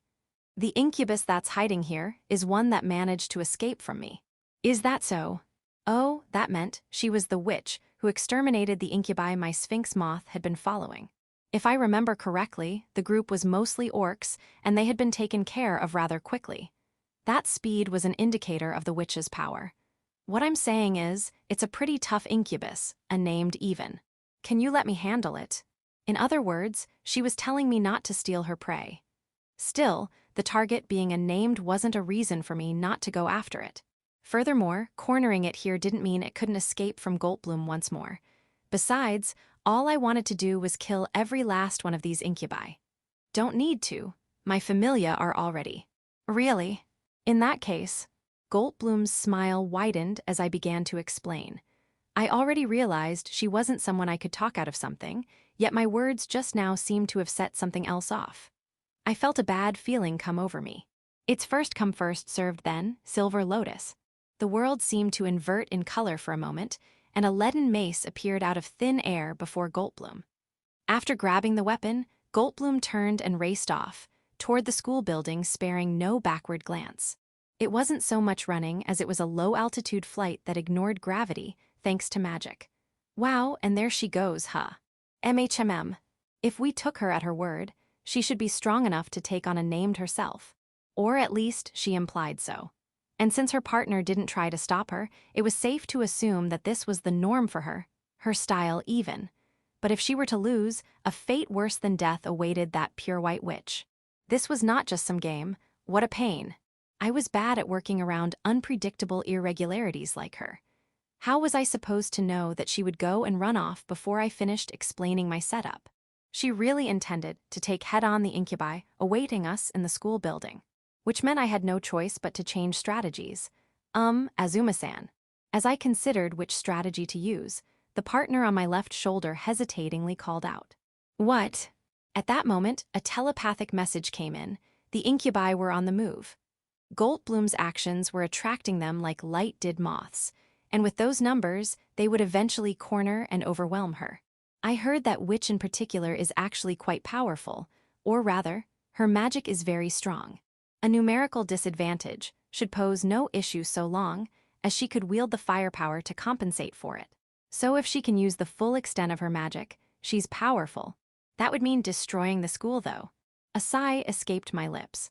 I couldn't allow the elementary school Fuka attended to be destroyed. Chapter 8, Localized Downpour. The elementary school, bustling with lively children during the day, was like a completely different world when it was this quiet at night. The only sounds were the footsteps that echoed down the white corridors bathing in moonlight. My master. What's up? The witch that took those footsteps and her partner exchanged words as they always did. Despite how laid back the witch appeared, the violence dripping from her leaden mace and drawing a trail down the hallway indicated otherwise. Was it proper to speak as you did earlier? Her partner, a crucifix hanging around her neck, asked. It was referring to their meeting with Silver Lotus. While previously it had watched on as Goldblum told the other witch off, then challenged her to a reckless competition, it was now calling out her failure. I just thought it'd be interesting to see if she'd come riding in on that thing. Bored, Goldblum fidgeted with the mace she was resting on her shoulder. In the end, Silver Lotus barely reacted, neither to meeting Goldblum for the first time nor to the impromptu taunting. In fact, in the face of Goldblum's obvious provocation, she, "Don't need to," she said. "Can you believe that?" She really said that to my face. A goblin dove head first from behind a door, only for Goldblum's mace to fall and pulverize its face. That made 3. A knife clattered to the floor as the goblin fell over. The poison slathered across its blade splattered the floor, painting ominous hues. Goldblum, however, paid no mind and continued walking. She ain't following, is she? There has been no indication that familia were summoned.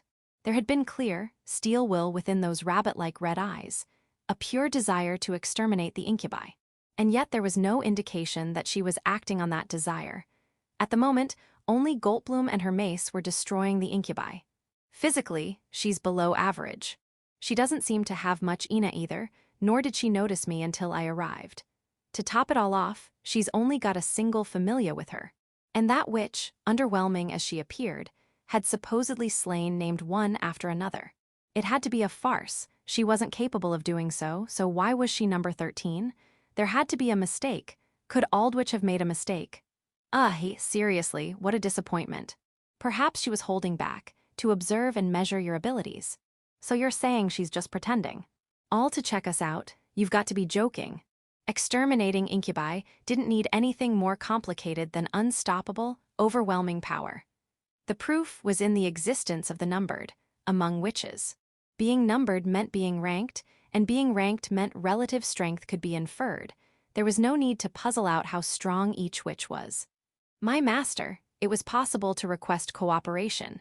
Doing so would not only streamline the extermination of the Incubi, but also reveal Silver Lotus's true strength.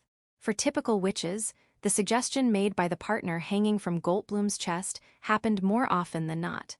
You're making a whole lot of jokes tonight, you know that. But Goldblum was no typical witch. At the word cooperation, her eyebrows furrowed and her mouth expressed explicit displeasure. Sides, it's my fault that an incubus escaped that night. Ahem. There was an unimaginable heaviness behind Goldblum's self-condemnation.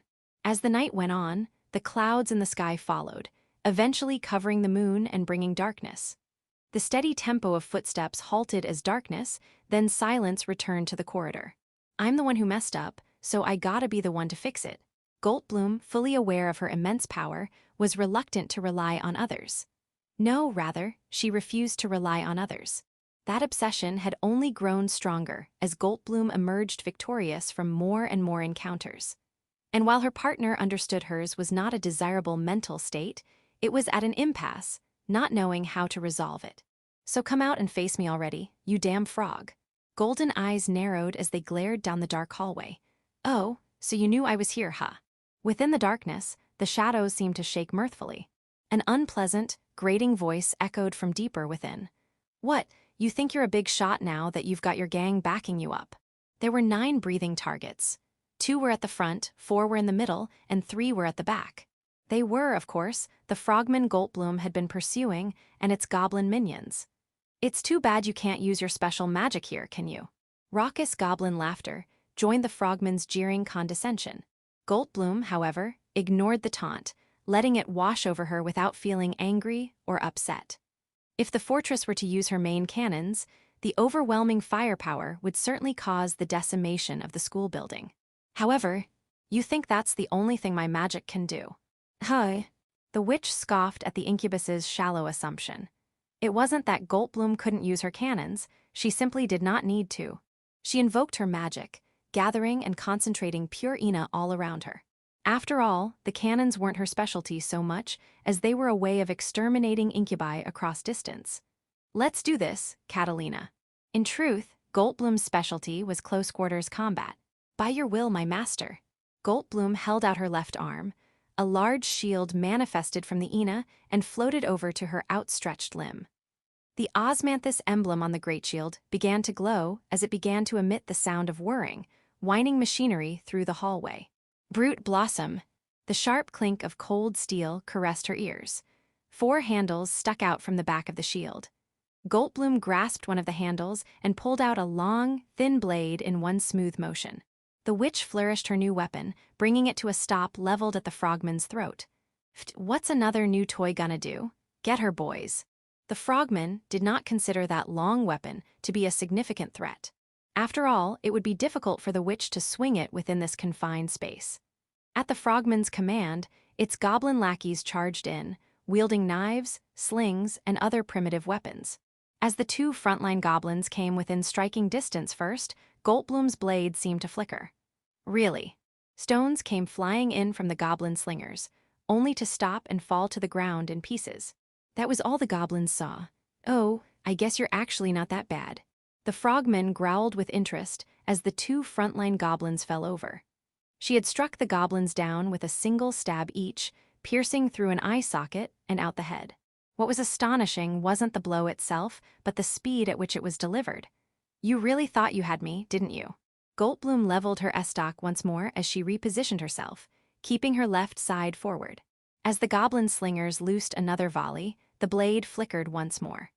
The missiles, blocked by 2 of Goldblum's great shields moving into position, weren't rocks but grenades that began letting out noxious, blinding smoke upon impact.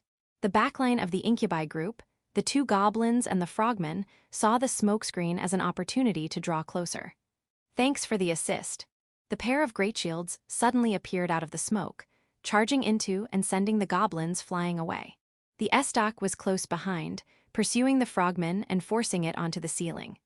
And while Goldblum certainly could not call upon the full extent of her powers, neither could the frogman call upon the full extent of its mobility. Tusk! The S-Dock sparkled gold once more as it took a sharp stab at the frogman's eye. It was proving exceptionally troublesome for the Incubus to dodge these golden thrusts delivered within the narrow hallway. The frogman used its hooked claws to parry the thin blade before leaping backward to gain distance. "You're not getting away this time." Goldblum pushed past her great shield like it was a door, chasing after the frogman. More projectiles came in, but the witch dodged them with ease, returning deadly thrusts that pierced eyes, foreheads, and throats in rapid succession. The already pitiful group of goblins quickly fell apart without so much as a death cry. Nasty little witch. The frogman landed on nearby ground, only for the S-Dock to come whirling at it. Goldblum had thrown her weapon. Whoa, that. It twisted its body out of the way just before the weapon made contact, only to come face to face with a leaden mace bearing down on it. Was pretty close. With another twist of its body, the frogman grabbed and threw another hidden grenade. Its aerial counter was nothing less than extreme acrobatics. The missile flew into the oncoming mace's trajectory, taking the brunt of the blow before exploding. "Seems you're missing a few goons now, huh?" Goldblum coolly pointed out as she waved the remnant dust and powder of the grenade away from her face. They sure were useless. The frogman landed before letting out a sigh as it looked down at the fallen goblin beside it. The S-Dock had bored right through this one's eye. At that moment, the clouds in the sky finally drifted enough to reveal the moon. There are no hindrances now. Time to put it in check. Goldblum drew a new S-Dock from her great shield. Meanwhile, the crimson frogman leaped back into the shadows, keeping well away from the glowing gold and the moonlight. It continued backing away until it arrived at the exit out of the corridor, one that led to an annex where the moonlight would not reach. Finally giving up, Goldblum had long since grown tired of this endless chase. The next time that Incubus came within reach, she would make sure to score a hit and put an end to its ridiculous bravado. With that determination in mind, Goldblum stepped forward. "Master!" In came a coordinated attack, 3 sets of claws, from the passageway, the ceiling, and the front, all at once.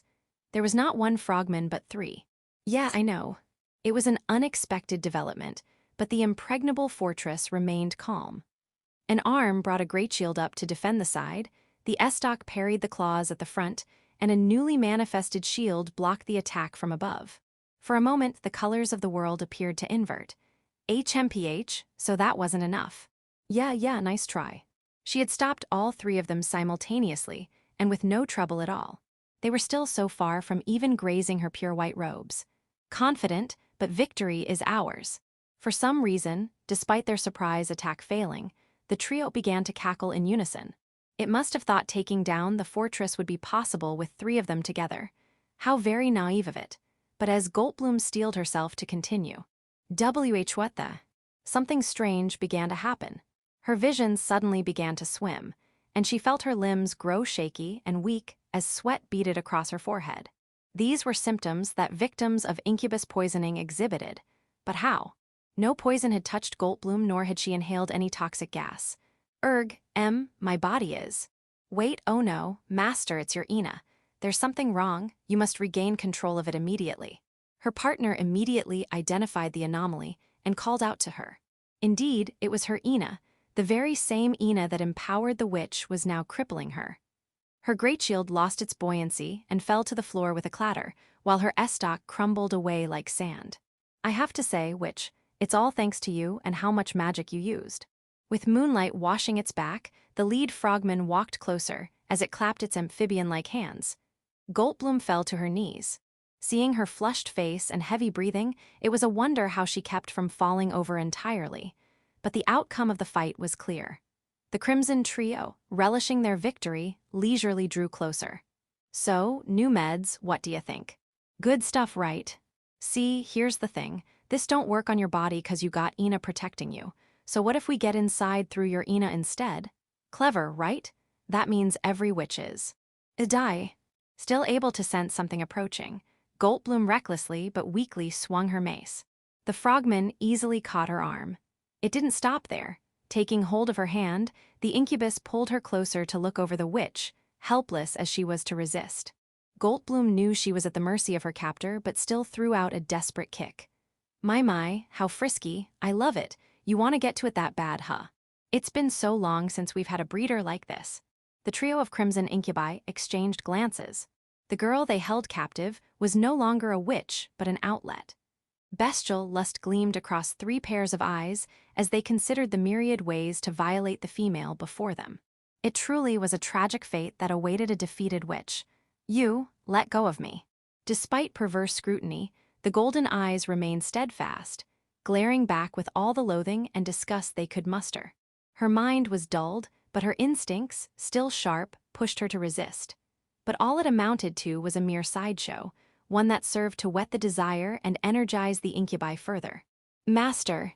The frogmen brandished their hooked claws and ripped away her robes, tearing free her panicking partner. Heh, you'd better not go breaking on us or else. Got it. Then, in the middle of licking its lips in desire, one of the frogmen caught sight of a diminutive shadow approaching from the corridor. Faint light revealed green skin, pointed ears, and hooked nose. Needless to say, it was a goblin. It seemed to want to join the festivity, so the frogman deliberately grabbed the delicate girl's hand and sneered, as though to show off its prize. You guys'll get a turn later, so just wait. Without warning, the goblin toppled forward. A strange, dark brown ball, looking much like an overinflated bulb, was stuck to its back. What's with that balloon? It was not, in fact, a balloon. Under the light, 8 legs holding onto the goblin became visible. Those 8 legs belonged to a blood-sucking vampire that had just finished draining the life from its prey. As one, the frogmen's faces lost their lewd looseness and jumped away. 3 left. A childlike voice, one devoid of childish innocence, called out to them. Twin rubies gleamed eerily in the dark, fixated on the 3 incubi. It took a moment before the frogmen noticed the faint ina surrounding the owner of the eyes, meaning they belonged to a witch. However, what's going on? Why are there so many? Despite knowing their senses were working as usual, as the unknown witch drew closer, the incubi could not accept what their eyes beheld. It wasn't faint ina surrounding the witch but individual motes. 1, 2, likely several hundreds of motes of ina. Master, those are all familia. Goldblum's partner answered the unspoken question that rose like bile within the witch's throat. The sheer disbelief staining its voice spoke volumes. How did it not sense that ina until now? Everything came to light a moment later. An unending swarm of blood-sucking creatures was revealed, with many more still in the shadows. Ticks across the ceiling, fleas across the floor. Individually, they were small and weak, but together, as a rippling, undulating mass, they were nothing short of terrifying. Are you a witch too? Faced with this inexorable tide of horror, one of the crimson frogmen took a defiant stand amidst the tension. It looked like, in more ways than one, a frog staring transfixed at a snake. In response to the incubus's question, Silver Lotus, the silver-haired, red-eyed witch, stepped out of the shadows and answered. That's right. Section, the reason why Fuka's school stood undamaged was because the pure white witch, Goldblum, fought carefully. While she couldn't stop goblins from surrounding her, she nonetheless fended them all off despite the limitation on firepower she had imposed on herself. Everything was going well until it suddenly wasn't. I couldn't be sure, but I did suspect the incubi that escaped Goldblum that night would have devised countermeasures for her, even as it awaited reinforcements. True enough, in the end, my expectation hadn't been disappointed. What about the other goblins? She couldn't have taken them all down. One of the frogmen gestured to the others at the fallen goblin while making a strange face. It had actually been quite easy to take down every goblin, seeing as they were too focused on Goldblum to watch their backs. I hadn't intended to have bait in the first place, but still, thanks to her, I could quickly deal with the goblins. Can't believe they'd send over these useless things. One of the frogmen spat in disgust, before all 3 incubi seemed to shimmer, before fading into the scenery of the moonlit corridor. Compared to normal frogmen, were there only differences in coloration and claws? Maybe it was better at hiding itself, but that was hard to determine. It was just as visible now to my familia as normal frogmen were. One is targeting Goldblum-san. One was aiming for me while another gulped. Meanwhile, the one likely to be the named among them remained motionless. Maybe it didn't know what to do. I drew my kukri and pointed it forward like I was trying to focus my gaze, but that was actually a signal. Wah! The two crimson frogmen, repositioning to launch a surprise attack, found themselves under attack from a cloud of brown. Visual tricks were no use against my familia, not when they identified targets through Ina and not sight. The swarm of earthbound familia leaped forward like bullets, like the fleas they resembled. It was too late for this pair, overconfident in their camouflage, to dodge. What's with these things? Grarg, I can't get 'em off. They were now vaguely frog-shaped blobs covered in a brown mass, uselessly flailing their arms and wriggling about as they tried to shake the brown away. But fleas, my familia, were relentless. For every one that fell, another 3 took its place. Nothing would stop them. Jaya. The 2 swarmed incubi began screaming in agony as countless proboscises penetrated every inch of their bodies. It would seem I could deal with these frogmen variants, but not quite named, the way I would regular frogmen. As many bodies within the swarm began bulging bright red, the 2 bodies they clung to ceased thrashing and fell to the floor unmoving. You've gotta be kidding me here. The remaining named, having evaded the first wave by keeping back, revealed itself, seemingly realizing its camouflage was useless. It had moved to the ceiling. That meant it was looking at me, while upside down. What's with this familia? Like the many incubi that came before it, this incubus underestimated my familia, thinking them inferior to witches. Combat-oriented familia certainly did exist, but those were usually within the frame of only providing support and following up. I had a much easier time using my familia to kill any incubi underestimating me. The ones that grew cautious like this were the real problems. Wait, no, it can't be, it's you.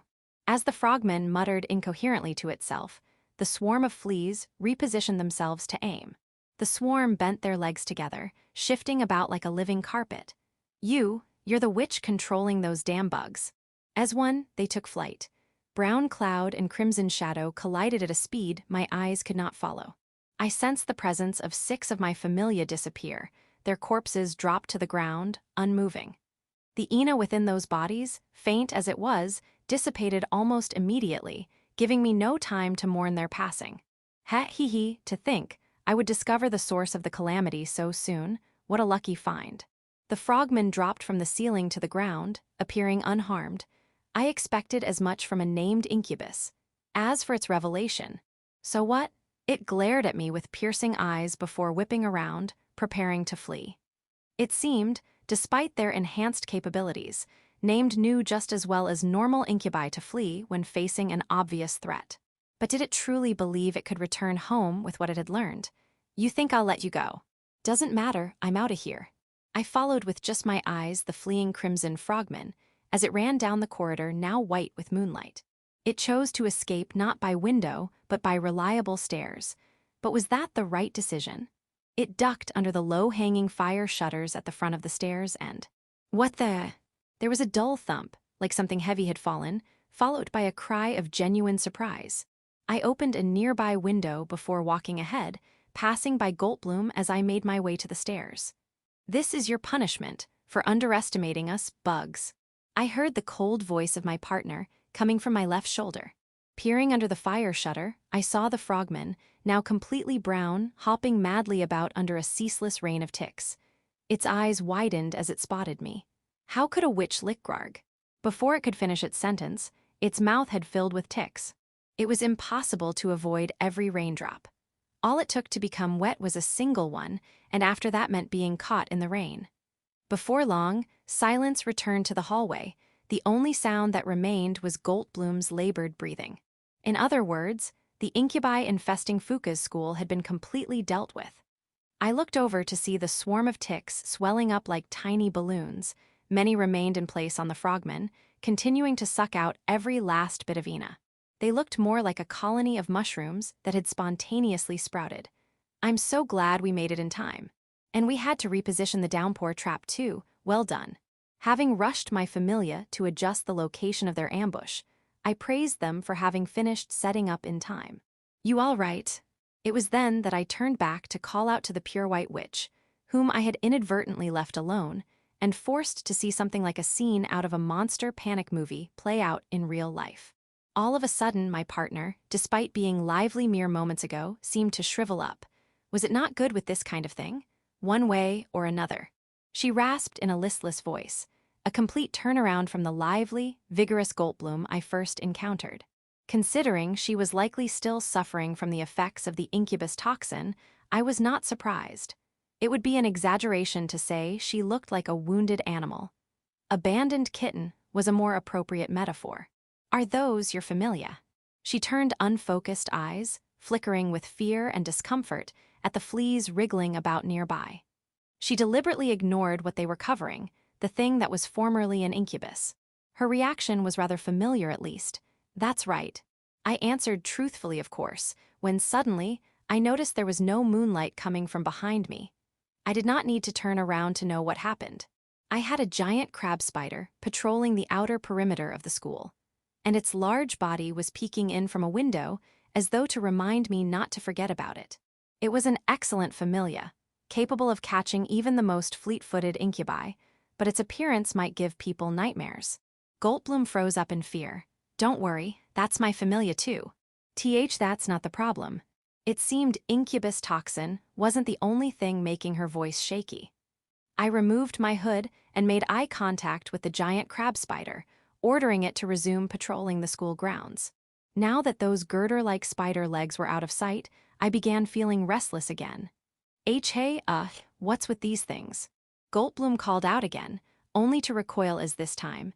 A swarm of nearby ticks raised their front legs and moved closer to her. The witch in pure white was once again cornered into stillness, looking like a butterfly that had found itself caught in a spider's web. Stay away from me. Contrary to her desires, the encirclement continued drawing closer, and her breathing grew more panicked. Right now, even I, insensitive as I was, could feel the flow of Ina wafting from Goldblum. Calm down. As I called out to Goldblum, I reached out a hand to stop the ticks from moving further. It went without saying that incubus poison had aphrodisiacal properties.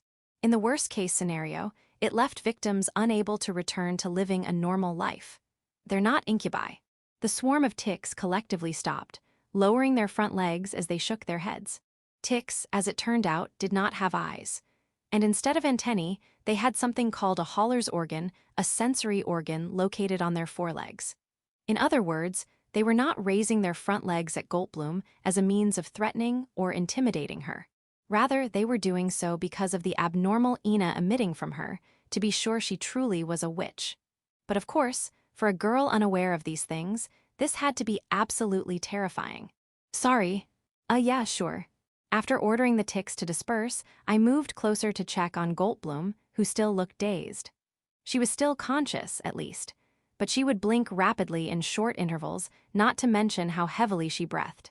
Her cheeks were flushed as well, and she was covered in sweat.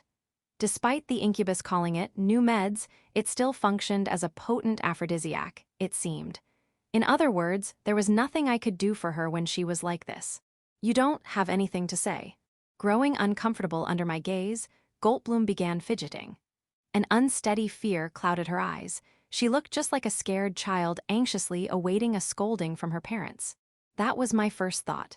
As for her question, what was she even expecting me to say? Showing sympathy was out of the question. On the other end, it would be easy enough to criticize her immaturity and thoughtlessness in rushing ahead. But only idiots would follow either of those patterns. I looked toward my partner, but the jumping spider was still frozen in place.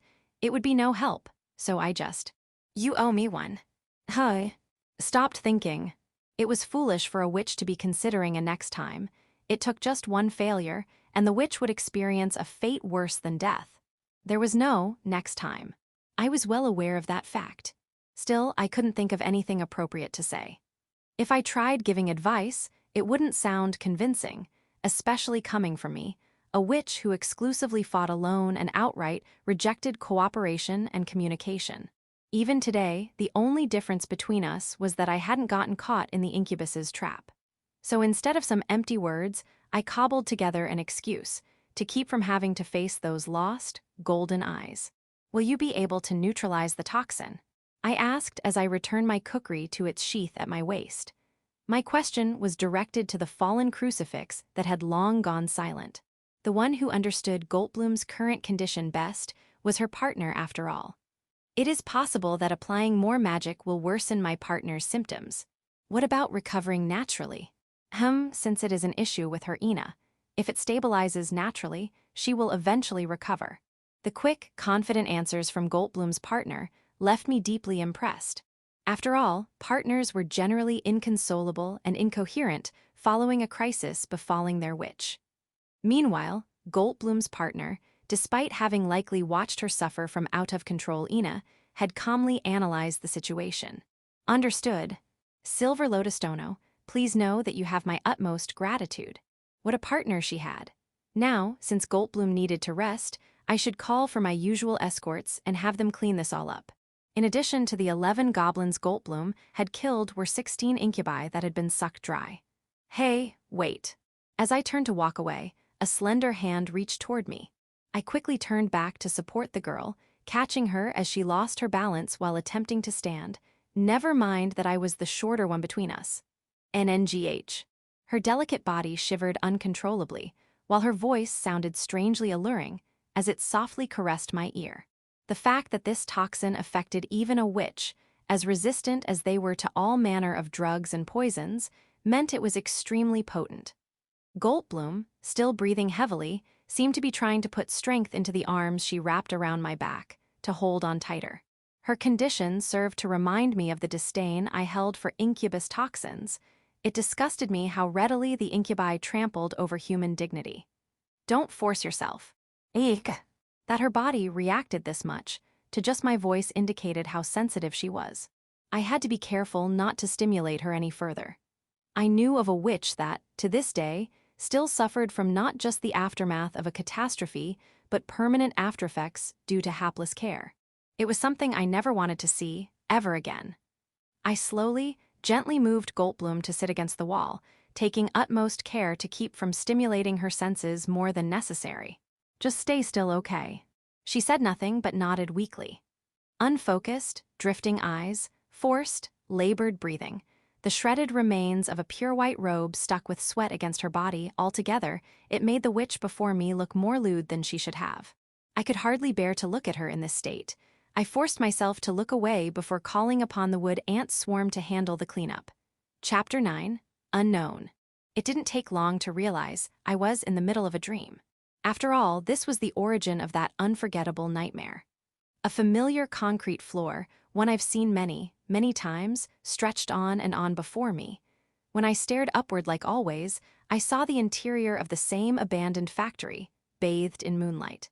And there, right below the moon, stood a girl looking back at me. Deep despair welled within her crimson eyes, yet her mouth moved to form words saying the exact opposite. It will be all right. The girl with hair like absorbed silver moonlight had been a kind and gentle witch. Had this world been a peaceful one, she surely would have lived a happy life. But right now, she could only tremble in terror, surrounded by green-skinned goblins. She had been taken as their captive, and in moments, she would be forced to endure humiliation she had no way of resisting. Don't move. The captive was none other than the foolish me. Despite having a past life to draw from, I was no less ignorant and powerless. I wanted to kill myself. The knife pressed against my neck gleamed as though to mock my powerlessness. These guys are all so stupid. Oh, I'm ready, so ready to put one in her belly. Unpleasant jabber rang in my ears. These incubi, goblins' flesh bags, were letting out vulgar, derisive laughter. They were blaspheming creatures, worthless beings that did nothing but spread misery across this world. Their existence held no value whatsoever. Why do they take people's lives?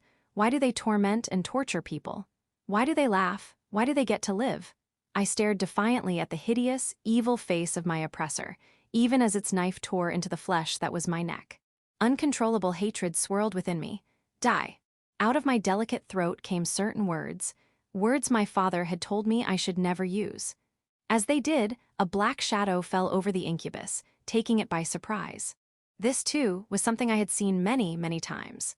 One by one, an 8-legged creature began pulverizing each of the incubi, splattering blood and gore all across the concrete. It was like throwing bright red paint across a blank canvas. What is this thing? Scissor-like mandibles tore the flustered and panicking goblin in two. Its blood sprayed through the air. It bathed the girl, still frozen in stunned silence, in vivid red. Damn it all. The hands that held me suddenly pulled away, while the knife at my throat fell to my feet. I heard desperate footsteps behind me, quickly fading away. It would not escape. Kill. A dark wind blew past me, playfully scattering my black hair about. It chased down the fleeing body, now diminutive in the distance, impaling it with wicked pincers. Jaya. The splatter of blood across the concrete floor accompanied the fleshbag's dying screams. With that, the incubi in my sight were slain. This wasn't nearly enough. Countless numbers of these things still existed worldwide, spreading misery as they lived. Nothing was finished, not in the least. Rather, everything began on this night. The eight-legged creature came back over, its steps leaving bloody prints visible under the moonlight. It was a creature that resembled a spider, but was not a spider. I found myself drawn to the black obsidian orbs that were its eyes. Renka Azuma, do you desire the power? My would-be partner asked in a solemn voice. What a pointless question. I had long decided on my answer. Without a doubt. The moment I spat the words that were my answer, the world around me swirled round and round. Darkness fell, I fell. I raised heavy eyelids to see a ceiling depicting a starry sky. It looked a lot like the ceiling of my room when I stared up at it while in bed. Ni-chan, nom nom. I turned to see Fuka sleeping peacefully beside me, my hand in hers. This was reality. Like it always did, that nightmare had hindered my ability to distinguish dream from reality. That dream always came back, again and again, as though constantly reminding me of how it all started. How could I ever forget? Section, witches, because of their beauty, were treated like pop idols. Rather, how else would people react when seeing a pretty girl fight evil and protect innocence? As the incubi threat loomed taller with each passing day, so did the public's attention on witches, with some even turning to worship. The common sense I inherited from my past life was often at odds with the common sense of my current life. Though, I suppose it was better to say that my common sense hadn't been updated to accept this world's common sense. It was like the world I remembered had been forced through many twists and turns since the appearance of witches, resulting in the current day.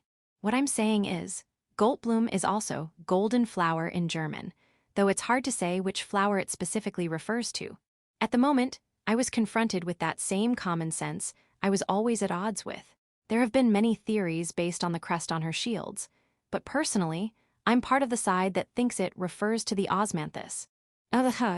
But the boy before me did not seem to notice my awkward acknowledgement. I had been caught by this chatty classmate of mine just after lunch break had started. The previous class had been a self-study session, and I had extra time after finishing what I wanted. My thoughts then turned to thinking about the flower depicted on Goldblum's great shields. I had been drawing the flower from memory, only to be seen and called out by this boy, a self-proclaimed fan and expert of witches. His name was Tanaka, or maybe Nakata. And when that had happened, my partner, whom I had intended to ask, only waved a foreleg, as though wishing me good luck, before ducking back into the pencil case. So I answered him, thinking I would only ask and learn about the flower, but... So the osmanthus is actually more yellow-orange than gold, and its German name is Duftblut, which, obviously, isn't Goldblum. However, what we should be looking at isn't the name, but its meaning in the language of flowers. Nakata took a deliberate pause, using his fingers to push up the bridge of his glasses, before continuing in a serious, earnest tone. See, in the language of flowers, the osmanthus symbolizes modesty, humility, and nobility.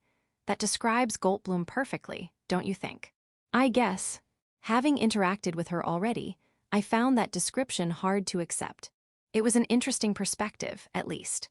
After all, it always seemed like Aldwych named witches based on a whim, and until now, I never really thought about what they could mean. What about me then? What did the lotus symbolize in the language of flowers? What I mean is, well, Goldblum puts herself at the front lines, right? And so it's like, she fights in a way that keeps others from getting hurt. Seeing my not-so-favorable reaction, Nakata hastily began to explain more. And like, other witches are always praising her, right? But it doesn't go to her head because she fights to protect others, not for praise, and that's a lot of what the osmanthus symbolizes. But that was true for every witch fighting to protect someone or something. No one witch was better or worse than another for that. Was there something different about Goldblum that made her more captivating to people like Nakata?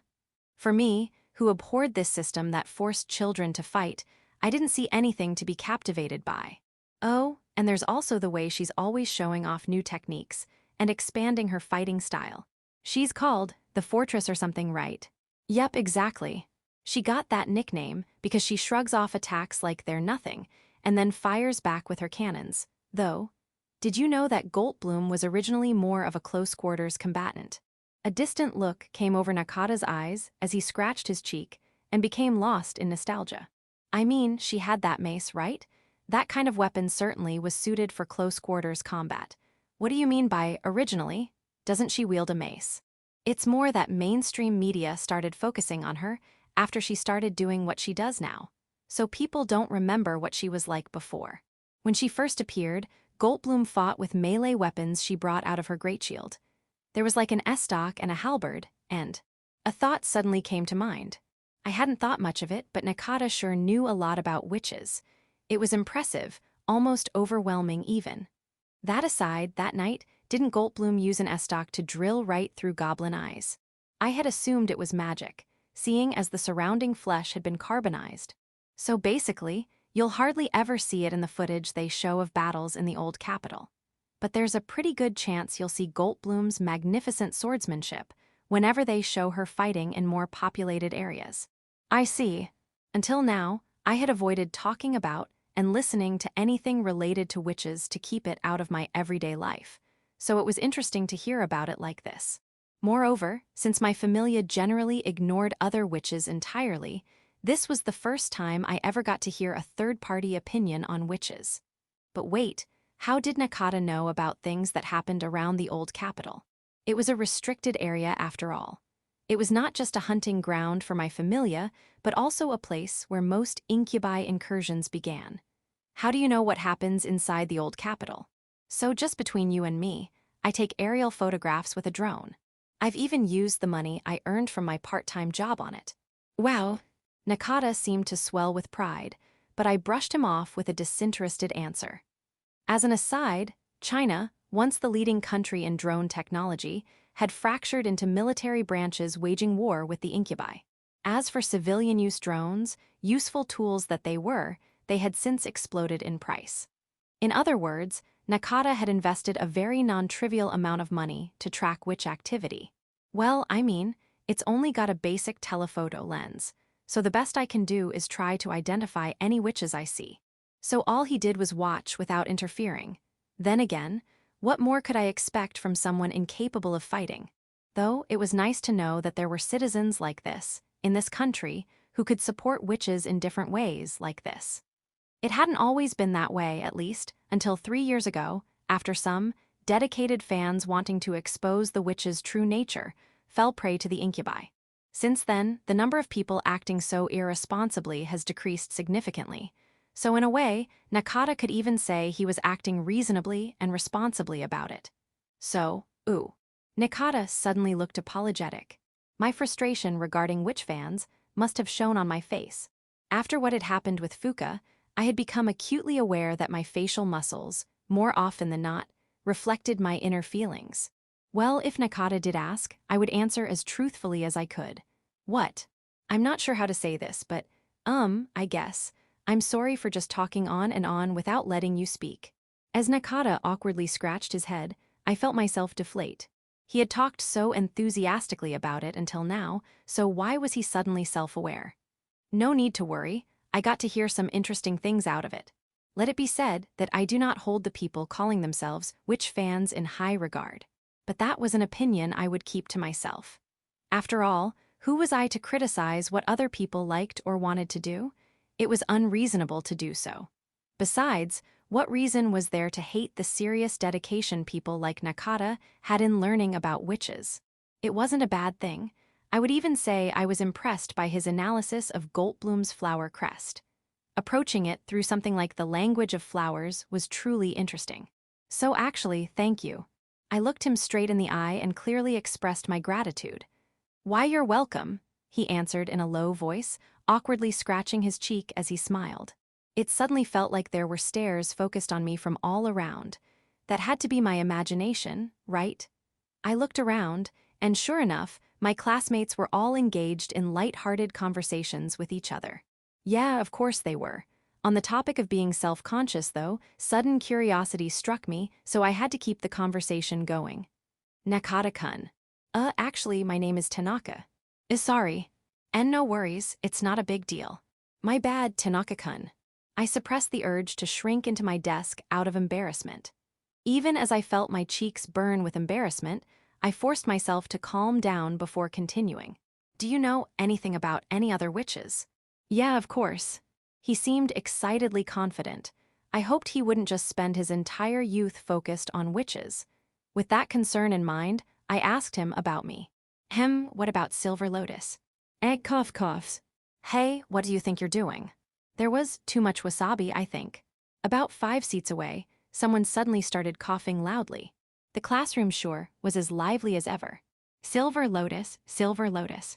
Tanaka-kun sank deep into thought on the name.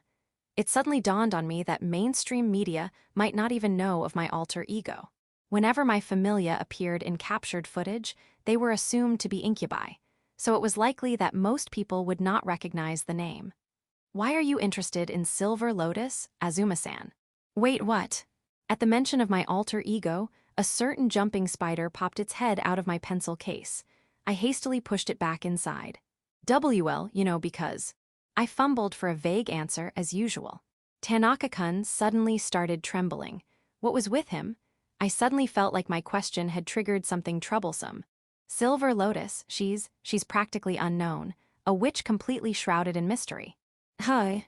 His eyes sparkled brightly, as he practically shouted without a hint of hesitation or shame. His reaction caught me off guard. I had yet to ask anything, and he was already going off. Check this out. This is pretty much the only clear picture I've ever seen of her. Whoa. On the screen of his phone was a picture of a silver-haired, red-eyed girl standing amidst ruined buildings. It was a very clear photo. It was a profile shot, one where I had my hood off, that also captured a surly, unsociable air about me. When and where was this photo taken? How did you? I got it from a fellow witch fan. There wasn't any location data though, so people have been telling me it's a composite, but I think it's real. I, for one, hoped it was a composite too. How hadn't I noticed someone getting close enough to take a photo as clear as this? Wait, these ruins, was this taken at the old capital? Only a witch could have entered that restricted area and followed me around to snap a picture. Really? Surely that wasn't the case. I really hoped it wasn't. Now you see that.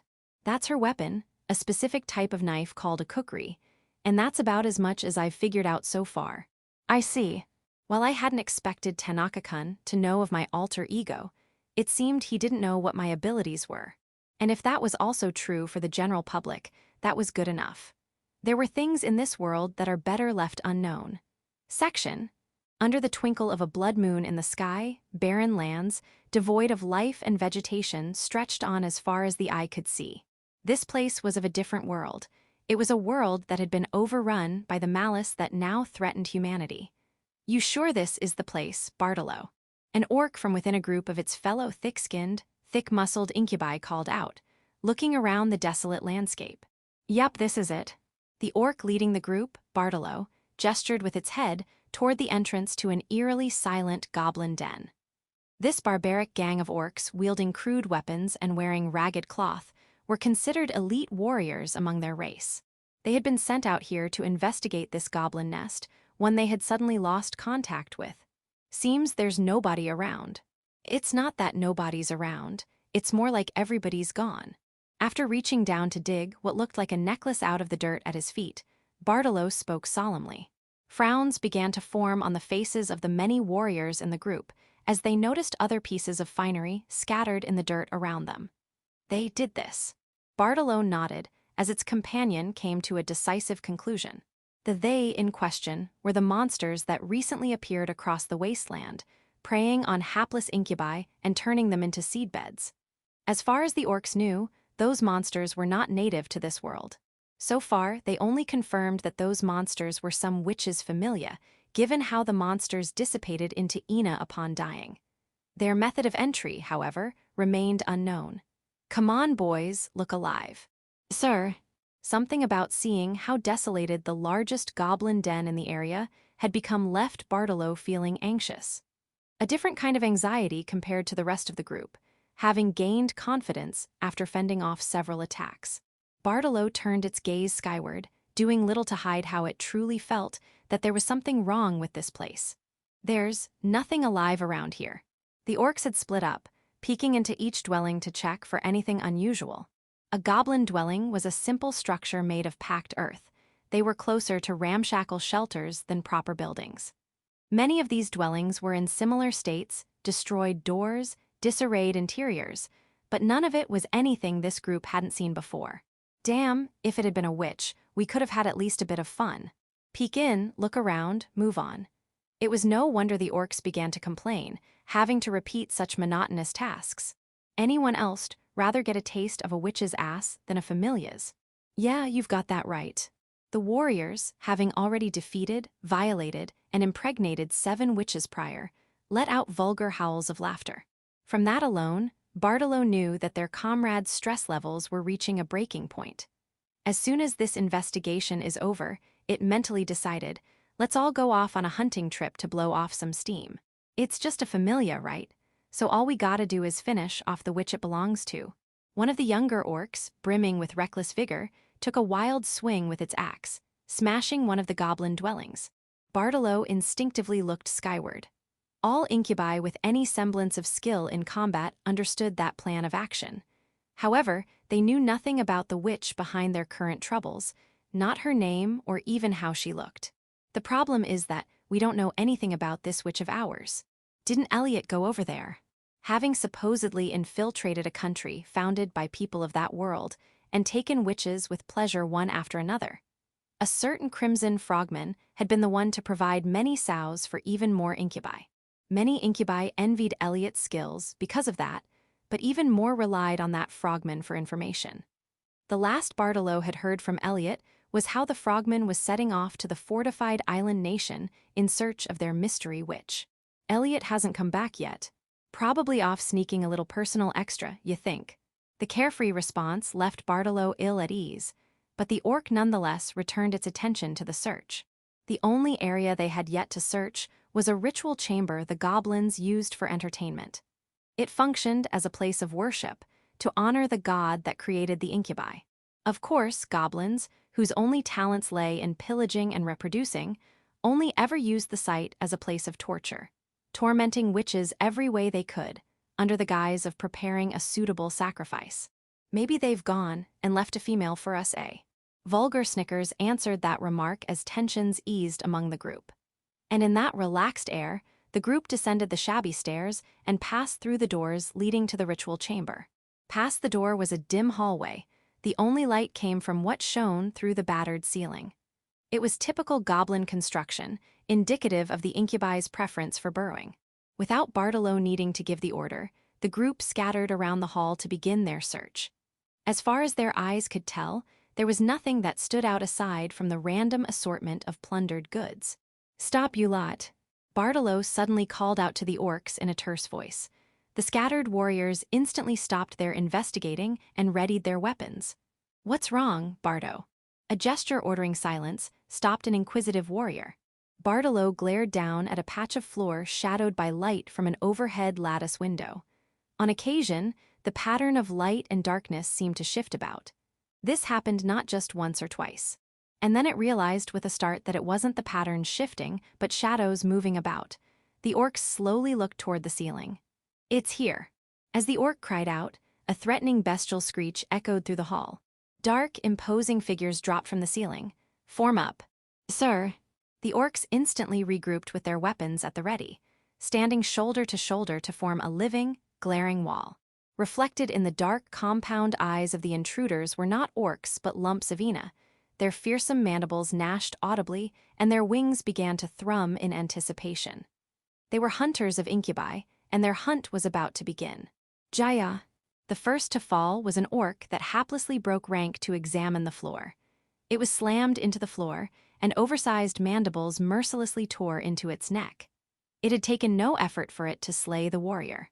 The familia these warriors had encountered until now seemed like juveniles in the face of these monsters. Its jet-black exoskeleton seemed to gleam under the fountain of Ina-rich gore. "I'll kill you." "Hey, wait, stop." Enraged, one of the younger, more hot-headed orcs charged in with its raised axe and a warkrie. But the jet-black familia, comparable in size to these orcs, leaped into the air. The monster, originally a braconid, dodged the all-out attack, allowing 4 comrades to pounce on the prey that had willingly separated from the group. "NGH, ah arg." It was like a feeding frenzy as mandibles dove in, tearing arms, legs, abdomen, and head away. A wave of pure black had engulfed the young, hapless orc, and before long its dying screams had stopped. Damn it! Seeing a live demonstration of death by dismemberment, the orc warriors began to falter. Their morale and will to fight were ebbing away. And yet there was no escape. To run was to die. They had no choice but to take up arms and desperately resist the overwhelming buzz of wings. How many of them are there? Ennu. Stub. Without warning, the next frontmost orcs found venomous stingers piercing their skin. They instantly fell over and, unable to resist, were ferried away. They were fated to become seedbeds. While orc-type incubi had the advantage against witches thanks to their natural toughness, this resilience proved useless under the assault of these jet-black familia. Their powerful mandibles ripped flesh and smashed bone, while their venomous stingers pierced skin and stripped freedom. Stand down, fall back. Bartolo, realizing the orcs would be annihilated if things were to continue as they were, ordered a retreat. But it was clear to the faltering orcs that doing so would be difficult. The exit their escape appeared impossibly far away. "Benito, behind you." "Wah!" Another pair of mandibles closed in, clamping down on and tearing away in one swift motion a deathly chunk of the neck of the orc named Benito. The bloody fountain splattered friend and foe alike. Damn monster! Without hesitation, Bartolo brought its club crashing into the lacquer-like exoskeleton, sending the massive familia away. Had it been a witch, the blow would have instantly incapacitated her. But its opponent was a monster of a familia. Despite smashing through a pillar and into the nearby wall, it sprang to its feet like nothing had happened. Disgusted and disappointed, Bartolo took another swing as buzzing noises closed in near his ear. Jaya! A cacophony gnashing mandibles, tearing flesh, deathly shrieks, and screams filled the ritual chamber. But even as orcs continued to fall, the group slowly, so slowly, but surely made its way to the exit. "Do not get separated, no matter what." "Sir." The number of voices answering Bartolo's command had fallen to less than half of what it was. But the familia continued slaughtering the retreating orcs with cold, mechanical efficiency. Somehow, by some means, the persistent warriors eventually reached the stairs leading outside. "Go, go. Climb, damn it." Bartolo, taking a position at the foot of the stairs, urged its comrades onward, up the stairs, repelling snapping mandibles before shattering the pillar that supported the entrance. It was hoping to buy even a little time by collapsing the exit. Once the buzzing of wingbeats subsided, Bartolo quickly ascended the steps. "Okay now, as long as we."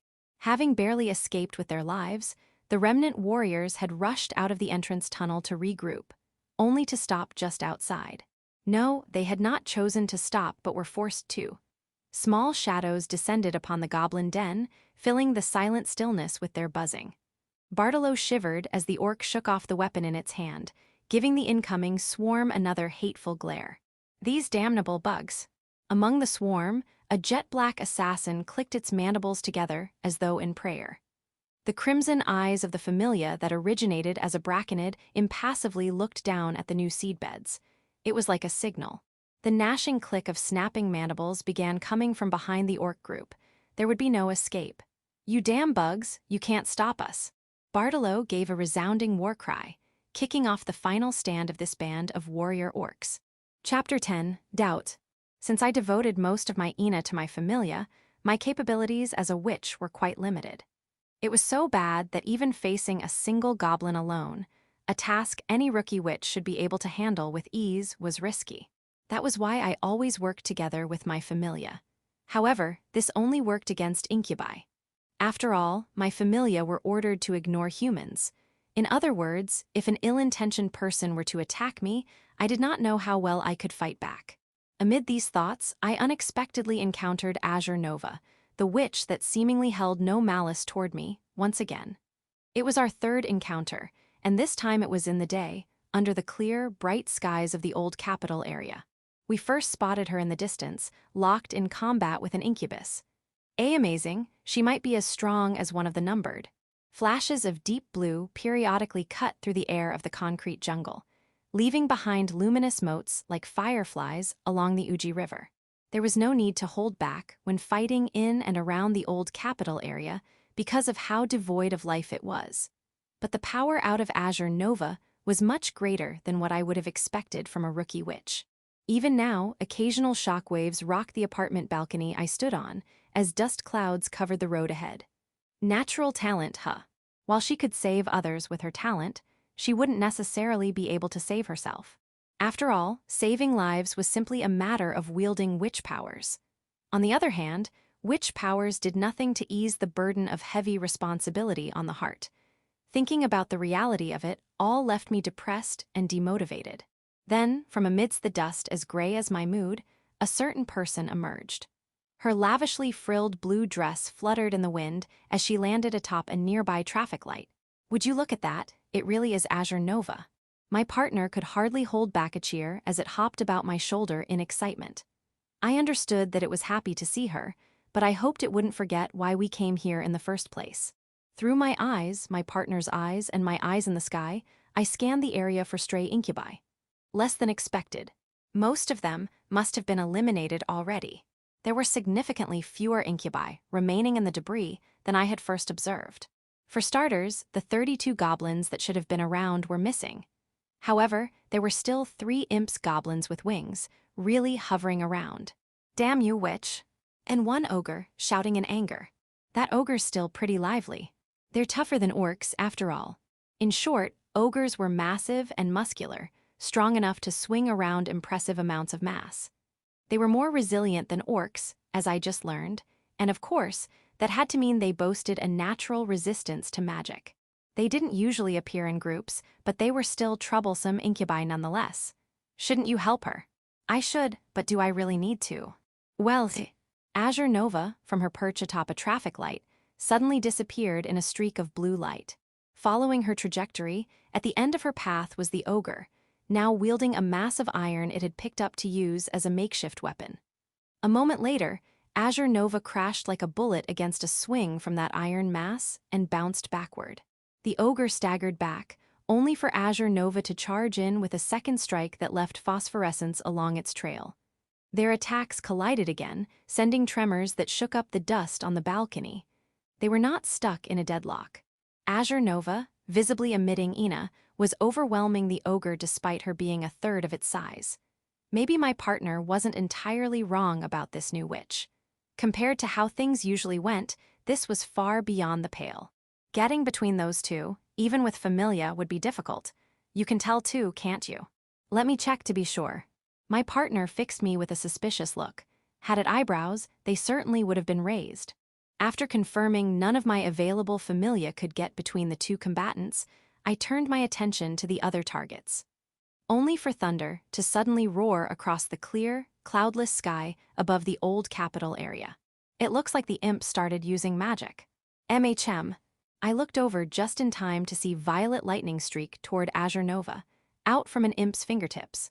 However, as the meddlesome spell came into range, it seemed to bounce off the ambient phosphorescence, violently veering off like pulverized thorns. Among the incubi, some were capable of using magic, though it was magic different from what witches wielded.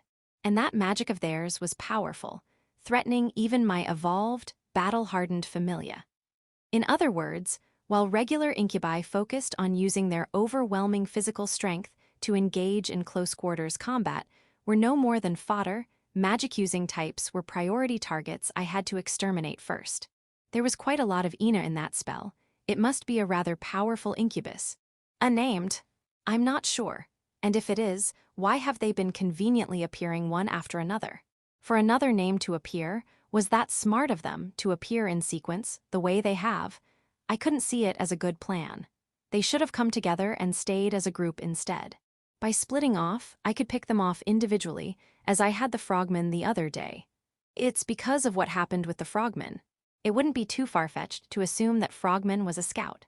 And since their scout didn't return, it would make sense that they would send over more incubi.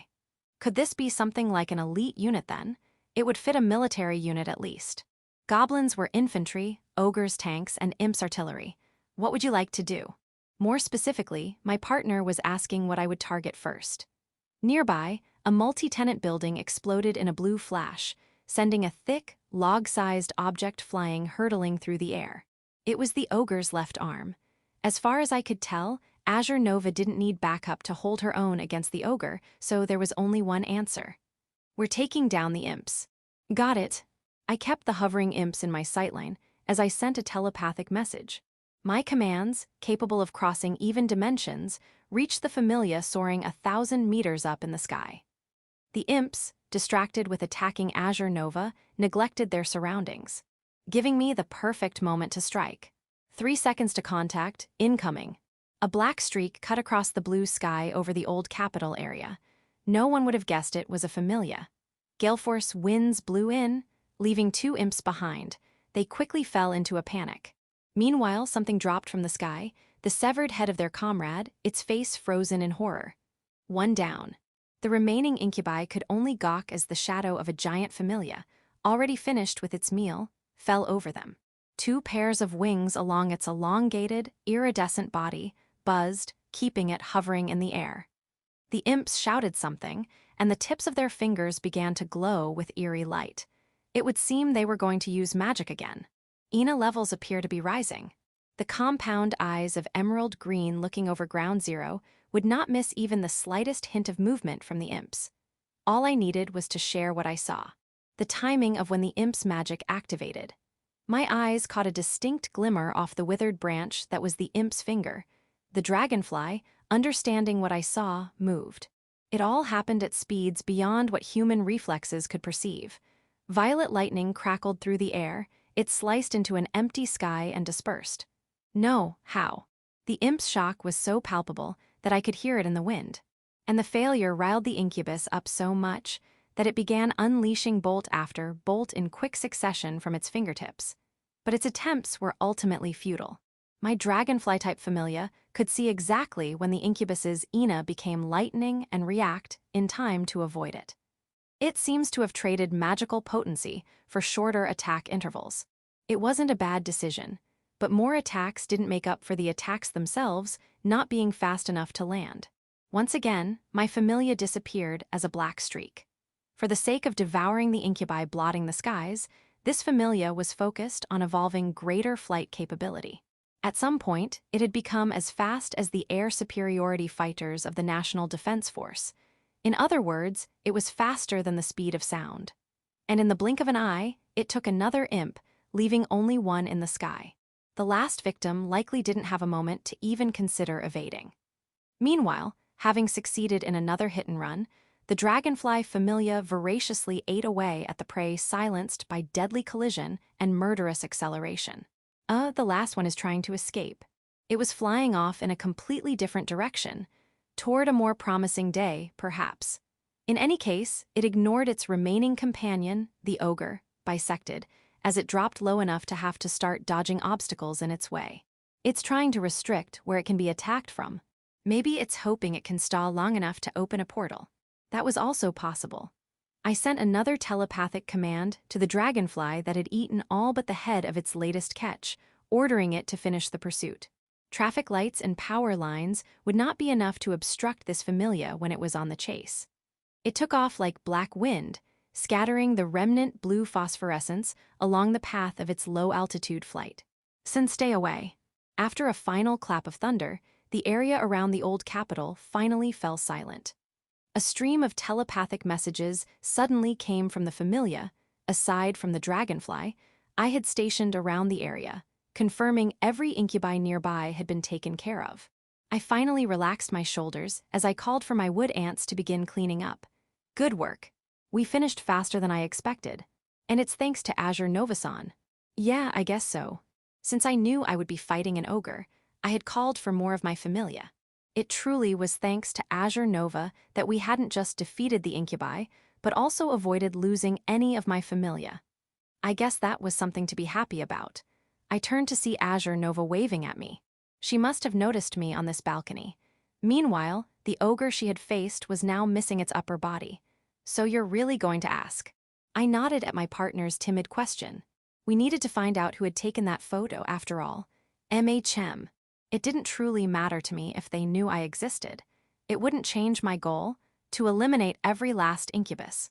After all, even if I gave up that much, I still had the power to crush them completely. But there would come a time when that alone wouldn't be enough. We can't be sure it won't become something worse. That is true. And if it starts affecting my private life, then what? I became acutely aware of the weight of the kukri in its sheath, a weight that dragged down my mood. If Fuka, or my father, or anyone close to me were captured, because of me, would I still have the resolve to fight? To kill? Silver Lotus-sama. Someone interrupted my thoughts. Azure Nova, who had crossed the distance between the highway and this fourth-floor balcony in a single leap. Her namesake color stood out prominently against the gray cityscape sporting steady green encroachment. In comparison, my mouse gray blended seamlessly into the shadowy background. I didn't expect to see you here, and you even helped to thank you. I didn't do much. It totally was. Thanks to you, I could focus entirely on that big incubus. Azure Nova answered enthusiastically, like a large dog happy to see its owner. An ogre, even on its own, should have been a formidable opponent to the average witch. Meaning there had to be something going on, if you say so. Of course. Suddenly, I couldn't find the will to say what I had intended. It felt like doing, so would be doubting the genuine goodwill her clear eyes were showing. But still, even so, I had to ask, I had to know. I made eye contact with my partner, signaling to stay quiet. Azure Nova. Why, yes. When I spoke her name, she immediately straightened up. That was probably the first time I had called her by name. In fact, I have a question. Ask away. I was not a very good speaker. I might know what words to say, but the act of speaking them was beyond me. All I could do was say it plainly and honestly. Have you been tailing me? The question that came out of my mouth was a nasty accusation, and it reeked of insecurity and paranoia. But Azure Nova, who had been waiting for me to speak, nope, I haven't done anything of the sort, cocked her head in confusion. Despite the implied suspicion, she was neither upset nor sad. And to be exact, it's been 17 days since I last saw you. Huh, so it had already been over 2 weeks ago that we dealt with those lycanthropes together? Wait, and she answered so confidently too. As far as I could tell, she wasn't faking it either. If this was an act, I think I would have trouble trusting anyone ever again. I see. I could have pressed further, but I didn't think it was right to doubt someone who said otherwise. So I would trust her. I knew it. She's not the kind of person who would do something so tactless. MGPH. I pinched my partner's mandibles shut to stop its whispering. Even though nothing had been resolved, I felt relief. But at the same time, overwhelming guilt and self-loathing. The burden on my shoulders was lighter, but it had also left a bitterness in my mouth. So why'd you ask? Are you being followed? After seeing me grow quiet, Azure Nova had an obvious question to ask. It was painful how concerned she was, seeing as I had suspected her first. Still, I couldn't not answer. So there seemed to be candid photos of me in the old capital area being spread around. As soon as I spoke those words, the aura surrounding Azure Nova suddenly shifted. It was a very familiar aura. It was the same as the inorganic hostility my familia felt toward captured incubi. Oh, now I get it. And you thought it might have been me. MHM.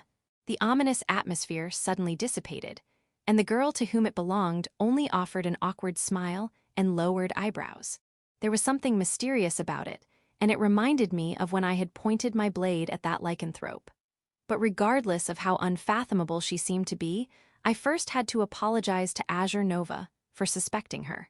Sorry. No, there's no need to feel bad. I completely understand why you'd be worried. They start with secret photos, but before long, they start doing worse and worse things. There was an icy emphasis on the they she mentioned, cold enough to chill the air. It was all too clear that she considered them her enemy. How dangerous. Considering it was a photo taken from within the old capital area, that would mean a witch is behind it. Do you know any others besides me? Nope. We really don't. Oh. Hearing our terse answers, Azure Nova made a complicated, indescribable expression. There was one, but that witch probably wouldn't want to meet me again anytime soon, considering what had happened. Or had almost happened. Her aside, there was only one other witch who personally knew me. I'm surprised your familia didn't do anything about it, though. The familia can recognize witches, but they usually ignore them. Huh? Wait, really? Azure Nova's eyes widened in surprise at my partner's explanation. Generally speaking, their identification processes only distinguished incubi from non-incubi. It would be terrible if an accident were to happen because the identification criteria were overly complex, after all, and I had no intention of changing it. Still, it will be a problem if this affects my private life. It really would. Ahem. Was there any way I could stop any future candid photos or anyone stalking me? I didn't want to have to worry about watching my surroundings every time I transformed. Azure Nova tapped her cheek with a slender finger, while my partner dexterously scratched its head with a foreleg. A thoughtful silence fell over the sunlit balcony. Okay, I got it. Just as I seriously considered the logistics of commanding my familia solely through telepathy, Azure Nova suddenly spoke up, seemingly having made up her mind. Could you let me handle this, Silver Lotus-sama? Whoa. Impressed, my partner immediately took the bait. It might be late for me to say so, but I wasn't so sure. I didn't think this was something I should entrust to someone else, just like that. After all, the other party could be harder to deal with than an incubus. No, you don't. To tell you the truth, I'm actually really good at finding people. The witch in blue leaned aggressively forward as she grabbed my hands. She looked more serious than ever. And unfortunately, that kind of uncalculating straightforwardness was my weakness. It was something I only discovered after meeting Azure Nova. Suffice to say, it was hard to refuse her like this. Please allow me, I really want to help. This reckless side of her had me feeling concerned. Still, since it was just looking for someone, there was no reason to refuse her, right? There shouldn't be. Just don't go too far. All right. The witch in blue replied so energetically that I thought my familia up in the big, blue sky would be able to feel it too. Was that really the best choice, though? Chapter 11, Faith. Many girls idolized witches, admiring how they fought and saved people's lives. The witch named Azure Nova was once just like those girls, an admirer of witches. But her admiration, all of those girls' admiration, was born of ignorance. After all, incubi were vicious, brutal enemies. A gruesome fate awaited any that fell to them. Yet, if not for the sacrifice of the ignorant, humanity would have no future. When she discovered this cruel reality, it left her broken, on her knees. But after discovering the flower blooming amid the fields of despair, she found the strength to stand once more. Even now, when she closed her eyes, the memories of that day remained as vivid as the day they happened. It had happened in the hazy darkness, against the roar of stormy rain. Hee, a human sow. Within the noise of the downpour came the vile voice of a goblin. Its eyes were set on a girl in a school uniform caught in the rain, ignorant of its presence. She walked alone, without a partner, along a riverbank on the outskirts of the old capital area. There was no destination in her mind. A young sow, ripe for the taking. The sound of many stomping feet quickly drowned out the rain. I have to fight, but despite the subconscious reaction she had long acclimatized to, she had no will to fight. Ina, she's a witch. She was a witch that to be as strong as a numbered. The total incubi she had slaughtered to that day was a testament to her strength. And she would continue the slaughter, even if she lost her sister, even if she lost her best friend, even if she lost her comrades. But even as she continued the slaughter, the war with the incubi hardly changed. The squat, shadowy figures soon caught up to her. What's she doing here all alone anyway? Who cares? Just grab her, hold her down already. The girl said nothing as they pulled her to the ground. Her blank eyes reflected only the murky sky above. The day had come when the horror, the despair, the futility of it all caught up with her. On that day the girl realized all she admired was an illusion, a fabrication. She ain't crying or screaming, how boring. How about I give her something to cry about then? A large shadow fell over the goblins. and the girl's eyes widened in surprise. The shadow belonged to a gigantic, muscular incubus, an ogre. It seemed this witch, already resigned to her fate, would be tormented far more tragically than she had initially thought. Although she stiffened up in fearful resistance, with her arms and legs now bound, there was nothing she could do. If it's you, boss, you'll break her after one go. HMPH, it was only a joke. I've no interest in weak sows like this. Relieved, the goblins closed in around the girl, reaching excitedly for her body. A witch's final moments were like those of a wild bird. It was rare that people witnessed it. After all, they were spirited away, to spend the rest of their lives as incubi seedbeds in a different world. All right, I call first dibs. For the girl with a despair-broken heart, that was sure to be her end as well. Another shadow descended from the sky, falling with the rain. It landed among them. Because of its size, the landing sent up a spray, drenching the group. What the? The sudden drop-in caught each of the incubi in complete surprise. However, one among them, the ogre, had remained calm and saw the falling object for what it truly was. Giles. It was the corpse of a fellow incubus, its limbs bent in unnatural directions. Closer inspection revealed a caved-in belly and a crushed spine. One of the goblins brandished its knife at the unresponsive husk of a girl the incubi had surrounded, while the ogre tightened its grip on its weapon and began looking around. There's a witch somewhere. Where's she coming from? They could see nothing. Their exceptional eyesight was no less limited in the rain. Instead, they strained their ears to hear through the cacophonic downpour and swelling river. Eventually, they caught it, the sound of steady, approaching footsteps. They instinctively guessed the direction the girl was coming from. She's behind us. The ogre turned and swung its makeshift weapon at the giant shadow that appeared within the murky gray rain. It was a deadly swing, powerful enough to crush even fortified tank armor, that scattered the raindrops along its trajectory. The ogre was certain of its victory, but its opponent's counter was fast enough to vaporize the surrounding raindrops. The shockwave of their collision blew away every drop around it, and what gave in, unable to withstand the strain for any longer, was the iron mass that was the ogre's weapon, shrieking as it shattered. How did you? The incubus recoiled in shock. How could this happen? It was utterly impossible to believe. After all, its prided lump of iron hurtled through the air in pieces, landing along the riverbank like grave markers. One hapless goblin was unfortunate enough to be caught under an errant chunk, sending forth a burst of viscera and muddy water that dirtied the girl. Your iridescent colors flashed intermittently from the hidden assailant as it closed in on the ogre faster than its massive size would suggest. When it drew close enough, the limbs it had held against its abdomen sprung forth. The ogre reacted instinctively, crossing its arms to take the blow head-on, but because of that snap decision. Arg! The bones in both of its arms snapped into pieces, with the vicious crack of their breaking dampened under the rain. The unknown assailant would not stop at smashing just the incubus's arms. It retracted its arms to its abdomen before unleashing them with explosive force, this time at the ogre's chest. The impact made a dull thud and sent a giant silhouette soaring through the rainy sky. It was supposed to be an ogre, a top-class incubus specialized in close-quarters combat.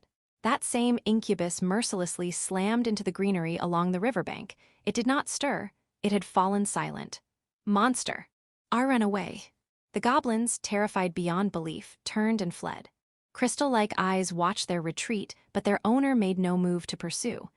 By its size and presence, this creature was, without a doubt, a superior being.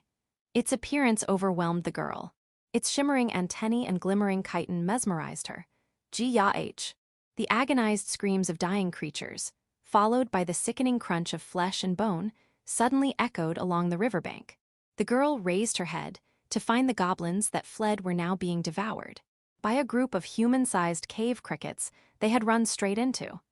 Their antennae swayed gently as these green creatures, mottled under rainy shadows, continued their feast. How amazing! There was no disgust in the girl's gasp. The strength these creatures demonstrated, treating the incubi, humanity's worst enemy, as little more than prey, was remarkable. It was an impossible feat even for witches who specialized in magic for annihilation. The girl slowly, silently sat up, ignoring the rain as she watched the scene playing out before her. "You all right?" "Hi." A voice from behind called out to her. It was young, like a child's, but devoid of innocence. The girl doubted her ears. Was someone here in this desolate wasteland? But when she turned, she found a ghostly figure. The gleaming crimson under the shadow of the worn hood blinked, and the girl finally realized it was a person. "You're." The vibrant creature, a massive Ina, a familia, reverently bowed its head. There was no need to ask. Even so, she asked, "A witch?" As the girl spoke, the witch took off her mouse-gray overcoat. The girl involuntarily gasped when she saw the true form of the witch, hidden under the hood. A flower, that was the only way to describe her. Her cloak was as white as pure porcelain, while her long skirt was modest with little embroidery. But to the girl, it was like the petals of a grand flower.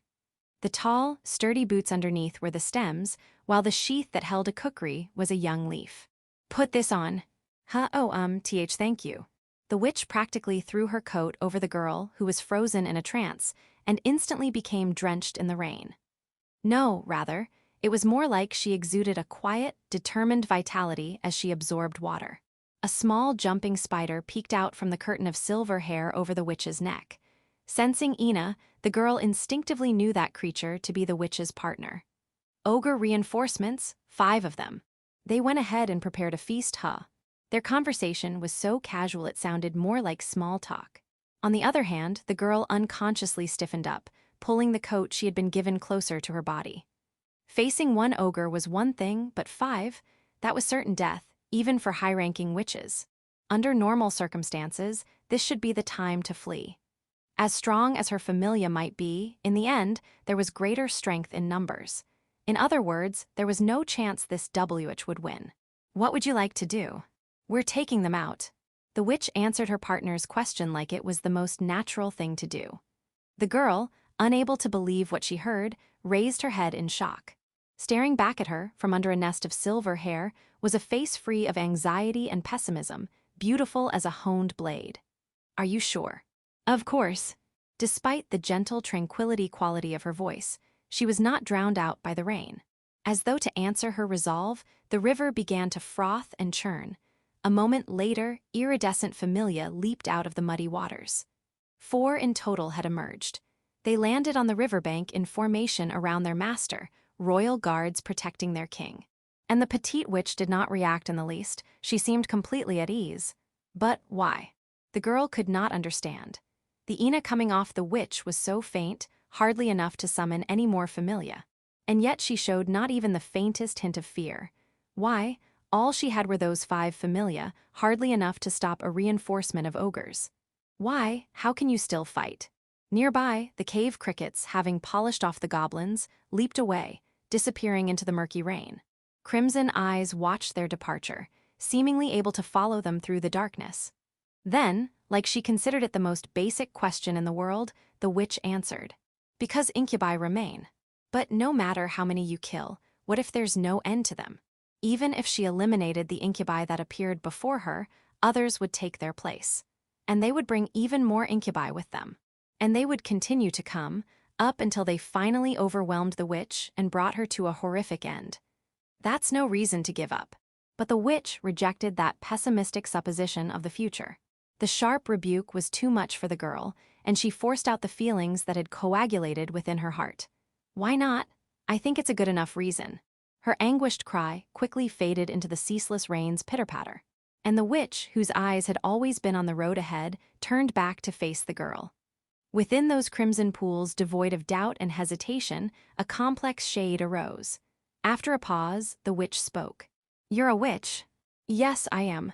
The girl, having let out all of the ugly despair she had kept to herself, had dragged her savior into an unnecessary, ugly topic of conversation. And she had done so despite knowing ogres were approaching. In the short pause that followed, she regained her calm and bowed in regret. "Even more reason, then, for me." The witch reasserted. Despair had clouded and broken the girl's heart, but this witch's heart was untouched. And she had more to say. "No matter how many incubi gather, no matter what plans they try, we will take them all head-on. We will kill every last one of them." There was no change in her tone. She remained as calm and matter-of-fact as she had been when she first spoke. And the girl listened. Her ears took in and remembered each and every one of the witch's words. The sound of the rain did nothing to silence the words she heard. I can take over for 1 or 2 witches. She was not bragging. She certainly was not grandstanding. Considering what the girl had seen until now, this witch was more than capable of doing so.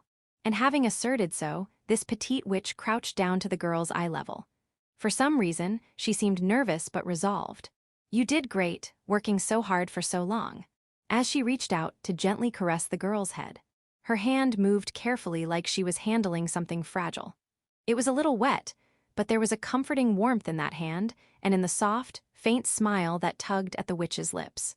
The girl who knew only the weight of expectation and responsibility was finally granted solace. But first, ominous footsteps were approaching, interrupting them. The witch sighed, rising to her feet. Gone was her soft smile as she drew her kukri from its sheath. But even so, her face was no less a beautifully honed blade. "You can leave this to me." Leaving behind that reassurance, the witch turned to depart. She looked exactly like the kind of witch the girl once idolized.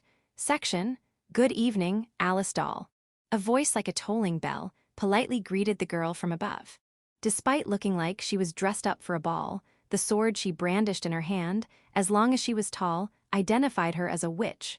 But if she was a witch, where was her partner? "Why are you doing this?" The girl she addressed, Alice Doll, a witch clad in an apron dress with fairytale motifs, struggled as she forced a question from her trembling throat. In response, the corners of the blue witch's mouth twisted upward. She stood atop a bent street lamp, and a small pocket watch, wreathed in azure flame, dangled from her free hand. "Let's see, well, I can't say it's because White Rabbit was late, since he wasn't." A moment later, the pocket watch crumbled away into sand, dissipating as faint Ina. Just like that, Alice Doll's partner was gone, having disappeared without a trace. "So let's say for failing to teach you, Alice." The shadowed blue dropped from its perch atop the street lamp, landing gracefully in front of Alice Doll. Her heels clicked elegantly, echoing down the alley. It had to be punished. A partner was an essential part of being a witch. Could it truly be gone? In the first place, how could something, anything, even destroy it? No, it wasn't just anything, it was this blue witch. How did she so mercilessly, so unhesitatingly destroy Alice Doll's partner? And she had done such a heinous thing with seemingly practiced ease. But that was not why Alice Doll feared the witch staring her down. "How did you even find me?"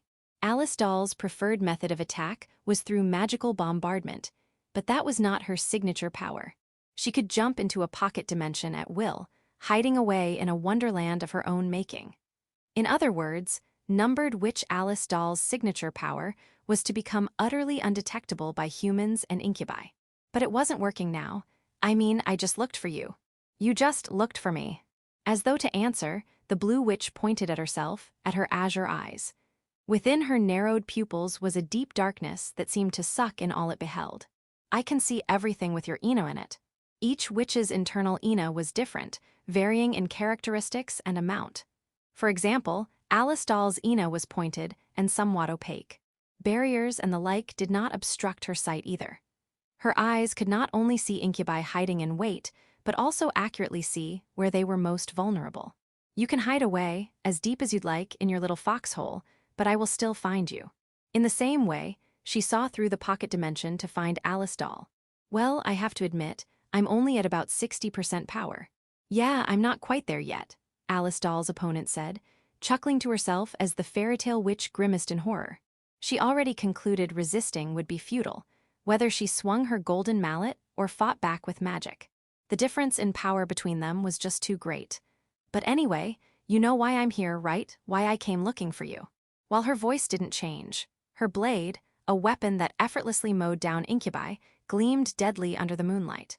That was all it took for Alice Doll to freeze up in crippling terror, as though the light had sewn her feet into the asphalt. "PL, please forgive me." But all the reflexive apology accomplished was elicited a wry smile from the blue witch. "I would have let you go if it had just been a cute little prank of yours. I couldn't help it. She was so pretty like a bisque doll, I just had to." A certain silver-haired, crimson-eyed witch had saved her. At the time, Alice Doll had been unable to escape orc pursuers, having run out of Ina. Her skin was white porcelain, her hair was shimmering quicksilver, and her eyes were untainted rubies. Alice Doll, whose hobby was collecting dolls, was instantly captivated by her doll-like savior. Knowing her and how kind she is, I'm sure she would forgive you. But still, the fact that you went and posted it online. The Blue Witch nodded in understanding to Alice Doll's desperate explanation. It seemed she might just be forgiven. But it did not change the fact that having shared a photograph that proved the elusive witch's existence, Alice Doll had taken away an important advantage. Means you won't complain if I kill you for that, right? As though to make good on her threat, the Blue Witch suddenly leveled her sword at Alice Doll's throat. A flower-like smile bloomed across her face. It was a flower oozing pure hostility. Phew! That hostile smile conveyed an intense determination to follow through on her threat. Alice Doll trembled uncontrollably under that gaze. It was different from the animalistic lust of an incubus. It was a pure intent to kill. The tip of the sword was steady and unwavering against her throat. Even so much as twitching would draw a fountain of blood. Alice Doll held her breath, enduring the tense silence. It was a silence that seemed to stretch on without end. Well, since she did save you before, and I did what I came to do, I guess I don't need to push this any further. The Blue Witch let out an exhausted sigh, but lowered her sword. She didn't have to do something as irreversible as taking a life to stop an accident like this from happening again. Besides, there was nothing they could do about it now. And while she could not stop the photos from spreading, she wasn't so weak that something of this level would spell her end. With that in mind, there was no need to take this witch's life. Not unless she became belligerent, at least. All she needed to do was continue exterminating Incubi, as a witch should. And so the Blue Witch came to a decision. There won't be a next time, got it? After giving one last warning, she gracefully spun around on her heels. She vanished into the dark alley, leaving a faint, glowing trail of blue in her wake. The click of her heels gradually began to fade. With that, the witch from across the looking-glass was left alone under the moonlight. Alice Doll choked as she let out the breath she had been holding in, hyperventilating. She couldn't stop trembling after that close encounter, but that was just proof she had survived it. As she embraced her golden mallet for support, her thoughts turned toward her now-lost partner. The tears she unknowingly held back began to flow. Oh, just one last thing. The steady click of heels abruptly stopped. Witches without a partner. A new warning came from out of the darkness. And with it, Ina began to dance and swirl about, revealing a blue dress fluttering about in the dark. Are pretty vulnerable until they recover. The click of heels returned, faster than ever. Click-clack, click-clack. Alice Doll could only tremble, rooted to place by the overwhelming fear of an impending death returning. And it'd be bad if a witch-like that were captured and turned into a seedbed, right? W8. The one that had caused Alice Doll's partner to disappear had returned, this time with an unreasonable observation. Her downcast azure orbs did not register the cowering witch as human. They shone with a cold, inorganic gleam like the eyes of a certain witch's familia. So, with that in mind, and no, please don't. Luminous motes appeared around Alice Doll, like a localized cluster of stars within the alley. This saturation of Ina converged on the Blue Witch's great sword, causing it to shine a brilliant blue. Would you please die? The witch calling herself Azure Nova delivered an uncontestable death sentence through word and blade. Chapter 12. Voxfire. The Incubi's ultimate goal was unlikely to be the extermination of humanity. What they did was harmful to humans, yes, but that did not necessarily mean they intended to annihilate us. Rather, I believe their true goal was the domestication of humanity. There was circumstantial evidence to support my theory. In some regions, the Incubi allowed small settlements to remain so long as the humans living there offered themselves as sacrifices. That aside, the Incubi also avoided certain targets, specifically infrastructure critical to supply and transport. As an aside, that also meant things like food and other daily essentials remained readily accessible. Incubi aside, daily life in this life was not so different from my previous one. Do you prefer pork, Azuma-san? Only because it's cheap. You sure are just like a housewife. Because I wasn't part of any clubs, I would visit the supermarket after school to buy ingredients for dinner before going home. As an aside, tonight's dinner would be stir-fried pork with eggplant. Here I was under the setting sun, chatting away like a housewife and carrying an eco bag laden with groceries. It was easy to believe this world was at peace. Unfortunately, the blaring sirens of evening curfew would soon remind us of reality. I think it would be nice to indulge every once in a while myself. Like you heard that one lady we passed, right? The one who said she was going to prepare a sukiyaki dinner. Well, other places could do what they wanted. In the Azuma household, our father regularly sends money back for our living expenses, enough to live comfortably and want for nothing. Even so, it wasn't acceptable to misuse it. And more importantly, I can't handle how sweet beef is. So there are things you're not good with after all. What kind of person do you think I am? My partner's voice, coming from overhead, sounded genuinely shocked. Was it so surprising that I couldn't handle certain things? Not that I would even hint otherwise in front of Fuka. Whoa, it's Azuma-san. When I turned toward the voice that called out to me, I saw a familiar, checkered skirt fluttering in the wind. I was out and about, on my way home. There was always the possibility that I might run into a classmate on their way home. That itself wasn't the problem, it was a matter of timing. In this case, they hadn't been close enough to overhear my partner. On the other hand, I might have come off looking like a deranged schoolgirl talking to herself. I must have let my guard down after seeing fewer people around. How should I play it off then? Hello. After worrying about how I might have been perceived, I eventually forced out a casual greeting. My classmate cocked her head in reaction, causing her long braids to sway. Why did I phrase that as a question? Hello. She returned my greeting and came over. It was only as she drew nearer that I noticed we were, strangely enough, quite similar in height. Sleepy-looking eyes ending in drooping corners looked down at my hand. You grocery shopping. At the end of her gaze was the eco bag hanging from my hand. I instinctively answered with a silent nod. It wasn't that I didn't know how to speak well, I just wasn't very good with basic communication, so my mouth was often just ornamental. Communication skills aside, I was also terribly bad at remembering names. I did know this girl was a classmate of mine, but that was as far as my memory went. Thankfully, she realized my problem and casually reintroduced herself. Masaki. Ritsu Masaki. Masaki. After she named herself, my moth-eaten mental roster finally recognized her. She sat near the girl who drew the plain gray hawk moth, Kaneshiro. I carefully wove my next words together while feeling disappointed in myself for not remembering my classmate's name. Are you also shopping for groceries, Masaki-san? She was holding a tote bag of her own, after all. A cute fox was embroidered on its face, and it was filled with quite a few items. Yep.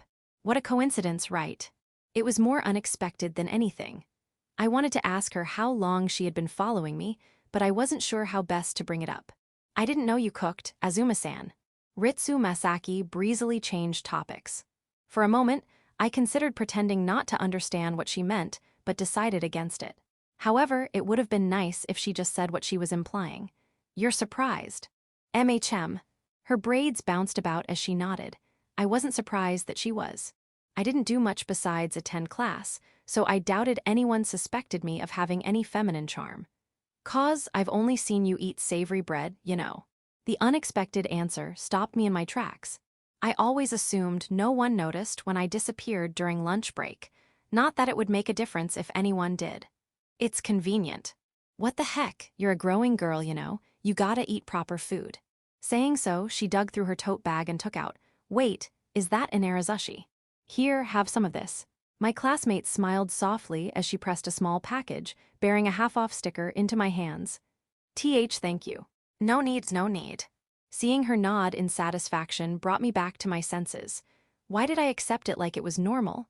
I mean, I couldn't refuse her innocent smile, but... Oh, the time.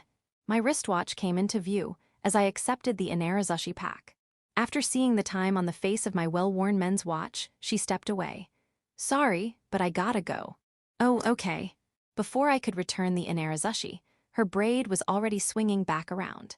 And without thinking, I just waved back at the departing classmate, waving goodbye to me. See you next week. I watched her jog down the street, painted crimson from the setting sun. See you next week, huh? I kept staring until I no longer saw those bouncing braids. It was then that I deposited the inarazushi into my eco bag and shared my honest thoughts about that encounter. What just happened? Thank you, Masaki-san, for saying what I've always wanted to say, so be sure to eat a proper lunch from now on, Azuma-san. I knew I should, but honestly, preparing 2 lunchboxes every morning was such a hassle. I was only one person, after all. Section. While I did say I preferred pork, that didn't mean I wanted to deal with an orc herd. It was good that my familia preferred them because they held more Ina, but Incubi not existing, to begin with, would be best.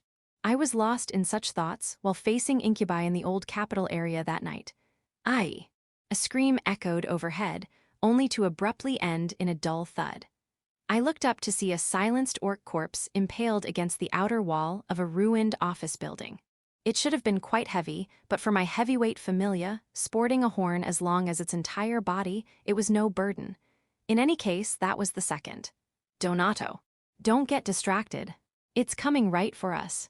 The Hercules beetle reared up, brandishing its thoracic horn as it advanced on the orcs and forced them back. To put it into perspective, it was like seeing large trucks close in on compact cars. It was a disparate difference in mass. The orcs calling themselves warriors collided head-on with 8 heavyweight familia and were promptly crushed underfoot. You damn monster. It sounded like a traffic accident was happening. I noticed a shadow bounce away like a ball at the edge of my vision, knocking off a portion of the guardrail at the side of the road. Ina dripped from Atlas Beetle's 3 horns as it turned. Having discarded the ball, the orc, it looked for its next target. D. An orc roared, taking a wild swing that caused a powerful rush of wind. This would have been more than enough power to knock out a witch, but against a heavy exoskeleton, it didn't so much as leave a scratch. All it did was rile up my familia. There was another dull thud of flesh and bone being crushed. That orc, too, was sent flying through the air. Why aren't Sandro and the others here yet? Damn it! We have to retreat. There had been 23 orcs at the start, but they were now down to 7. A hesitant 7, I should add. Unfortunately for them, the runner they thought had escaped was already a meatball, courtesy of my rapid response hornets. Still, nearby Incubi should have caught the sounds of this battle by now. It would only be a matter of time before the reinforcements they hoped for arrived. How? A broken blade twirled through the air, glinting under the moonlight. Another orc had discovered the consequence of recklessly attacking the jet-black exoskeleton, breaking its prized weapon. In that opening, massive jaws sank into the dumbfounded orc's torso before lifting it into the air. Something popped. A bright red fountain shot into the sky before falling and coloring desolate asphalt and giant stag beetle. It was the kind of thing that would fit perfectly in a splatter film. Despite being familia, these beetles had become nocturnal creatures. Night battles like this were their focus. And this battlefield, a ruined road, was no parade ground for triumphant Incubi. It was an arena, one where my heavyweight familia exerted their true power. If only they could hunt like this automatically, without waiting for me to call them. They were overwhelmingly powerful, but they also required significant Ina to sustain themselves. And maybe because of their diet, they did not actively hunt Incubi. Instead of Incubus corpses, these familia fed on hornet-processed meatballs for Ina. Still, even though I had to call them to action, they were an unmatched fighting force. That might be a little difficult. They have their reasons, I'm sure. You don't need to appease me, All right, of course, 18 orcs, approaching from the southeast. My partner instantly shifted from awkward reassurance to concise reporting in an instant. There were only 5, only 1 left now. The reinforcements had arrived on time, it seemed. Preparations. Ready when you are. Stomping footsteps were approaching us now, making it seem like an earthquake was happening. That meant they were clustered together. Do it. A band of orcs appeared further up the ruined road that was once the national highway. Their shocked faces soon turned to rage. As one, they readied their weapons and charged forward. It went without saying that moving many people at once was easier on a wide road than a narrow one. Still, they should have remembered who originally built this road, this entire area. Sandro. The one remaining orc shouted in joy, only for the group of reinforcements to vanish from sight. What the? The ground. The asphalt had split open like a great mouth and swallowed the group whole. Gah! The group fell underground, into an area beneath the old capital where the subways once ran. What awaited the Incubi down there were the welcoming mandibles of countless familia. We're surrounded. It's a trap. Gah! Angry shouts began turning into dying screams that quickly faded away in the dark underground. Down there were termites renovating the subway lines, giant centipedes and house centipedes patrolling the area, and the mole crickets that had caused the collapse. While I couldn't see them from up here, I knew there were about 100 familia down there, eager to feast on the orcs. It looks like the plan was a success. It wasn't much of a trick. All I did was deliberately collapse a part of the national highway while the incubi were over it. I could only do this in the old capital area where I didn't have to be mindful of collateral damage. But considering the effort, it wasn't a very efficient tactic. Still, it was a highly effective ambush, instantly annihilating any large group I lured in. Form up in a surarg. An orc who sounded like the leader tried to give a command, only to be overwhelmed as countless familia converged on the collapsed area. It was like a giant wave engulfing a tiny island. Stay away ye. The grating shriek of another incubus was abruptly cut off. All that remained of it was the sounds of flesh being chewed. The termites pulled out less than a minute later, their mouths full of meaty treasure. In all likelihood, they would return later to repair the collapse. This can't be, gah. Head, horn, and mandibles caught the orc as it stood distracted by the collapse and flung it away. Caught in the pull of gravity, it fell just as its fellows had. And just like that, the pig-faced incubus ended up in the abyss beneath the asphalt. That should be the last one. This many of them, but we still don't know why. This herd we exterminated was one a hawkmoth happened to discover, and not every recent herd had been of orcs. More importantly, the incubus herds appearing in the old capital area lately seemed larger than usual. I still didn't know why, but I did know to remain cautious. The atlas beetle began rubbing its head against me as I used telepathy. Whoa, you really do exist. A laid-back voice, completely out of place here, came from above. Floating overhead in the night sky was an otherworldly being, dressed in a traditional scarlet kimono. The fox ears on her head pointed skyward, 9 fluffy tails swayed lightly in the wind, and emerald eyes glowed faintly in the dark.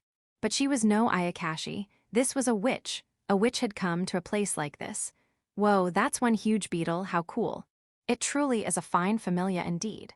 The Scarlet Witch's eyes sparkled with boyish excitement, while her partner, a magatama hanging against her chest, glittered with admiration. I could sense no malice from either of them, but neither could I guess their intentions. After all, they had come to the area with the greatest concentration of incubi, territory hostile to witches and the very center of it, no less. Sure, it was my familia's hunting grounds, but for the average witch, it was a place to stay away from. You need something. She was no Ayakashi, but she was still suspicious. The voice that came out of my mouth was firm and sounded confrontational. But the Scarlet Witch was unfazed. She slowly closed her eyes and crossed her arms in obvious contemplation. Wait, what? Was she trying to think of a reason? What was it again? What was it again? Oh dear, you cannot remember. Pale blue orbs of foxfire magic of some kind, most likely, began circling aimlessly around her. An awkward silence settled between us. A swarm of hornets flew by under the moonlight, while I lightly swatted away the atlas beetle still rubbing its head against me. Emerald eyes suddenly snapped open with a silly click. A return visit, I think. Yes, that's him. No, wait, that is not quite right. I don't recall ever being prayed to. And quite an unexpectedly serious answer. Chapter 13, Tale. A witch could change the appearance of their attire at will. In my case, I used only a minimum amount of Ina for my appearance, since I needed it to feed my familia. Decorations gave me no tactical advantage whatsoever, after all. On the other hand, physical changes from transformation were beyond our control. According to my partner, it was normal for a witch's hair and eyes to change color. For me, my hair turned silver and my eyes bright crimson. So why did we call it a return visit? Meanwhile, with pointy fox ears over her head and those thick, fluffy tails, the Scarlet Witch, cocking her head in curiosity, to whom those appendages belonged, was not fully human in appearance.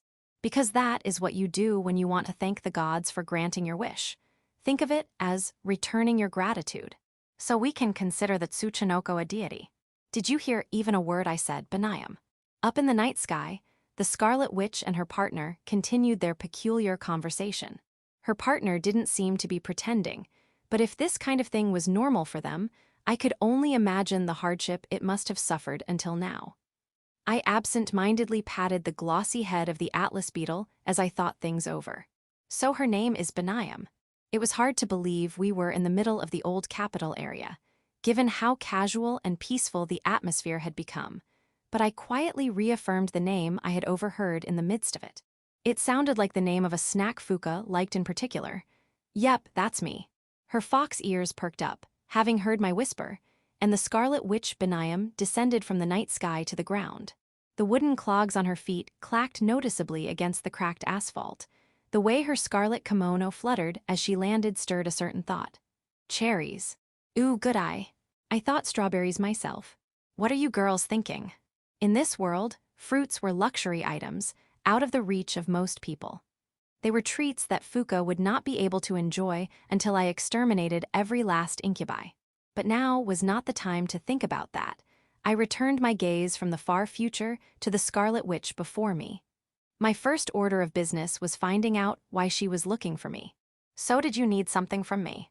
She had come all the way here, where Incubi frequently appeared. No ordinary witch would ever make their trip, and while this witch in particular did not seem hostile, I remained cautious. Well, I came to thank you. Thank me. I reflexively furrowed my brows after hearing her casual explanation. She came out here, to the old capital area, to thank me? I couldn't make any sense of it. You helped number 8 the other day, didn't you? Benayam remained unperturbed as I continued to stare. Number 8, in other words, Goldblum, was this about that night at Fuka's school? Was Benayam another of the numbered? No, I shouldn't jump to conclusions. The aftereffects, is she all right? I asked her something only a numbered, or someone close to Goldblum herself, could answer. Only for her to give an unexpected answer. She's fine. She wants to get back to work, even. Benayam's eyes widened when she heard my question, but quickly returned to their gentle drooping. Is that right? My shoulders suddenly felt lighter, like I had shed a little weight, but I knew that was just an illusion of relief. After all, her words weren't necessarily good to hear. There was a darker implication to them, that another girl would continue fighting as a witch. In short, nothing had changed. I turned away, staring absent-mindedly at the Hercules beetle basking in the moonlight. My work was still cut out for me. Sorry, I need a moment. Benayam blinked her emerald green eyes as she nodded. I telepathically ordered my familia to withdraw, while calling for the termites to disseminate the 22 orc corpses. Having received my command, 7 heavyweight familia opened their elytra, revealing transparent hindwings that began to vibrate. Whoa, they're taking off. Their massive, truck-like bodies rose into the air and vanished into the night sky amidst heavy buzzing. Benayam cheered as she watched them leave. You too. I called out to a straggler, an atlas beetle that seemed determined to stay until the end, and gestured toward the radio tower, where the hornets were waiting. It shook itself in response, and without opening its elytra, slowly lumbered away. After seeing it off, I finally turned back to Benayam. Sorry for the wait. It's like you're their mom or something. Benayam's emerald green eyes narrowed, as she gave a soft smile. Wouldn't I literally be their mother since my familia were born of my Ina? No, wait, that wasn't important right now. I looked deep into her green eyes as I spoke. There's no need for thanks. All I did was exterminate some incubi. Nothing more. I wasn't trying to be modest. I just told her the objective fact. That truly was all I did that night. Slaughter the incubi. That's all you did, huh? MHM. I wouldn't say I had cooperated with Goldblum to do it, especially considering her headstrong personality, but I did provide support in a way. Still, that hadn't changed what I originally set out to do. I had been there to hunt incubi. And while I hated how young girls were forced to fight, I also did nothing to change it. In other words, I hadn't done anything to earn anyone's gratitude. So after what happened, I realized I had forgotten something obvious when I think about it now. Being one of the numbered doesn't mean we're invincible. And yet, Benayam continued to speak. Her lackadaisical tone was gone. She spoke carefully and deliberately now. And, had it not been for you, I would have lost a dear friend. Her eyes suddenly took on a steely determination. It seemed she would not be content with accepting how I downplayed my part in what happened that night. So, Even if you say you don't need to be thanked, I still want to thank you for what you did. I wasn't doing this to win gratitude. And really, I wasn't the kind of witch who deserved gratitude in the first place. It was normal for me not to be thanked, although that was strangely not the case lately. Something didn't feel quite right. I actually wanted to bring her with me tonight, but she refused to come along. I'm not surprised. Benayem smiled wryly at my answer. Knowing Goldblum and her personality, she probably wanted to forget about everything that happened that night. Besides, what kind of weirdo would want to meet someone like me, the witch who brought scenes out of monster panic movies to life? No, wait, there was such a weirdo. Regardless, Goldblum's refusal was hardly unexpected. So I decided to come by myself. Benayem gracefully drew closer. She was only as tall as me, her ears and tails only made her appear larger. But our similarities ended there. I could hardly compare myself to how she looked clad in her scarlet kimono, standing under the moonlight. We were as different as night and day. So allow me to say it one more time. Thank you so much. Benayem bowed deeply as she thanked me. It was a beautiful bow, one that conveyed her earnest sincerity. All right. It was still hard to believe she had come all the way here, to the old capital area, to tell me that. She had to have some ulterior motive, but the sincerity in her gratitude made me second-guess that suspicion. All right, I'm done. That's all I wanted to say. After a moment, the Scarlet Witch raised her face and smiled. It was subtly different, more at peace than before. But now what? Maybe I should call it a day. You cannot be serious. As Benayem turned her heels to leave, the magatama around her neck, her partner, began to protest. Wait, why not? There aren't any incubi around, right? So what's there to do? Do you not remember what I told you? It was starting to drain me, trying to follow the disjointed ends of their conversation. Couldn't they have figured this out ahead of time? What happened to learning her trick to slaughtering as many named as she has? I don't remember killing any named, and as far as hunting incubi went, I didn't rely on tricks so much as I made a plan. It wasn't much of a plan either. It was just executing a decapitating strike, followed by finishing the leaderless group with my familia. Goldblum had seen it firsthand, in fact. Did she not talk about what she saw? Right now, do I have to? Of course you do. There is no telling when you will next meet, no. Benayem sounded like a child throwing a tantrum as she spoke to her twinkling partner. Or, well, I suppose she is a child. Yeah, whatever, it's fine. I'm sure we'll meet again. My hours of operation as a witch were irregular. And with my familia handling the brunt of the work on their own, I didn't have to take to the field. In other words, I wasn't the kind of witch that was easily encountered, but there was a strange but confident ring to Benayem's words. Well, if you say so. After nodding to her partner in acknowledgement, Benayem turned to face me again. Her 9 tails began swishing gently. See you later. Benayem began floating into the air, waving slowly to me as she rose. It looked almost as though an invisible piece of ground was lifting her upward. It was a unique way of flying, made possible by using magic to defy the laws of physics. With her scarlet hair still fluttering against the wind, the numbered witch soon disappeared into the darkness of the night sky. Did she leave yet? My partner suddenly climbed out onto my left shoulder. I had expected it to come out and greet them at some point, but in the end, my partner had stayed quiet, pretending to be an ornament under my hood. Why do you keep hiding? You did the same thing with Goldblum. My usually outgoing and talkative partner was uncharacteristically quiet, putting an awkward silence between us. We've declined so many invitations to join the tea party that I wasn't sure how to face these numbered witches and their partners. That certainly was difficult to figure out. It was my fault, though. Just greet them normally. It will only get harder if you put it off. Why, yeah, of course, it's pretty convincing hearing that from you. What exactly are you implying? Section, at a certain place, was a round table. It was a round table made of white porcelain, amid the darkness. The tabletop, appearing to be roughly hewn from stone, was completely bare, giving it an austere aura. Surrounding the table, however, were shadows of all shapes and sizes, belonging to many different kinds of supernatural beings. And each of them was an incubus. Each of them an enemy of humanity. Another one gone, whose was it?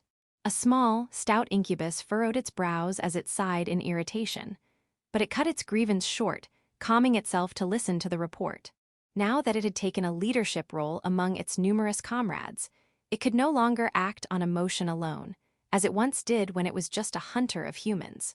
Anishin's den. Hey, damn it. Have we still not figured out where they came from? Palpable anger emanated from the gathered incubi, as well as faint fear beneath it.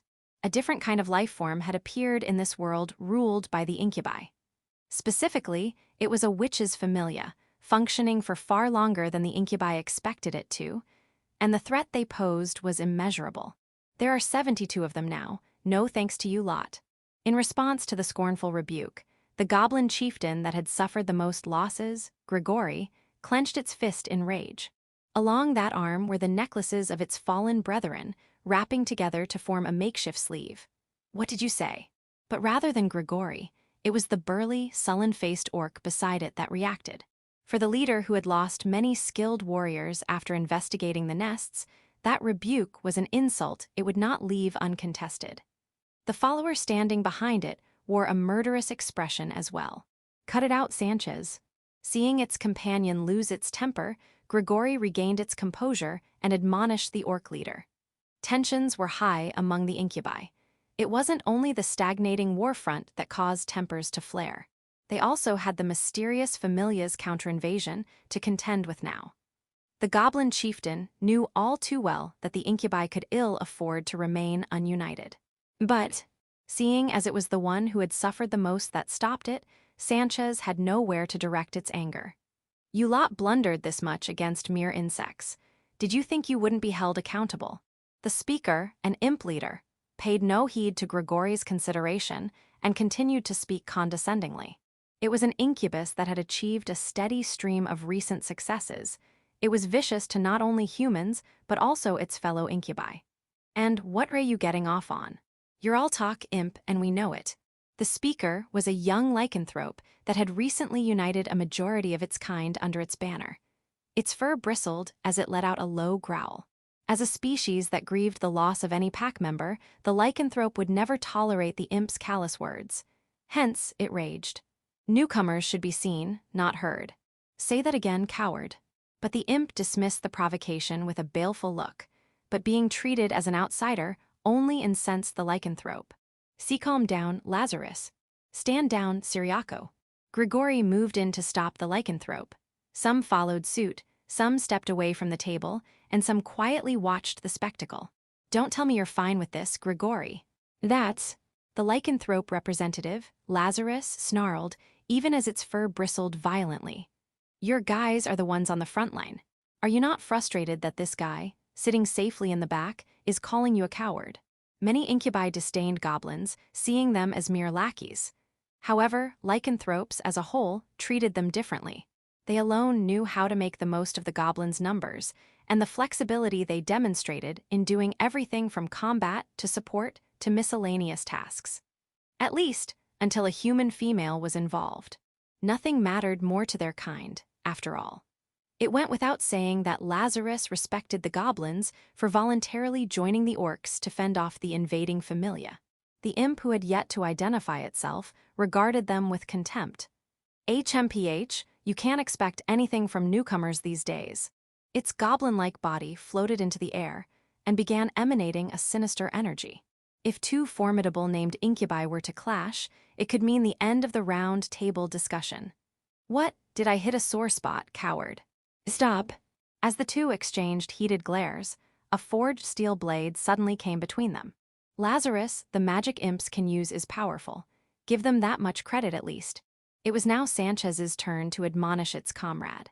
Having faced down powerful witches and human armies before, the orc chieftain was wholly aware of how easily the influence of imp magic affected the battlefield. Tusk. The lycanthrope leader was no less aware as well. Still, whether held the imp in high regard or not was a different matter.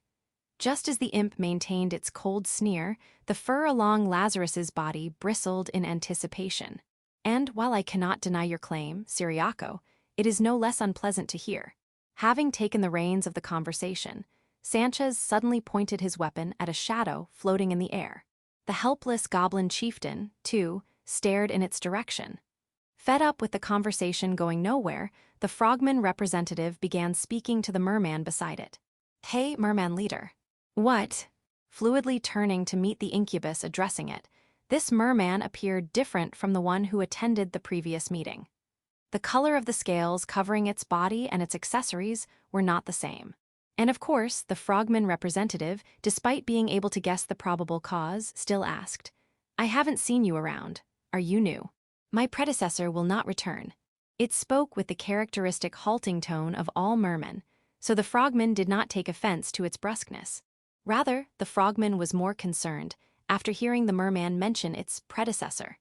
After all, since the Incubi began their campaign for a certain island nation, the merman leader changed with each subsequent meeting. "I see. But how?" Mermen were certainly not inferior to man-made warships, and there were very few witches capable of aquatic combat. Furthermore, the frogman representative was acutely aware of the many kin it had lost in the rivers. There was likely some unknown threat in the water. "Quiet down, all of you." A low but clear voice echoed through the air, across the round table. I had not intended to sow discord among us when I ordered a gathering tonight. At that admonishment, all present incubi, from the ones glaring each other down to those engaged in small talk, and even the ones who had backed away from the table, instantly returned to their seats in silence. And each incubi gazed reverently at the shadowy figure seated at the proverbial head. "Now then, Sanchez, have you heard anything from the warrior group you dispatched?" The shadowy figure that united the incubi had an unclear outline. Its true form was indiscernible. However, its no-nonsense voice commanded such authority that those who heard it would instinctively take a knee. "I have yet to hear anything from them." Sanchez responded in a voice that lacked even a trace of the anger he held only moments ago. "Then they were likely annihilated." Annihilated, is it not too soon to say so? I cannot imagine for a moment that a unit handpicked by you, Sanchez, would fail to make a report by now. The shadow dismissed Sanchez's wishful thinking in a single breath. While orc warriors strictly followed orders compared to other incubi, they were also flexible. They weren't so single-minded that they would not adjust to the situation. It was because the shadow was certain of this fact that, because the orcs had yet to report back, it assumed the worst-case scenario had occurred. "Hand-picked warrior group, what is this about?" The lycanthrope representative interrupted the discussion, blindsided by a situation it had been completely unaware of. It had done so intentionally, since it could be certain that not every incubi present knew what was going on. In other words, Lazarus pressed the shadow for an explanation on behalf of the incubi not in the loop. "You all know of the place called Japan, correct?" Despite recognizing the name, the incubi gathered at the round table did not immediately react. At most, some made puzzled expressions upon hearing that one place mentioned. It is an island nation, protected by witches, that are strong but not united. It's a country of cowards that refuse to help their kin. Lazarus added to the merman's words. The different representatives around the table nodded in agreement. Having confirmed the incubi present knew the basics, the shadow began to explain. "It is a rather troublesome but valuable location, which is why I have only ever permitted those who believe in their strength to join the front. Only incubi with a certain level of power, regardless of how foolhardy they may be, were allowed to cross the portal into Japan. Of course, many would never return, but that was a given and within expectations." The imp's representative, Syriaco, suddenly spoke up, having recalled scouting groups that had returned with information. "We already knew everything about this, Japan, so why were orc warriors sent there? There was no better incubi for scouting risky territory than orc warriors. But the imp could see no reason for sending in such reliable scouts to an island nation that, while troublesome, posed no real threat. "Syriaco, remind me again. How many comrades, of those sent to Japan the other day, returned?" Instead of an answer, the shadow asked a question of its own. The implication revealed itself to the imp. It had assumed those comrades had yet to return because they were busying themselves playing and toying with human females they had captured. Instead, "You can't be serious, they were annihilated." Highly likely, since they have been out of contact missing, just like the orc warriors, and surely there must be more. Others that have yet to return from Japan. Murmurs spread across the round table.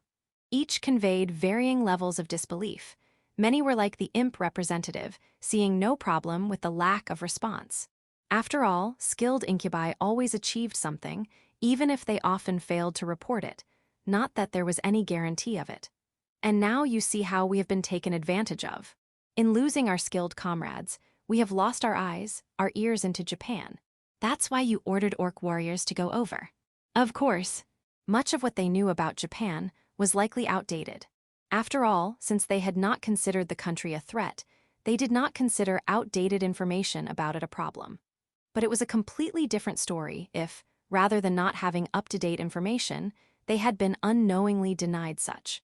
And it is because we have been blind and deaf to the situation in Japan that a calamity has come to us. A dire situation indeed. That calamity, do you know where it came from? It had taken time for the incubi to understand the true threat the mysterious familia posed, causing significant losses. And it could not be contained. The calamity only continued to grow and expand as it consumed the incubi along its path. What calamity? Asked the amorphous incubus sitting at the opposite end of the table. Recently, our investigations bore some fruit, and we did learn something. To be precise, we learned how they got here. The shadow nodded as Grigori voiced a correction. Indeed, not the source, but the point of entry. In other words, those familia were not native to the world of the incubi. And what they had learned, at the cost of uncountable amounts of goblin and orc warrior lives was, they followed a goblin expedition team returning from Japan. Except for Grigori and Sanchez, the gathered incubi grew noisy. After all, that meant these familia had crossed the portal. Familia, born of a witch's Ina, should be unable to cross the portal, no matter the circumstance. And yet, they were now told otherwise. We still do not know how they crossed over, but we certainly know from where they came. The shadow spoke slowly and solemnly as it looked down the round table. The witch that is the source of this great evil comes from that island nation. The noise died down, replaced by silent, fuming hatred and hostility. The calamity-causing familia, the stagnating war front, and the increasing discord among comrades. It was all the fault of one horrible witch. They could not be certain of how much damage that one witch had caused in total. It would slake no thirst of theirs to stop at only humiliating that witch and violating her to her core. But the shadowy figure raised a hand, bidding the incubi to calm before solemnly issuing a new command. Syriaco, recall the incubi you have dispatched. They will handle the familia. If I must, then I shall. It would handle not the witch but her familia. As a skilled magic user, the representative of the imps did not hide its dissatisfaction, but still accepted the order, if reluctantly. Lazarus snorted at the reassignment. Now, heed my command. From here on, all units are to gather any information they can. The other incubi remained silent as they accepted their new orders. After all, they were busy imagining the vile acts they would commit once they had this witch in their grasp. Let us endeavor to catch this witch by her tail. Section, Audiobook by Masquerade at Masquerade Audiobooks, Chapter 14. Silence. My familia remained active even when I wasn't in witch form, and if they encountered an incubus, they would attack or scout for information. I would receive such reports via telepathy, regardless of the time of day. There have been quite a few lately. but the number of telepathic messages I had received today was unusual. The most recent came from the giant dragonfly patrolling a neighboring town, reporting a sighting of 3 lycanthropes. That made 41 reports in just one day. In other words, 41 active groups of incubi had come from their portal in broad daylight. Or, at least they tried to. It seems they're still underestimating us. Why are they so spread out? While the sightings were widespread, the incursion groups themselves were small. My rapid response familia, the hornet swarm, made quick work of them. They had already annihilated half of the reported groups. Did they intend to be divided and conquered like this? If they're trying to launch a multi-pronged attack, they're not doing a very good job of it. It's different from usual. It is. I guess we should be grateful about it, but there was meaning behind the trailing voice of my partner, staring up at me from my desk. I more or less understood what it was implying. In other words, the jumping spider that busied itself gathering eraser shavings suspected the incubi were up to something. Incubi aren't stupid. Unlike before, they were sending in multiple groups at the same time, to many locations. Still, since they appeared in small groups, nothing had changed. They were destroyed as easily as ever. But what was their goal? My mechanical pencil slipped out of my hand, rolling across an open notebook. Could they be a distraction? To keep us busy, we may have to mobilize the main group, in the worst-case scenario. With the familia as spread out as they were, some areas inadvertently ended up more vulnerable than others. So if a large swarm of incubi happened to appear in one of those areas, my familia would take time to respond. Although only small groups of incubi appeared this time, they were more powerful than usual. It took more time to deal with them. How annoying. They're coming over without a way to handle the familia. It seems that way. How very annoying. Still, in the face of my greatest rapid response force, the incubi were nothing more than meatballs to be processed. They could do nothing against the combination of crushing mandibles, unbreakable exoskeleton, and lethal stinger, bred over generations of familia. Nor was there any escaping those familia, not with their flight capabilities and group fighting specialty.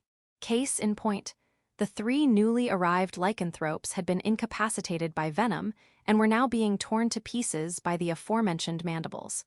There haven't been any imps. No magic-capable incubi have been encountered yet. They lack the firepower to be a diversion. There were multiple types of incubi, besides imps, that could use magic. Besides their anti-witch magic, which posed no threat to my familia, there was other, more powerful magic they could call upon. In short, facing magic-capable incubi head-on was dangerous. We're the only ones who can make that kind of observation, Azuma-san. Because they relied on their overwhelming physical abilities, most incubi were prone to jumping into the range of my familia. The same familia that specialized in close-quarters combat. It was not as easy for witches. While they could enhance their physical abilities with the power of Ina, they were still just young girls. There are some witches in combat.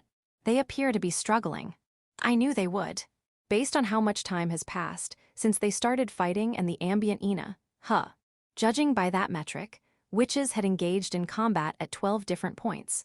While my familia would not make note of ongoing battles they encountered, I could infer as much from the state of their surroundings. The witches were likely struggling. They often grew overconfident in their abilities. Against a more skilled opponent, they were liable to be outwitted and defeated. But it wasn't like girls as young as them would know how to fight. If anything, witches like Azure Nova and Goldblum were highly exceptional irregulars. You won't be helping them then? My partner asked, having finished gathering the errant eraser shavings. I shook my head. The moment I gave the order, my familia would relentlessly, unhesitatingly hunt down and massacre every incubi in sight. In doing so, flesh, blood, and Ina would splatter everywhere. It's still daytime. I turned and stared out the window. The sky was a bright blue, and white clouds lazily drifted along. There was no indication that many battles were taking place. And at this time, a calm afternoon on a day off, there were sure to be many people out and about, happily enjoying tranquil, bubbly peace. I don't want any familia to be mistaken for an incubus. Even if they weren't, I can't risk the possibility of causing a panic. Had they appeared in the old capital area or some deserted location, I would have unhesitatingly ordered my familia to kill every last one of them. But because this was happening in an urban area, I had no choice but to remain low-key as people went about their day. Bitter memories of a past panic that had caused irreparable collateral damage suddenly came to mind. I would never let that happen again. We will only handle stragglers and escapees. Got it. A sudden thought sent a wave of nausea through me. What if a witch was defeated or captured because I deliberately pretended to be a bystander? Who do you think you are, believing you could have done something? All you'll do is see it happen through your familia's eyes. Isn't that right? An irritated, frustrated sigh escaped my lips. Why, if an imp shows up, we can take the opportunity to check if you know what works the way it's supposed to. My partner suddenly tried to change the topic as it met my eyes, only for it to slip on the ball of eraser shavings and roll along with it. Yeah, that's true. Just before it fell off my desk, I stopped the ball with a finger. Seeing the jumping spider cling so desperately to my fingertip put a wry smile on my face. It's too bad we have not tested it yet, but there haven't been any imps since that last time. Azure Nova-san could have gotten caught up in it. My partner eventually let go of my finger, pushing away the ball and returning to the notebook like nothing had happened. Eventually, we can make it only target Incubi, right? The Incubi would eventually start focusing on powerful magic to overcome my familia. Of that, I was certain. With that in mind, we had already developed a countermeasure, one we were still improving. Well, it's hard to say. Familia aren't omnipotent after all. It won't be a problem if not. After all, the more cards we could play, the better. The one unknown factor was how much information the Incubi had, the cards they had in hand. But even if we didn't, we would continue moving forward. Oh, it's reconnaissance. A line finally connected the disconnected dots of my thoughts. The reason why elite Incubi were appearing in small groups all over the place wasn't just to act as a diversion. Reconnaissance? Do you mean that's what these Incubus groups are for? But what are they trying to accomplish across such a wide range? Conducting reconnaissance meant they were trying to find something. The fact that they appeared all over the place meant they did not know where to look for whatever it was they were trying to find. In other words, were the Incubi in the early stages of scouting, just blindly feeling around. We haven't let any Incubi return to their home world with information, right? Every Incubi we have ever encountered was taken care of in one way or another, or they should have been. Aside from the familia seedbeds, we did everything we could to stop any Incubi from returning to their world alive. Doing otherwise would mean losing the upper hand in battle, so they shouldn't know what's going on here. So are they trying to brute force their scouting now? My partner sounded suspicious. That would explain why they had sent over so many groups of elite Incubi today. But that didn't help either. The groups were small enough to be picked off without trouble. And they still had to bring back whatever they might have learned. Not bringing back anything is also information. I suddenly saw my reflection in my partner's obsidian eyes, more unsociable and expressionless than ever before. I understood the brutal implication of my assertion, but it made sense.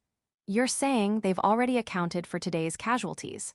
It was a cruel, ruthless way of gathering information, sacrificing their fellow kin. But the fact that they were willing to do so despite their characteristic camaraderie meant they're finally coming. It wasn't just reconnaissance, but reconnaissance in force. They were giving their lives to see it through. I hoped I was overthinking it, but if my reading was correct, they were looking to cause serious damage with their next big move. We're changing plans. So it's finally time. I considered my next card to play, only to receive a telepathic message from the Hornet swarm in the skies over the old capital area. They were preparing to ambush a newly arrived group of Incubi. After making a note of the area and nearby familia, I made my decision. We're not attacking them. I sent a telepathic message to the gathering swarm, ordering them to hold back from taking action. Seeing my partner cock its head in confusion, I began explaining my plan. We're preparing a cauldron. Section, being a ranked witch, a numbered, didn't mean having extra authority or more rules to follow. It was just a matter of being appointed so by Aldwitch, whom partners insisted exists. Because of that, many witches played it off as Aldwitch's sideshow. However, that wasn't to say that those higher up among the numbered had both skill and merit to their name. Furthermore, they marked territory for themselves to oversee, making sure not to interfere with each other. Found 'em. Oh, well done, Benayam-san. 2 figures currently hovered over the old capital area. One was dressed in a traditional scarlet kimono, incongruous against the backdrop of Ground Zero, while the other wore a lime green surcoat that fluttered in the wind. They were, of course, witches. I would hope these are the last of them. Indeed, let us do our utmost, everyone. Yeah. Compared to their excited partners, the witches were more subdued. After all, they had flown around and intercepted enough Incubi to exhaust even a numbered. And this was considering they had been working together in a buddy system meant to ease the burden of solo operations. Do you mind going first? Sure, leave it to me. Emerald eyes, then vermilion eyes, looked down on the group of Incubi, making their way across the devastated asphalt. As Benayam's fox ears stood on end, balls of foxfire began to appear, circling her. The sudden influx of Ina caught the attention of one of the walking orc warriors. Witches.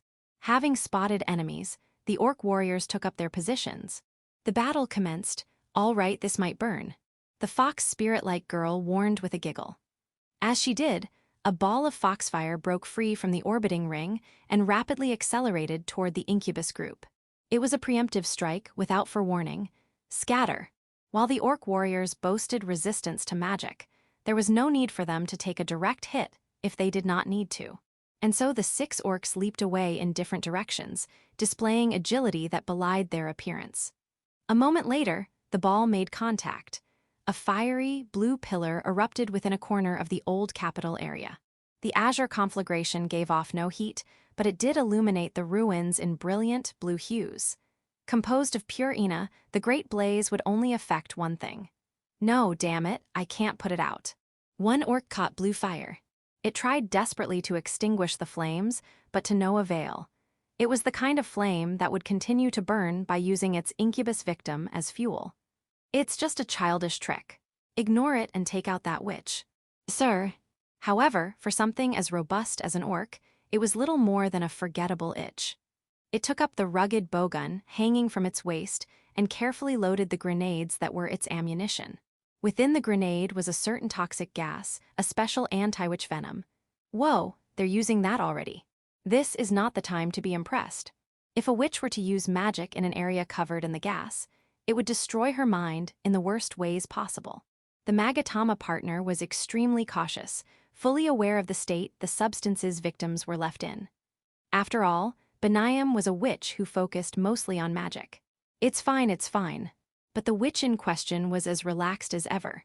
Her emerald eyes, locking onto 6 targets, narrowed. The balls of foxfire suddenly flared up, and the orc's bowgun began to glow red. Wah!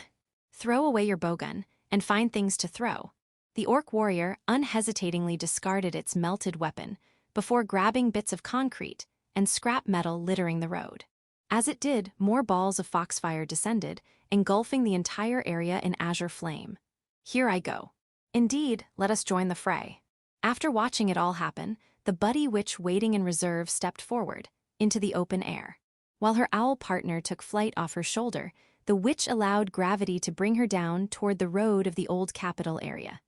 It was a crash landing without the crash. The tip of her toe touched down upon the ruined asphalt without any of the kinetic energy she should have had. Her lime-green surcoat fluttered as she landed, revealing limbs clad in protective white porcelain. She appeared knightly, but she was no less a witch, but at the moment she held no weapon in her hands. A nearby orc, one covered in countless old scars, tightened its grip on its axe as its eyes sharpened with hostility. And without hesitation, it called out the name of the newcomer witch, Prima Verde. Oh my, might you know of me? Having been identified, Prima Verde, witch number 11, widened her stance and raised her fists. She held no weapon, but she was armed. She had her arms and she had her legs. Her fighting style, close-quarters combat, seemed unsuited for one with the immature physique of a young girl. That made her unique. She was the only witch to do such a thing. Surround her. The orcs immediately moved to take positions around the witch, who had purposely put herself within range of their weapons. Oh no you don't. Tusk. Blue fireballs continued to fall, walling off the oncoming orcs and forcing them to stop. The orcs did not remain in place, however. They began throwing rubble bits of concrete and pieces of scrap metal at Benayam. Leave this one to me. Having dispelled the flames that covered its body, the once-a-light orc called out to the comrades preparing to assault Benayam. It had made that snap decision upon realizing they would become easy targets if they were crowded together. You better not die until you've avenged Bartolo. It raised its axe-wielding hand in acknowledgement like it were the most obvious thing to do. The orc lowered its stance, building power in its legs before kicking off the asphalt. Arraragd. It charged with a shout and straightforward determination. Lead gray blades swept across the ground like a long, to come up from below at the lime-green witch. As the rushing wind groaned, Prima Verde confidently stepped forward to meet her opponent. Her long, tied-up hair streamed backward, following her like a lingering fragrance. But its flaxen line did not cross the leaden one. Here comes my first move. While the axe grazed Prima Verde overhead, her fist struck home at the orc's exposed flank. The attack itself was quite weak. It didn't work. Having raised its weapon to its highest point, the orc turned its arm to bring it thundering down from overhead. Now that they were close enough to exchange fists, the orc had no reason to hesitate. But Prima Verde lightly rotated to dodge the attack and deliver a kick. She delivered another, and then a third, in rapid succession. Despite the overwhelming difference in physique, Prima Verde nonetheless dodged every incoming lash of the blade to retaliate with punches and kicks. "Damn you, get crushed already." Sensing the witch was dragging it into a battle of attrition, the orc snarled in frustration. Then, having assumed the lightness of the blows meant she posed no real threat, the orc lifted its axe with borne arms. "I would like to see you try." The wind howled as the orc brought its weapon, crashing down at Prima Verde. Such a straightforward attack was no problem to dodge. As the axe scattered asphalt in every direction, a lime-green surcoat fluttered in the breeze. Prima Verde, having leaped into the air, was ready to deliver a counterattack. She raised her leg, bringing it higher than her shining vermilion eyes, and traced a beautiful circle before crashing down on the axe now stuck in the asphalt. That makes 5 moves. The collisions sounded like a violent traffic accident. However, even after putting her body weight behind the heel drop, the attack was not powerful enough to shatter the Incubus's weapon. Your struggle is futile. Pushed back as the orc freed its weapon, Prima Verde broke her unbalance with a beautiful somersault. Explosions of blue flames periodically punctuated the scene of the two fighters taking up their original positions again. "Do you really think such half-hearted attacks will hurt me?" The orc snarled irritably as it lowered its stance, dragging its axe along the ground.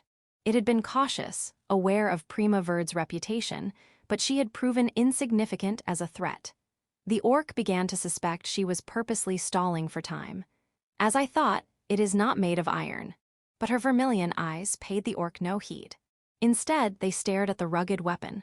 "What did you say?" "Please pay me no mind. I shall end this with the next attack." Her tone was elegant, but her stance remained an undaunted infighter's. But to the orc, who believed she lacked the power to deliver a decisive blow, it only sounded like a bluff. "Let's see you try, witch." The orc brought its axe forward with deadly speed and met a backhanded fist. Its eyes widened in surprise. This was different from before. Instead of dodging, the lime-green witch met the swing head-on. But its surprise deepened into incredulity. The thick head of its axe shattered like glass.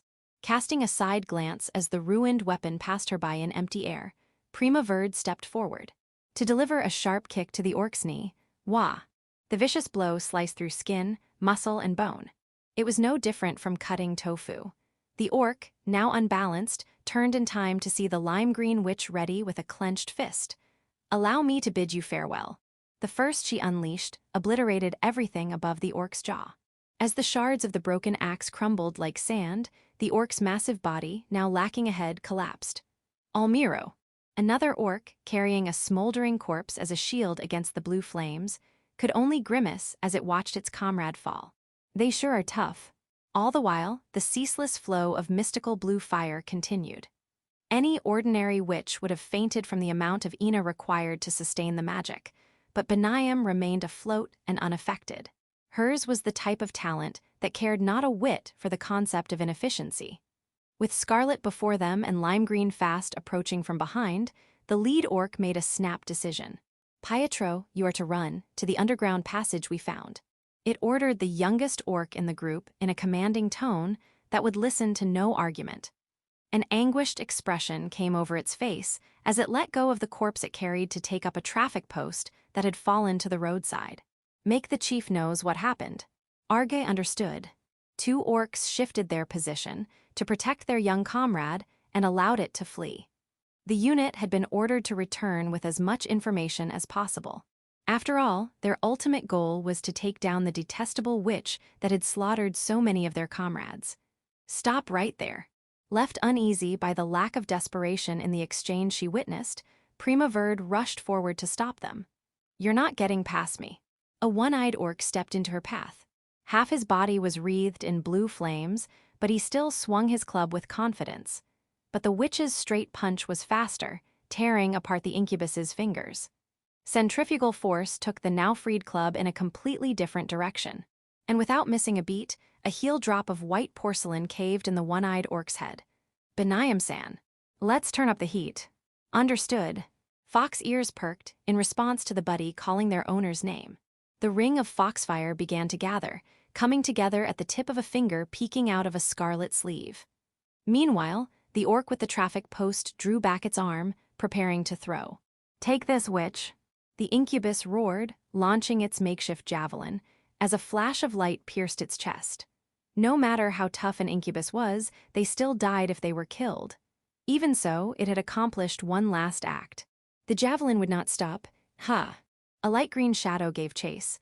Then, in a flash of white porcelain, the flying traffic pole suddenly changed trajectory, violently veering off to crash into a nearby commercial building with a thunderous roar and clouds of dust.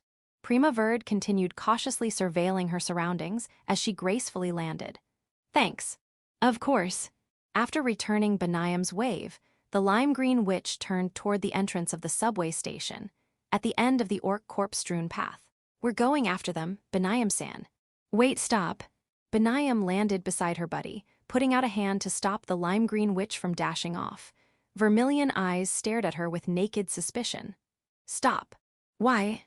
"I smell number 13's scent coming from over there. I know this is supposed to be her territory, but since the witch in question had yet to show up, the pair should pursue the straggler," said the unspoken part of Prima Verde's assertion. Benayam put a finger to her lips as she recalled a recent memory. "Wait, over there is, I think that's where I saw the termite nest the other day." She came to a startling realization. Down in that direction lurked the horde of Familia that had devoured 20 orcs without trouble. Indeed, it will likely find itself surrounded and preyed upon before long. Yeah, we can probably just leave it to them. They needed not to pursue. The incubus had sealed its fate, having willingly jumped into a tiger's den. Benayam relaxed, burying her face into one of her tails as she reduced the number of swirling foxfire motes to 9. "You're leaving it up to Familia." "No, wait, before that, what do you mean by the other day?" Still on guard, Prima Verde furrowed her brows as she honed in on her buddy's explanation. Oh. Witch and partner harmonized beautifully. As it happened, they hadn't told anyone about their encounter with the Tsuchinoko known as Silver Lotus. "I forgo. You cannot simply just forget about these things." The Magatama partner attempted to cover for its witch's slip of the tongue. But it was too late. "You met with Silver Lotus." "Oh, I expected no less from you, Benayam-kun." Prima Verde let out a hysterical screech, while the owl partner on her shoulder narrowed its eyes in mirth. Suddenly, out of the subway station entrance came a flash of red light, invoking an ominous atmosphere. It was the telltale sign of an opening portal, connecting this world to the other. In other words, the incubus they had let go of had managed to escape back to its world and could not be pursued any further. "Huh." Benayam cocked her head in confusion, as Prima Verde glared through half-closed eyes. "Care to explain what happened, Benayam-san?" "How strange, why didn't?" Her vision seemed to swim as her emerald eyes followed the shadow of a flying insect. Chapter 15. The night before. "I'm going now, Ni-chan." "Okay, remember to watch out for cars." After energetically waving goodbye, Fuka ran over to her friends. Yesterday, the blaring curfew sirens had left her in a bad mood, but today she was full of energy. I bowed politely to the gentle-looking woman leading the group of children and watched Fuka's small back as she left. It sure is peaceful, isn't it? It was normal for elementary school students to walk to school in groups, with an adult guardian leading them.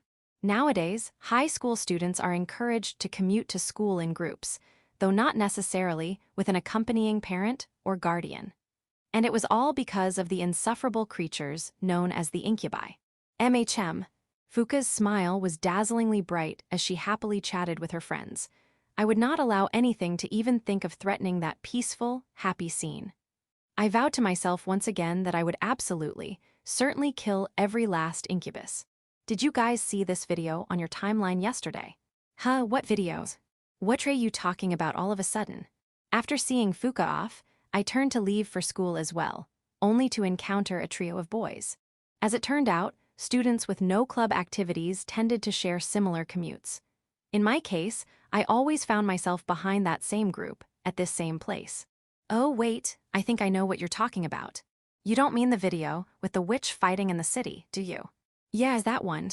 The boys were talking loud and clear as usual. Today's topic was a battle in the city between an incubus and a witch. I forced myself to hold back a runaway sigh, trying my hardest to keep a neutral expression. Man, it was so cool. But who was that witch? I know, right? She was so cute, too. In total, 6 battles had taken place across the city yesterday. One of them was going badly enough that I considered intervening, but in the end, that witch managed to defeat the incubus she was fighting.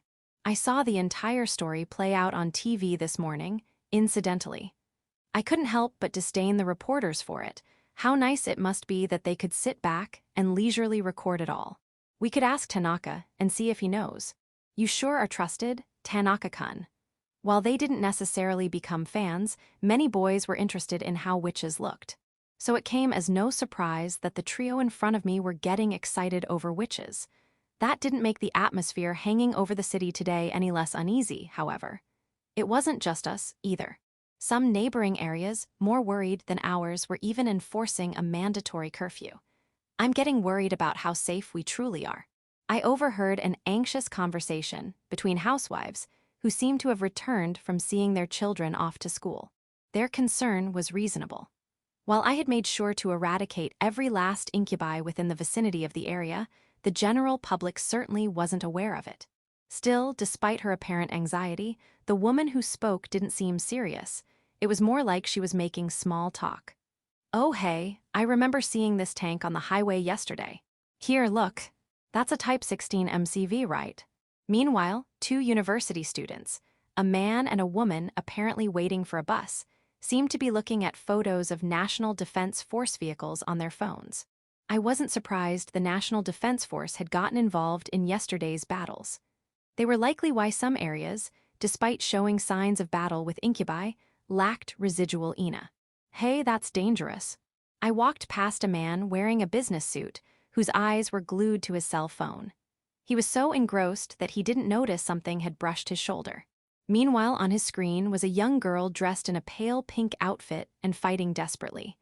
Everywhere I looked, someone was preoccupied with yesterday's battles and outcomes. What a farce. None of them seemed aware of the gravity of the situation. Of the thin line those young girls treaded, of the unspeakable hell, the horrific fate beyond imagination that awaited the girls should they be defeated. If only they were. Instead, here they were now, having literally compartmentalized it behind a small screen and acting like it was someone else's problem to handle. None of them have even the littlest regard about our battles, do they? My partner, whispering to me from under the shadow of my hair over my shoulder, sounded lonely. That had always been the intent. Our battles were to remain undetected and unreported. And this whole time, I had taken great pains to ensure it stayed that way. It's better that way. I whispered back to my partner, hiding my voice behind the noise of the people around us. After all, being widely known to the general public also meant being watched by incubi. And unless there was an emergency, I did not want to risk revealing any cards I could play. Besides, I had learned a very valuable lesson on a certain day, after the news had reported incubi cannibalizing each other. It was a sensational bit, and they even played recordings of screaming, panicking people pushing each other out of the way to escape, and showed images of witches losing themselves in despair. Suffice it to say, I was not particularly interested in kicking the hornet's nest a second time. Good morning, Azuma-san. In the end, I arrived at school depressed and disheartened, only to stop at the gate as someone called my name. The voice belonged to Ritsu Masaki. Since we had just spoken last week, I definitely wouldn't have forgotten her name. But when I turned to greet her, I found 2 pairs of eyes looking at me. Good morning, Azuma-san. Kaneshiro, the girl who drew the plain gray hawk moth, gave a gentle, friendly smile as she greeted me with a bow. Beside her, Masaki, whose eyes looked ready to close at any moment, waved weakly to me. Good morning. Returning a greeting was a basic rule of good etiquette, after all. Wait, what was with the attention all of a sudden? Did the 3 of us look that strange together? Well, maybe we were an unusual combination. I didn't think so, at least. As uneasy as that left me, we crossed the school gates. I thought you'd have gotten here earlier, Azuma-san. Why's that? Because you're always the first one ready for class. Why did she phrase it like a question? She wasn't wrong, though. I made a point of being ready sooner rather than later. As for mornings, since I had to see Fuka off, I only arrived at school early enough not to be late. It's only because you're slow, Ritsu. Kaneshiro flatly countered. Considering her soft-spoken Yamato Neidshiko vibe, it was surprising to hear such a blunt retort from Kaneshiro. Ooh, you're as harsh as ever, Shizu-chan. But despite furrowing her brows and grimacing, Masaki didn't seem bothered. It was like a pre-established routine, or maybe this was an everyday interaction. They were like old friends that went way back. Wait, so where did that leave me? Why was I walking to class with these girls? I had only interacted with each of them for the first time recently, so it wasn't like I could say we were friends either. But from the time we entered the school building, as we made our way to the classroom, I wasn't sure what to say. After all, I didn't interact much with other people. Let's see, what's something to talk about? Masaki-san. Oh, I know. Even if we weren't friends, there was still something I could say, something very basic. No, wait, I should have said this back when I returned her greeting. I looked over at Masaki, who was walking next to me. Thank you for last week. Last week, oh that, did you like it? MHM. The inarazushi she gave me had found a place on the dinner table that same night, and Fuka enjoyed it quite a lot. The experience inspired me to buy more if I spotted it in the side dishes section. I'm glad. I could not sense anything negative coming from my classmate's soft giggle. Still, I wasn't comfortable with accepting someone's goodwill without giving something back in return. If there's anything I can do in return. Ooh, okay, I know if you want to pay me back. Pack a proper lunchbox and show it to me next time. Pack a proper lunchbox. Masaki, still looking ready to doze off at any moment, looked pointedly at the bag in my hand. You're eating savory bread today too, right? I was, but how did she know? She hadn't even looked in the bag, so. Wait, I guess it was obvious enough to imagine. I can't say that's very good of you, Azuma-san. It's not very healthy after all. There was nothing I could say against her logical assertion. It was convenient, but it wasn't particularly tasty, nor was it very nutritious. Coincidentally, if my father, who always talked about how the body was our greatest asset, knew about this, he definitely wouldn't let me hear the end of it. You're right. It was as good a time as any to change this, anyway. It would take effort on my part, but it was just waking up a little earlier. Though I deliberately ignored the faint sounds of a certain jumping spider celebrating this decision. Kaneshiro-san. What is it? Next, I addressed Kaneshiro, feeling this was a good opportunity to ask about a certain something. I was curious about what had happened regarding the plain gray hawk moths she had asked me about before. Were you able to deal with those hawk moths? What? Kaneshiro suddenly froze up, letting out a squeak that hardly fit her Yamato Neidshiko image. That her seemingly unshakable smile crumbled so easily at the thought, what exactly happened? Well, it's fine. There weren't any problems, why yeah. Even as she reassured me, Kaneshiro was averting her gaze, staring awkwardly at the floor. That her cheeks and the ear peeking out from under her black hair turned bright red didn't escape my notice. Shizu-chan, you all right? You seem a little. I'm fine. From what I could tell, no matter how I looked at her, Kaneshiro was definitely upset. But I wasn't about to say that out loud. The intimidating smile from beside Masaki was too overwhelming. Unfortunately, my feelings must have shown on my face, because Kaneshiro's narrowed eyes focused on me. I'm just fine. You think the same, right, Azuma-san? Under pressure, I kept silent and nodded. To think hawk moths left her like this, what did they even do to her? They were considered pests, but that was because their larvae fed on fresh plant leaves. Could it be that their powdery scales had ruined Kaneshiro's laundry? While it was a big problem for the victim, I thought it was a rather cute reaction. Whoa, Azuma-san smiled. When I saw Masaki and Kaneshiro staring at me with eyes wide in amazement, I realized my mouth had turned slightly up. It had happened subconsciously. I suddenly felt embarrassed, having it pointed out to me. Lately, I've been getting opportunities to talk with others, and it was always a new, unfamiliar experience. The school's warning bell began to chime. This fleeting peace was certainly distorted in many ways, but still, that didn't make it any less a peaceful, daily life. Section. There was a certain egotistical personality lurking within me that wished to teach a certain, self-proclaimed goddess a lesson. But the shortest path to doing so, the utter annihilation of the Incubi, was moving at a snail's pace. There was only so much I could do, after all. And, despite that limitation, I even imposed further restrictions on myself. They were restrictions like deploying the Familia across the nation to reliably secure Ina, avoiding combat in urban areas to avoid panicking the general public, or something similar. There had to be a limit to this foolish naivete. It'll all catch up eventually.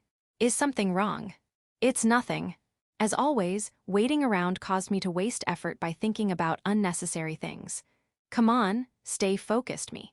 At the moment, we were looking out over the old capital area from the roof of a ruined hotel. A crescent moon shone down from overhead. They sure are taking their time with this. I did not respond to my partner's murmur. No, it wasn't that I didn't, but that I couldn't. Our operation could not start until the main Incubus force appeared. So in a way, we were in a situation where the enemy held the initiative. But if I was right, they should appear exactly where I predicted. By now I knew there were 3 conditions behind Incubi using their portals. First, they could only create one indoors or underground. Second, they required a certain amount of space to form. And third, 24 hours had to pass before they could make another one at the same place. The third condition was finally cleared, and it was currently around the time when Incubi were most active, but they might not show up. They should have let their guard down, seeing as witches hadn't come for them yesterday or the day before. That should have tricked them into believing their location was unsupervised and perfect for sending over a large invasion force. While there was some wishful thinking involved, that was my prediction of the situation, or at least the script I was hoping for anyway. It's not like we can be certain they'll appear anyway, right? My partner agreed with me. We could not be certain they would, no matter how unguarded I had made this place appear. It was also possible that they would appear tomorrow, the day after that, or the day after even that. There truly was no way to be certain. Nevertheless, I still believe in a witch's strategic instinct. You think they'll show up today then? My expression, reflected in my partner's obsidian eyes, was grim. I wasn't so talented as a strategist that I could predict everything with just a small amount of information. After all, well, it is in their nature to impatiently desire results. That certainly wasn't a wrong assertion. And most of the results the Incubi wanted certainly weren't achievable without attacking. Still, that was a rather weak argument for why the Incubi would appear today. Still, I intended to hold this position even after their main forces appeared. It was so my Familia could freely run amok, to better stop the Incubi from establishing a foothold for their invasion. Incubi aren't foolish by any means, but they do lack patience. My partner continues to speak as I consider the logistics of a drawn-out battle. Both of us were well aware of how impatient Incubi tended to be. I knew it all too well. With their prey so close at hand, they will definitely try and take a bite. They couldn't help themselves from tormenting the weak. They couldn't help themselves from laughing at the foolish. And no matter how intelligent they appeared, at the end of the day, they were impatient fleshbags that primarily thought with their lower bodies. Those characteristics made the Incubi. It's time to focus up, Silver Lotus. I came to my senses as my partner's words registered, realizing something important. The current deployment plan was too passive. There were more Familia in reserve than participating in the siege, and too many were handling reconnaissance. That wasn't the right plan. I was supposed to be planning around a prolonged battle, but the level of Ina consumption was not commensurate with that expectation. Was that wrong of me to say? No, you were right. Its words made me realize I was unconsciously spinning my wheels in place. I needed to assume the main Incubus host would appear today, not tomorrow. If I wasn't committed to crushing them completely this very night, I would lose out on a very important opportunity. Thank you. No need, we are partners after all. It answered immediately, completely confident in its answer. This jumping spider could be so utterly reliable, at times like these. Let's reposition the deployment. Understood. I sent out a telepathic message, directing my Familia to take a more aggressive formation, and the atmosphere over the old capital area seemed to shift almost imperceptibly. A response came from a huntsman spider as it climbed to the roof of a nearby hotel. While its legs were as thick as steel beams, they could snatch and grab prey at bullet train speed. But this time, it would have a scouting role, taking over for the hornets tired from continuous fighting. Familia repositioning is complete. Just like that, the familia were done taking up positions for an ambush. There would be no escape for the Incubi tonight. We're all set and ready to go. My partner was strangely eager to see the familia in action. Now that I think about it, it hasn't said anything about these methods being unwitch-like in quite some time. Is it because of Azure Nova? Did you say something? Never mind, it's nothing. Don't you know how curious you're making me? But with this repositioning done, the cooking pot was ready. All we had to do now was toss in the ingredients and then let simmer. There was no telling how many incubi would appear. It was even possible for none to appear. Even so, I would wait. Then, as night clouds obscured the moon and brought down darkness, there was a shift. Something in the air changed. Inorganic hostility suddenly filled the old capital area. Here they come. Something like a voice suddenly reverberated through and filled my mind. Simultaneous telepathy from all of the familia in the subway came through, revealing the entirety of the Incubus force in an instant. Darkness would be no ally of theirs. After all, the familia I deployed were skilled at operating within the darkness. Besides detecting Ina, these familia could pinpoint prey through vibrations, changes in the air, and smell. Our expected visitors had arrived, and because they arrived, it was time to give them a warm welcome. And they would be welcomed by none other than an incarnation of death grown from the remains of their comrades. We're taking them out. All right, let's get to work. I once read that, before the advent of witches, the Incubi took over the old subway systems and repurposed them as headquarters. It did make a powerful frontline base, seeing as it was easy to defend and held fast against artillery and bombardment. They probably believed it would work just as well against witches. Kill every last one of them. But tonight it was a cauldron they had thrown themselves into. Chapter 16, Cauldron. Once part of the sprawling transportation infrastructure, supporting one of the most densely populated cities in the East, the subway system now plays host to innumerable, malevolent forces lurking within its shadows. And they had one unified purpose. That purpose was the subjugation of their most hated foe, the worst enemy of their kind, the witch that unleashed the calamity. To think humans would have left a place like this intact, what a bunch of idiots. A goblin sighed in exasperation as it watched its comrades begin construction along the dilapidated subway platform. Thanks to the orc warriors' noble sacrifice, they successfully established a safe zone, a temporary foothold. It was an underground shelter, similar to ones found on the mainland, that they could use as a forward base. They had not expected to discover such a place here.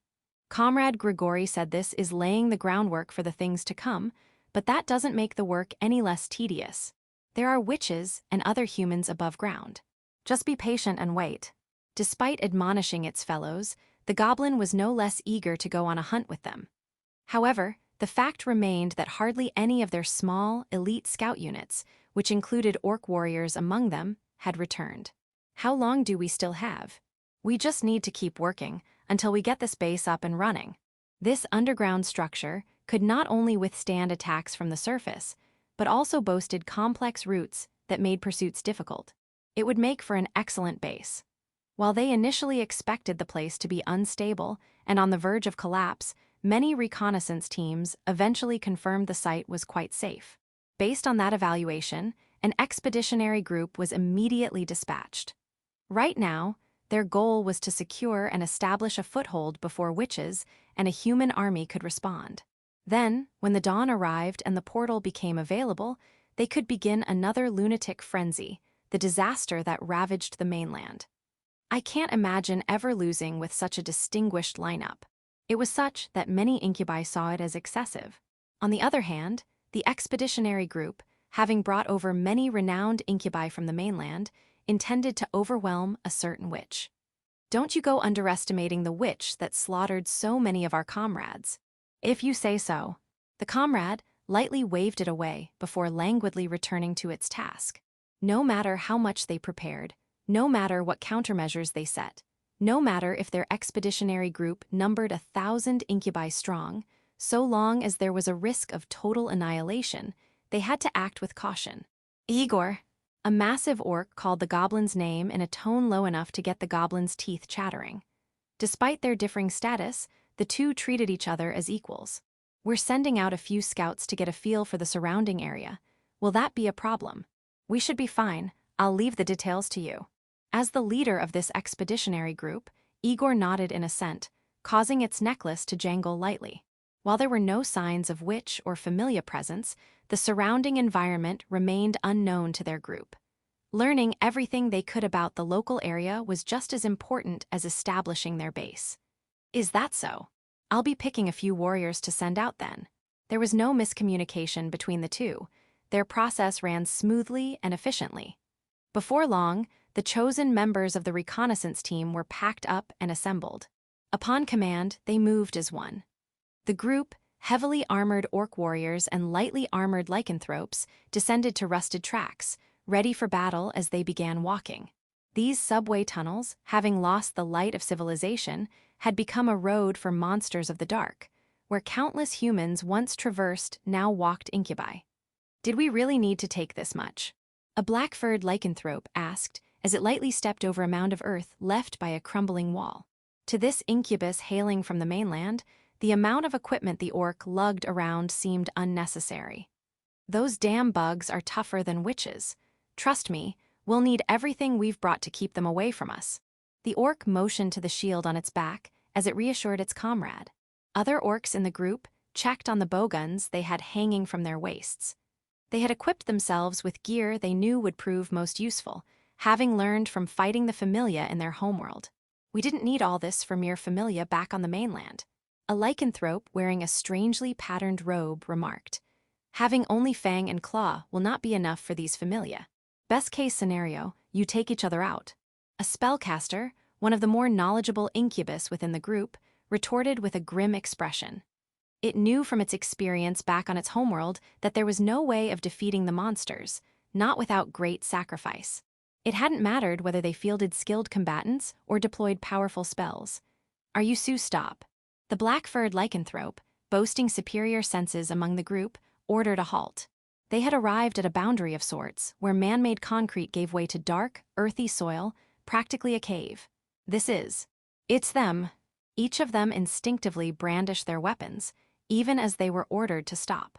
Though they should be able to see through the darkness, an abyss of pure black, one their scotopic vision could not penetrate, greeted them. No, it wasn't darkness but Ina, a dense wall of pure Ina, and that wall began to draw closer.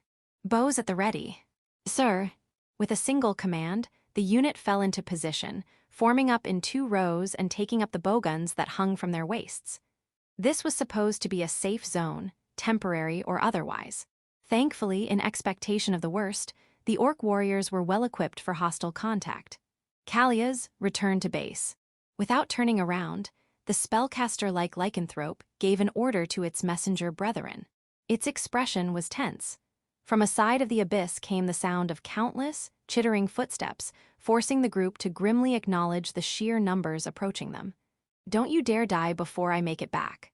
You're so noisy, get going already. There was no point in having this conversation. Having understood the implication, Kalias dashed away without looking back. Its shadow quickly shrunk into the distance as its strong limbs carried it away. Stalling for time isn't my style. Same here. Facing the shadow that now engulfed the ceiling, the warrior and the spellcaster exchanged fearless smiles. 2 rows of bowguns, packing explosive bolts carrying toxic payloads, aimed into the darkness. Aim. Outlines began to appear within the shadows. They had no wings, so there was no ominous buzzing, and their bodies appeared pale white. But their uncharacteristically large heads sported a menacing set of mandibles. Draw them in, closer, closer. The familia that appeared resembled termite soldiers. And like that social insect, the group charged in without so much as a war cry. Then, just as the bowguns were about to fire, something flew over from behind the termite soldiers. The incubi, not expecting a preemptive volley, were slow to react. Wah! The entire frontline, busy with their bowguns, were totally defenseless and took a direct hit from the flying projectiles. What is this stuff? It's poison. Their tight formation collapsed into disarray as foul-smelling mucus bombarded them, with some dropping their bowguns in panic. They were in no condition to return fire. The termites, sensing their foes in disarray, surged forward to take the initiative, Stop right there. The lycanthrope spellcaster, enduring the stench, desperately mustered all of its Ina to bear. It intended to concentrate its Ina at a single point before detonating it, and since its enemies were right before it, there was no need to aim. Begone. Its powerful voice rang out, echoing through the underground tunnel. Huh. There was no detonation. There was no explosion of Ina. With nothing to stop them, the wave of termite soldiers crashed against the Incubus vanguard. Jaya. With their formation broken and in disarray, there was nowhere for the Incubi to run. Ferocious mandibles come from every direction, finding purchase on heads, arms, or legs. What are you waiting for, Hyrax? Your magic, use your magic. The warrior roared as it smashed an approaching termite soldier's head with its club. It and its fellows had swapped their weapons to engage the termites in a desperate, close-quarters melee. But they were outnumbered. Some were dragged off into the darkness, their desperate shouts echoing down the tunnel. Others fell to the swarm, their death cries choked into silence. Why is this happening? Amidst the tumult, the spellcaster, keeping snapping mandibles at bay with its claws, desperately tried to understand why it could not use its magic. It knew it had properly channeled its Ina to invoke magic. But after invoking the spell, what happened was not a magical explosion, but a dispersion of Ina as a fine mist. The only difference between now and the usual situation was the mysterious mucus. An unfamiliar familia suddenly entered Hyrax's field of vision.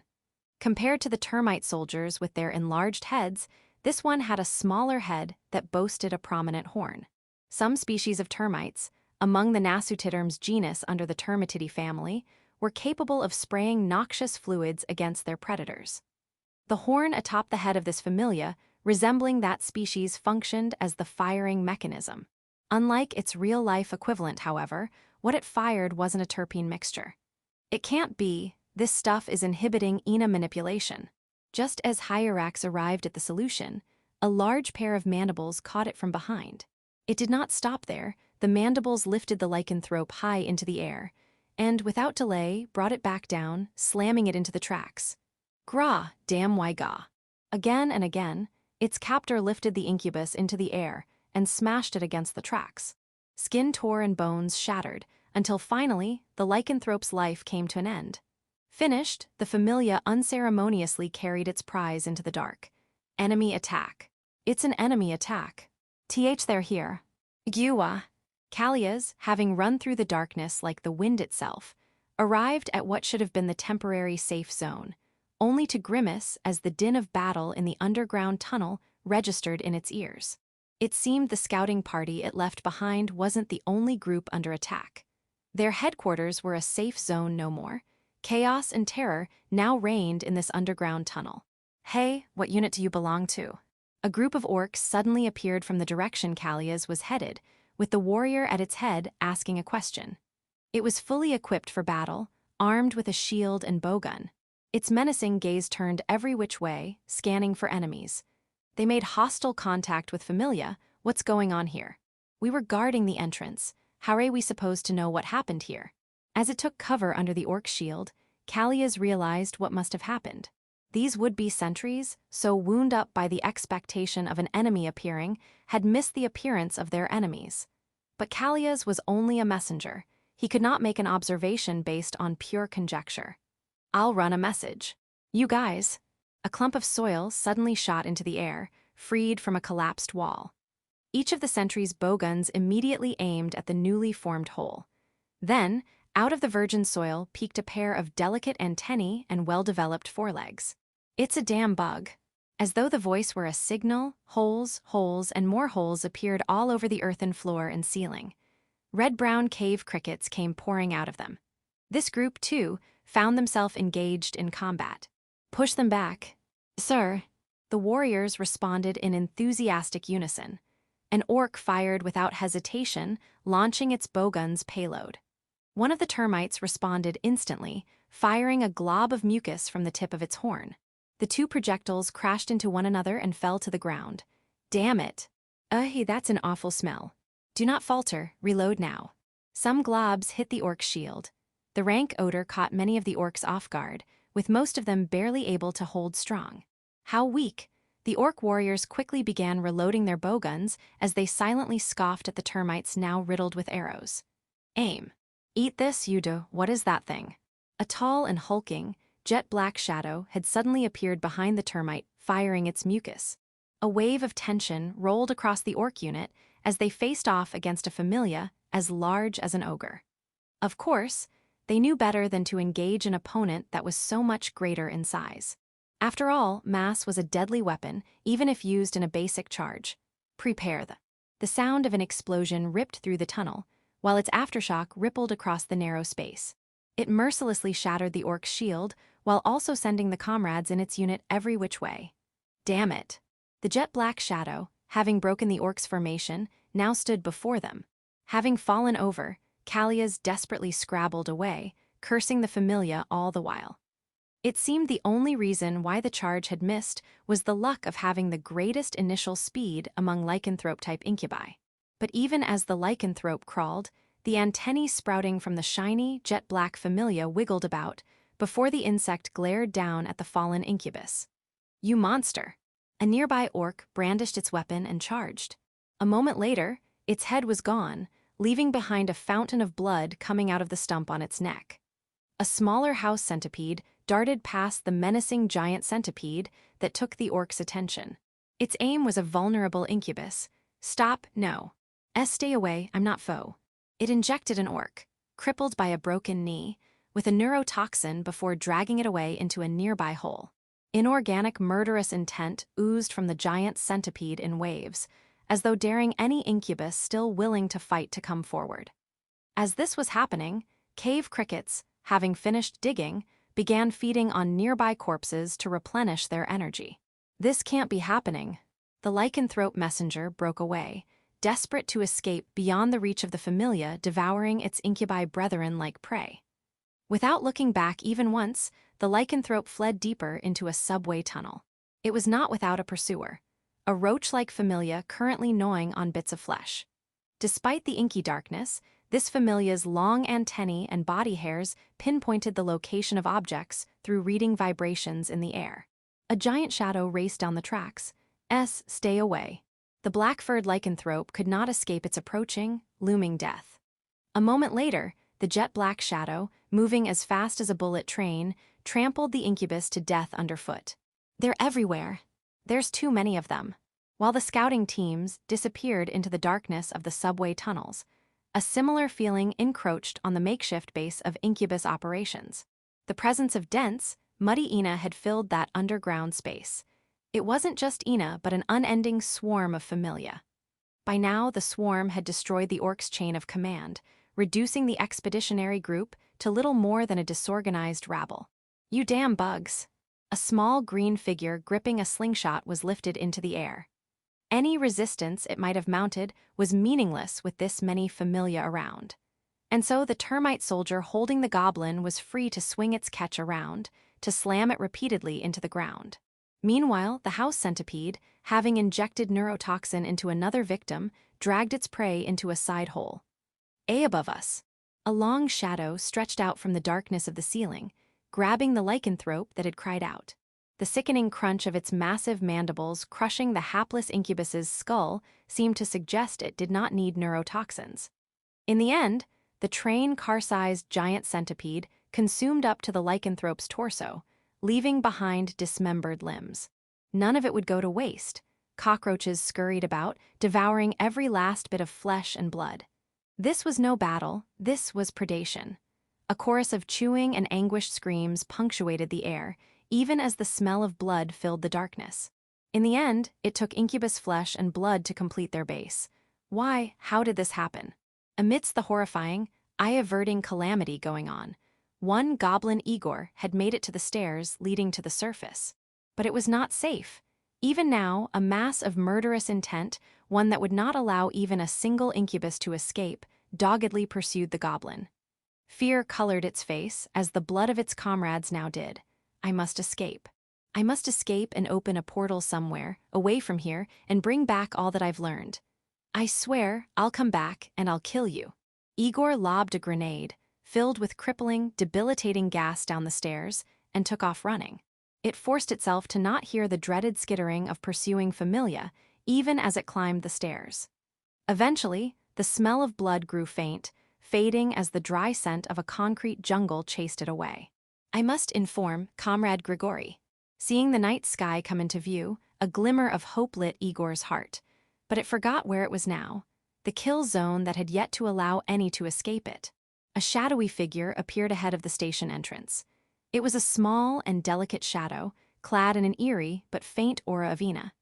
It was a girl clad in a fluttering gray overcoat that gave her the deathly presence of a god of death. And her proverbial scythe, a kukri, dangled ominously in her hand, ready to reap the life before her. A witch. A witch indeed, and no ordinary one. Igor instinctively knew. This was its enemy, the enemy of each of its comrades. The Witch of Calamity. Fury, then hatred, then fear coursed through its entire body.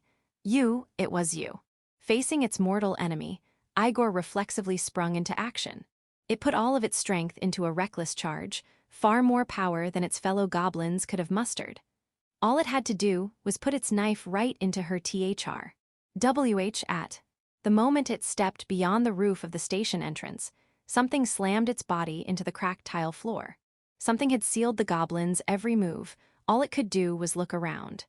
Igor's eyes widened in shock when it discovered what it had gotten caught in. A net. A net, one with incredible elasticity and adhesive power, had caught the Incubus. This the last one. It is. The Grey Witch and her partner looked on with detached indifference. Meanwhile, the fangs of the net-casting spider slowly closed in from above on its webbed catch. Despite how much more developed it was compared to its fellows, all the Incubus could do was watch its reflection in the approaching spider's eyes grow larger and larger. No matter how hard it struggled, Igor could not move. What even are you? Viciously sharp fangs pierced the Incubus's skin. Grimacing from the intense pain, Igor shouted at the calamity that stood before it. You're supposed to be a witch. Its final, desperate scream, carrying all of its fear and hatred, echoed uselessly across the old capital area. The wind continued to blow, taking with it the clouds that hid the crescent moon. Her silver hair seemed to sparkle as it absorbed the pale moonlight, while her ruby eyes gleamed eerily in the dark. I wonder that myself. But her words reached nothing. Digestive juices had already dissolved the final Incubus, leaving behind only liquid Ina, and thus the Incubus Expeditionary Group was annihilated. Chapter 17. Reverberation. Incubi aren't stupid. Last night's battle had gone so well that I had been worried it was actually a trap, but in the end, my familia harvested 1,011 incubi. Nothing had happened that was beyond my expectations. It was simply a one-sided slaughter. That didn't mean I wasn't still worried that I had missed something. What's that over there? She's not doing that intentionally, is she? I silently moved another meatball to my mouth, thinking about what to do next. That strategy had set a new record for incubi kills in last night's battle, but that wasn't something I needed to be happy about. After all, that same trick would not work a second time. So what will the incubi do next then? That's amazing. That girl over there, who is she? Wait, you don't know. No, do you? There was no sign of them yesterday, and they should not be appearing today either. But that was not a reason to not already be planning for their return. It made me feel detached from my normalcy, and I started wondering why I still bothered coming to school. After all, the incubi would eventually return. If experiencing a devastating defeat was all it took to make them give up, certain a military force across the world would not be struggling as much as they were. For now, all I could do was continue thinking. Azuma-san, shouldn't we change locations? My partner sounded troubled as it faced off against a small copper butterfly from atop my head. Please don't remind me of reality just yet. As much as I wanted to go somewhere else, I had missed the opportunity to. Having long since given up, I next ate a tomato. How pretty. You mean more like how gross. I could feel the curious looks coming at me from all sides. I wanted to sigh. How did we even get here? On my shoulder, a common blue bottle fluttered its wings as though to answer. At this rate, I'm going to lose my spot. As promised, I had prepared myself a lunchbox, but Ritsu Masaki, the girl who wanted to see me do so, was absent. Then, when lunch break started, I was already out of the classroom and on this bench in the courtyard, opening my lunchbox before I knew it. It was as deserted as a certain stairwell I frequented, but the reason was different. Insects often gathered around the cherry blossom tree here. In other words, it was just another bench to me. Or, it should have been, but isn't that the second year who? Is she all right? All kinds of butterflies, Chinese windmills, black swallowtails, blue admirals, etc., were gathered around the puddles left by the morning rain. It wasn't just one or two of them, either. There were enough to make a colorful carpet before me. I might as well have been at a butterfly farm with how many there were. But I won't give in. My partner came down my head and onto my shoulder and raised its forelegs, trying to intimidate the common bluebottle. The butterfly just ignored it. It seemed the butterflies knew that, although my partner looked like one, it wasn't exactly a jumping spider. But then, why were they gathering around me when I was very obviously not a flower? GRR, it's like they don't see me as a threat. At the very least, I could understand why they were gathered around the puddles, to take in the water. But that did not explain why they gathered around me. Since they were normal insects and not familia, I should just be a troublingly large animal to them. I shut the lid of my now empty lunchbox, startling the swallowtail on my knee into flying away. What's causing this? As I put my hands together, I quietly asked my partner. With all the attention focused on me now, I couldn't just talk to it. Perhaps they are attracted to the ina you give off, Azuma-san. Was it even possible, when give off ina without being transformed? In my case, it was. I used ina to maintain telepathic communication with my familia, after all. That in itself was magic, so by extension, it consumed ina. But somehow, no witch nor incubi, despite their sensitivity to ina, had ever detected it. You've been communicating more often recently too, right? That means more residual ina coming off of you. There wasn't anything I could do about that. Because as more incubi appeared, I had to mobilize more familia. And it was essential to give instructions to my familia via telepathy. But if all living creatures possessed ina, did that mean insects were naturally capable of perceiving ina? I glanced over at my partner, still struggling against the bluebottle, and urged it to continue with my eyes. I think you radiate the ideal concentration of ina for them, and your ina has a gentle fragrance to it, Azuma-san. Was that supposed to be a metaphor, or did it mean that literally? Either way, a description like that didn't suit me at all. In any case, it would seem insects were capable of perceiving ina. At the moment, I only had a vague idea of how much ina I emitted, but with what I learned in mind, it might be possible to properly quantify amounts of ina by using insects. Of course, the relative concentration of ina would likely change depending on species and distribution. But if I could properly quantify ina, that would open up more cards to play when gathering information. I wasn't expecting this many of them to gather, though. From the corner of my eye, I could see a certain jumping spider fighting a losing battle against a bluebottle butterfly. What was it even doing? In any case, I would set aside this index plan for later. It was also about time to close up this butterfly farm before lunch break ended. Actually, how was I supposed to send these butterflies away when they were already stubbornly refusing to leave? A certain incident regarding a yellow-vented hornet suddenly came to mind. I was a little skeptical, but seeing as there was nothing to lose, I might as well try. Go. My one word echoed clearly across the courtyard, cutting through the low bustle. Suddenly, all I saw were a myriad of dancing, vibrant colors. Without making a sound, the butterflies took off as one. Their fluttering wings seemed to glimmer against the sunlight. The colorful spiral of their ascent was chaotic, but there seemed to be a deliberate will contained within. It was like watching a sudden gust of wind carry away a storm of cherry blossom petals. Everyone nearby, boys passing by, girls staring at their phones, even teachers carrying class materials, stopped to gawk at the spectacle unfolding before their eyes. It's like a real butterfly farm. Yeah, I'm sure. Already half resigned to my fate, I gave an indifferent answer. After this, there was no doubt I would become known as a weird person at worst and an eccentric at best. I wouldn't be able to pass myself off as a regular quiet girl anymore. As I continued watching colorful wings flutter across the courtyard, I let out a sigh filled with the worries that were to come. The leaden sky seemed to weep. The concrete jungle, now a receptacle for raindrops, looked more desolate than ever against the echo of the falling rain. At a corner of this gray backdrop, on the rooftop of a dilapidated hotel overlooking the area, stood 5 quiet figures. Did Incubi really show up? Breaking their silence was the flaxen-haired, witch wearing a rain-soaked, lime-green surcoat. As she spoke, she glared at a certain subway station entrance. Witch number 11, Prima Verde, was more serious than ever, having returned to the place where she had allowed an orc to escape. I am certain they did. Standing beside her was witch number 10, Iglance, who answered in a businesslike tone. She wore a red and white military-style outfit adorned with gold trim. A crown sat loosely atop her head, like the one found on the king in a deck of playing cards. Behind her was a mechanical soldier, her royal guard, standing silently in the rain. My familia detected a strong reaction around here. After saying so, Iglance focused her attention on the telepathy coming in from the familia she had placed around the area.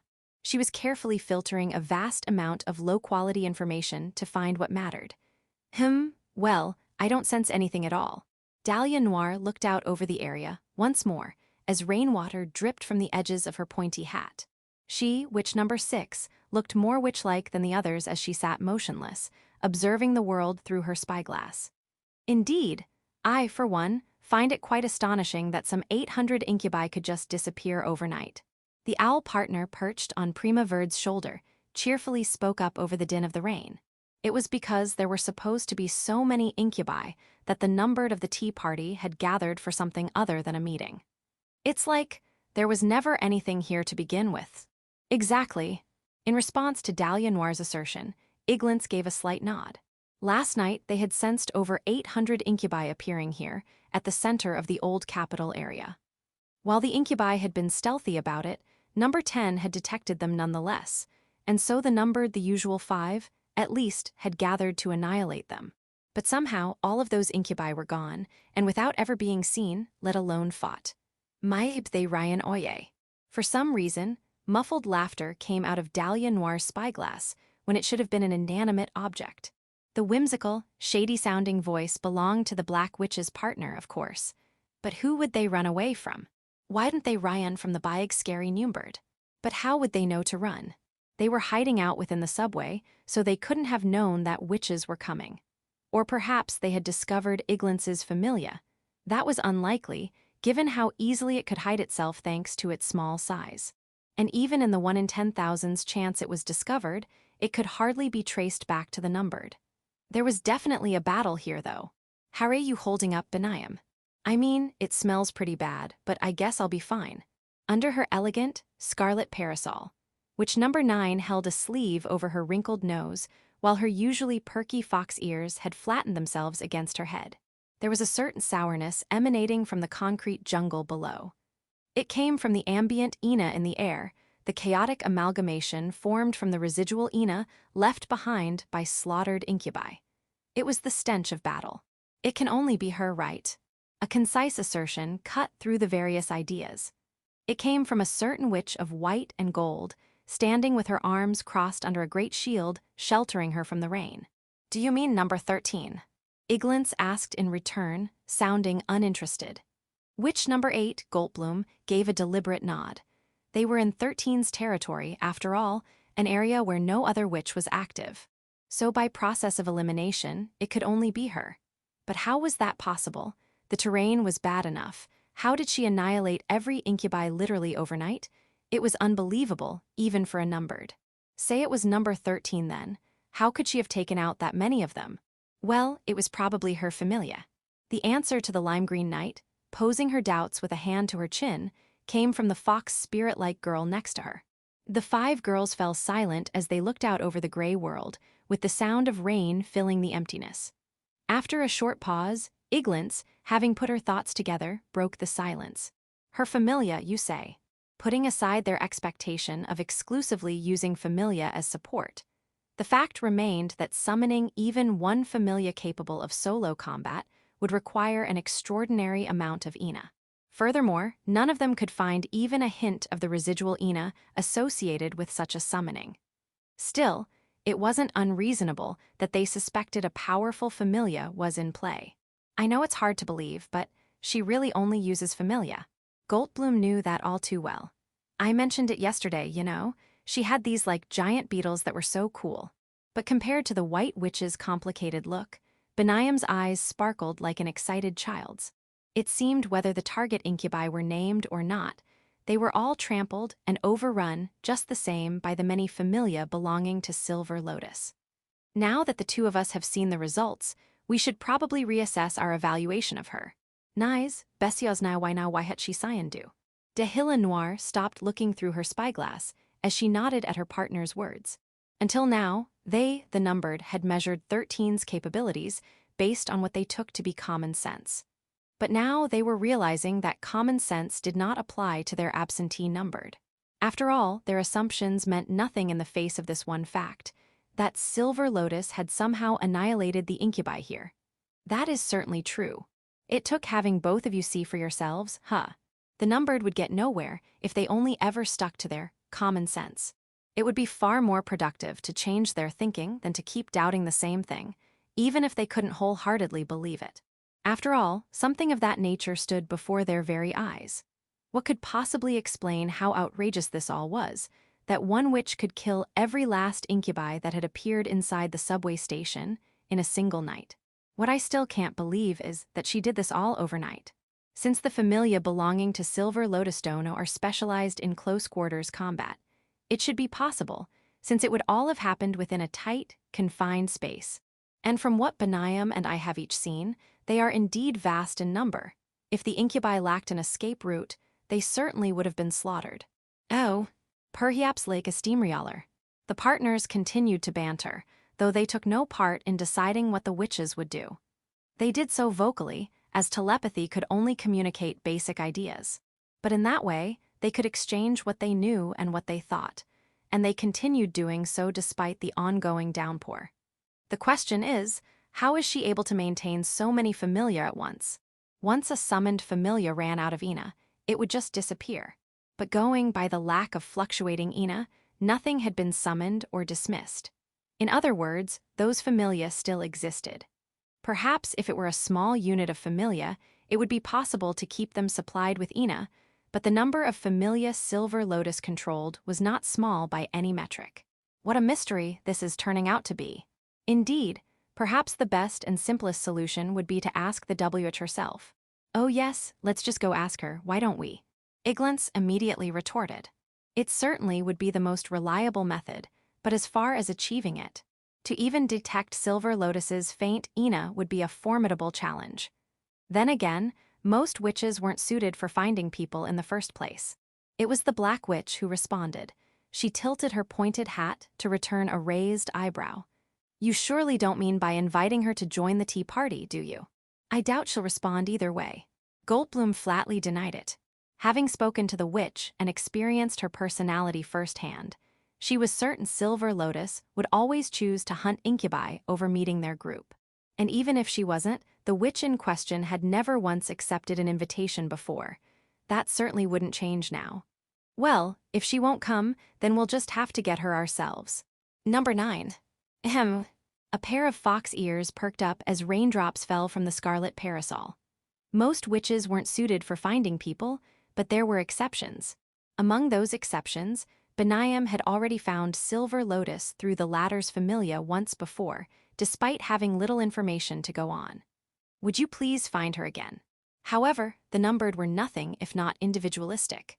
Normally, they only interacted with other witches by chance or by whim. Even now, the buddy system they followed was a radical change from the past. Yeah, sure, but emerald eyes met amethyst eyes. Let's call it quits for today. We'll catch a cold if we stay out for too long, you know. Since they could sense no incubi in the area, there was no point in continuing to stand out in the rain like they were doing now. Benayam was certainly right to make that suggestion. Section. In a certain barren area, devoid of vegetation, a blood moon shone down in the sky. For a certain group, it was torture to have to idly, continuously surveil this unchanging landscape. It's time to change shifts. Having made its way up the makeshift watchtower swaying in the wind, a short-statured incubus reported to its on-duty comrade. The comrade in question let out a lazy yawn, having spent its shift relaxing against the pillar behind it. It's about time. Practically sighing the words out, the Incubus picked up the bowgun it had put down nearby. There was nobody to admonish it, to criticize having such a lax attitude as a sentry. It was no wonder that morale was low. Though this beats trying to keep the imps happy, am I right? I guess so. As it stood, the newly dispatched imps were skilled spellcasters, capable of safely defeating those detestable familia. But that only made the imps increasingly entitled, and with each passing day, the goblins only grew more irritated in having to deal with it. After all, the imps took the opportunity to monopolize the toys, leaving the goblins with no outlet for their frustrations. There was no point in building something like this, was there? It used to be one of our nests, you know. We couldn't just leave it alone and do nothing. The goblin let out a depressed sigh as it traced a finger down the roughly hewn pillar. It wasn't as though sentries weren't important. But ever since the imps arrived, their superiority in Ina detection meant there was nothing for the sentries' goblins to do. In reality, this makeshift watchtower was nothing more than an empty gesture meant to show the goblins were cooperating. Oh yeah, did you hear the rumor? Despite being relieved of its duty, the sentry did not descend the watchtower and instead stuck around, looking to gossip. Of course, the stories it shared were of dubious origin, with no way of confirming their veracity. It was just a way to pass the time. This again, the exasperated relief seemed to ask as it sighed. Is this about the expeditionary group? The gossipy sentry nodded. Its expression grew serious as it began speaking in a hushed voice. Apparently they were completely annihilated. Its comrade was not particularly moved by the rumor. After all, it hadn't been very long since the expeditionary group was deployed. That group was over 1,000 incubi strong. While they might be annihilated eventually, it certainly wouldn't be this soon. You heard it from the imp, didn't you? It's just the usual nonsense. Still, who would start such a rumor in the first place? It was nothing more than a malicious lie, one that came from the lips of the most ill-tempered incubi of all, the imps. It was ridiculous to even consider the thought. No, listen, they disbanded the second expeditionary group. Our comrades in the group are all starting to come back. The goblin, while thinking of how to get its comrade to leave, suddenly froze up upon hearing those words. The second expeditionary group should have been sent over after the first group had established their forward base. The fact that they had been disbanded gave credence to the rumor of the first expeditionary group's annihilation, sounding less like a lie. They'd said they found a place that was empty, with nothing around, didn't they? According to the returned reconnaissance teams, the location where the expeditionary group was deployed should have been safe.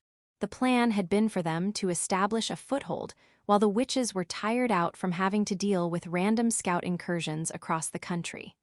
Supposedly, the Witch of Calamity set a trap for them, or something like that.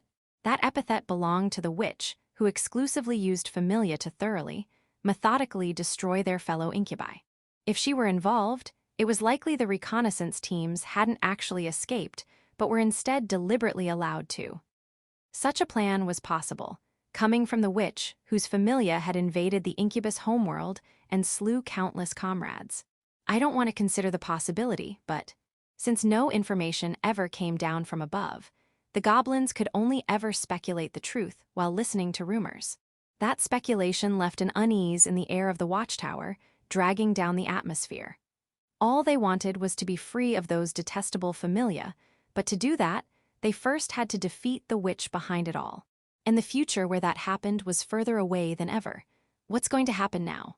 The disbanding of the second expeditionary group meant they would be postponing the hunt for the Witch of Calamity. After all, the annihilation of the first expeditionary group meant the incubi as a whole took extensive damage. Damage that would take time to fully recover from. In the overall scheme of things, it wasn't too many incubi, but the issue wasn't in quantity. It was in quality. The reconnaissance teams and the first expeditionary group were comprised of skilled incubi taking leadership positions. Losing them was an immeasurable setback. I also heard the higher-ups already have the next move planned.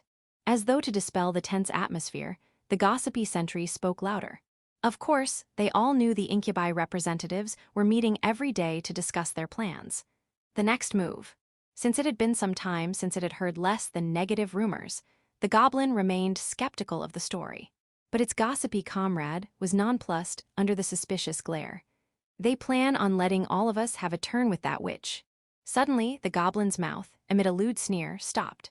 Its comrade's expression had stiffened up the same way as it stood transfixed at the night sky illuminated by the crimson moon. The scenery outside remained unchanged. No, there was now a dark shadow standing under the moonlight. It was not just a shadow. It was a jet-black, impenetrable exoskeleton and 4 menacing, flight-capable wings. It was the calamity that had destroyed 72 goblin nests and exterminated every last incubi in them. Even if they were repelled, they would regroup, repopulate, and return in search of more prey and seedbeds. Enemy attack. Damn those imps, are they napping or something? After striking a nearby brass gong, the goblin picked up its bowgun. But the gong was barely audible. Buzzing wings drowned out the alarm, even as it reverberated through the very pits of the goblin's stomachs. Whether by day or by night, the hunters relentlessly hounded the incubi. They knew no fatigue. And each time, they had a new strategy to employ. Side Story 1, Supporter. It was a champion of justice, fighting incubi alongside its witch. It would give advice, sometimes admonishing and sometimes counseling, because that was its duty as a witch's partner. But the partner named Leggy knew its witch did not want or need a guardian. In a certain room, a girl sat by the edge of a bed, humming as she moved her right hand. She hummed a boundlessly gentle, yet melancholic lullaby. She played the part of an older sister, but the way she affectionately caressed her sleepy younger sister's head was more like a mother. Normally, she showed little emotion, handling everything calmly and with an even temper. It was only in front of her family that she relaxed and let her feelings show. "Ni-chan, are you still there?" The younger sister, whose eyelids fluttered from drowsiness, suddenly reached out, feeling for the hand caressing her head, and asked a question. The older sister stopped humming to bring her face close to her younger sister's ear. At the same time, she brushed back her long black hair to keep it from spilling over. "I'm right here." The voice coming from her slender throat was soft, appropriate for her age. But in this peaceful room, it didn't seem childish at all. "Everything will be all right. Don't worry." "Okay." Reassured by the warm hand and comforting voice, the younger sister let her eyes quietly close. Less than a minute later, the only sounds she made were the soft breaths of a peaceful sleep. She must have exhausted herself, having unrestrained fun with her friends today. And that happy everyday life full of smiles was steadfastly protected by the older sister sitting by her side. She's finally asleep. Her partner, modeled after an Adanson's house jumper, looked up at the witch from its place under a nearby table lamp. Her expression remained peaceful as she gently moved her younger sister's hand and brushed back her hair. "MHM." After a noise of acknowledgement, the delicate figure moved away from the edge of the bed. And as she moved out of the soft light, her aura completely changed. No longer was she motherly or even sisterly. "Let's go." She was now Silver Lotus, the witch Leggy served. On the surface, the girl still looked like Renka Azuma, but her smile was gone, and there was a steely glint in her eyes, one as sharp as a honed blade. Of course. Her partner leaped over to her outstretched left hand and made its way up to its usual perch on her shoulder. Then it looked upon the expressionless face, unimaginably different from how it was just moments ago. It was the same face she made when she first became a witch, the same face she made when she first learned others considered her methods heretical. It had not ever changed. Any changes to their numbers? There have been no changes. There are still only 24 goblins. After leaving the bedroom and making for the front door, Leggy unhesitatingly answered Renka's question. She would analyze the telepathic messages coming in from the Familia and devise a plan to exterminate the incubi. And it was Leggy's job to assist her. "Shall we have them start ahead of us?" "No, wait until we arrive. I will lure them as planned, to surround them." There was no need for it to say anything to spur Silver Lotus into action. Beneath her dark eyes smoldered an undying determination. Thus, Leggy's role was like that of a staff officer in the military. "Shall we make our way over by air then?" In the serenely silent entrance hall, Renka let out a quiet sigh as she slipped on her sneakers. "MHM. That will get their attention on me." She opened the front door, letting blue moonlight pour in. There were few clouds in the night sky tonight. It would be easy to spot flying Familia. Their destination, an elementary school, was within city limits, so it would not have been possible to fly over during the day. In other words, their strategy was limited to nighttime operations, when the curfew kept the general public from wandering outdoors. Understood. Leggy approved of her plan. It was likely no one would ever know about this battle. Silver Lotus was not allowed to appear in public after all, not when the familia she commanded were giant insects. Even so, the girl walking confidently through the night desired neither recognition nor praise. She never cared for it, no matter how many lives she saved, no matter the injuries she sustained. And out of respect for that drive, her partner never mentioned it. We're almost at the park now. After passing the unreliable glow of another streetlight, they spotted the fence that marked the edge of the park in question. During the day, this was a nice, shaded area where families with children relaxed under the trees. What about the oak silk moth? It's on standby up above. Their transportation to the elementary school was leisurely circling in the moonlit sky overhead. Then the black eyes capturing that giant shadow turned deep crimson. As they entered the park, Leggy sensed faint Ina beginning to circulate. All right. The words were like a trigger that caused colorless Ina to envelope and transform the girl named Renka Azuma. First, it washed the black from her fluttering hair, turning it pure silver. Then, the outline of her black loungewear shimmered and became a white poncho over a long skirt. The porcelain white of her clothes reflected the moonlight streaming through the gaps in the trees, dispelling the darkness around them.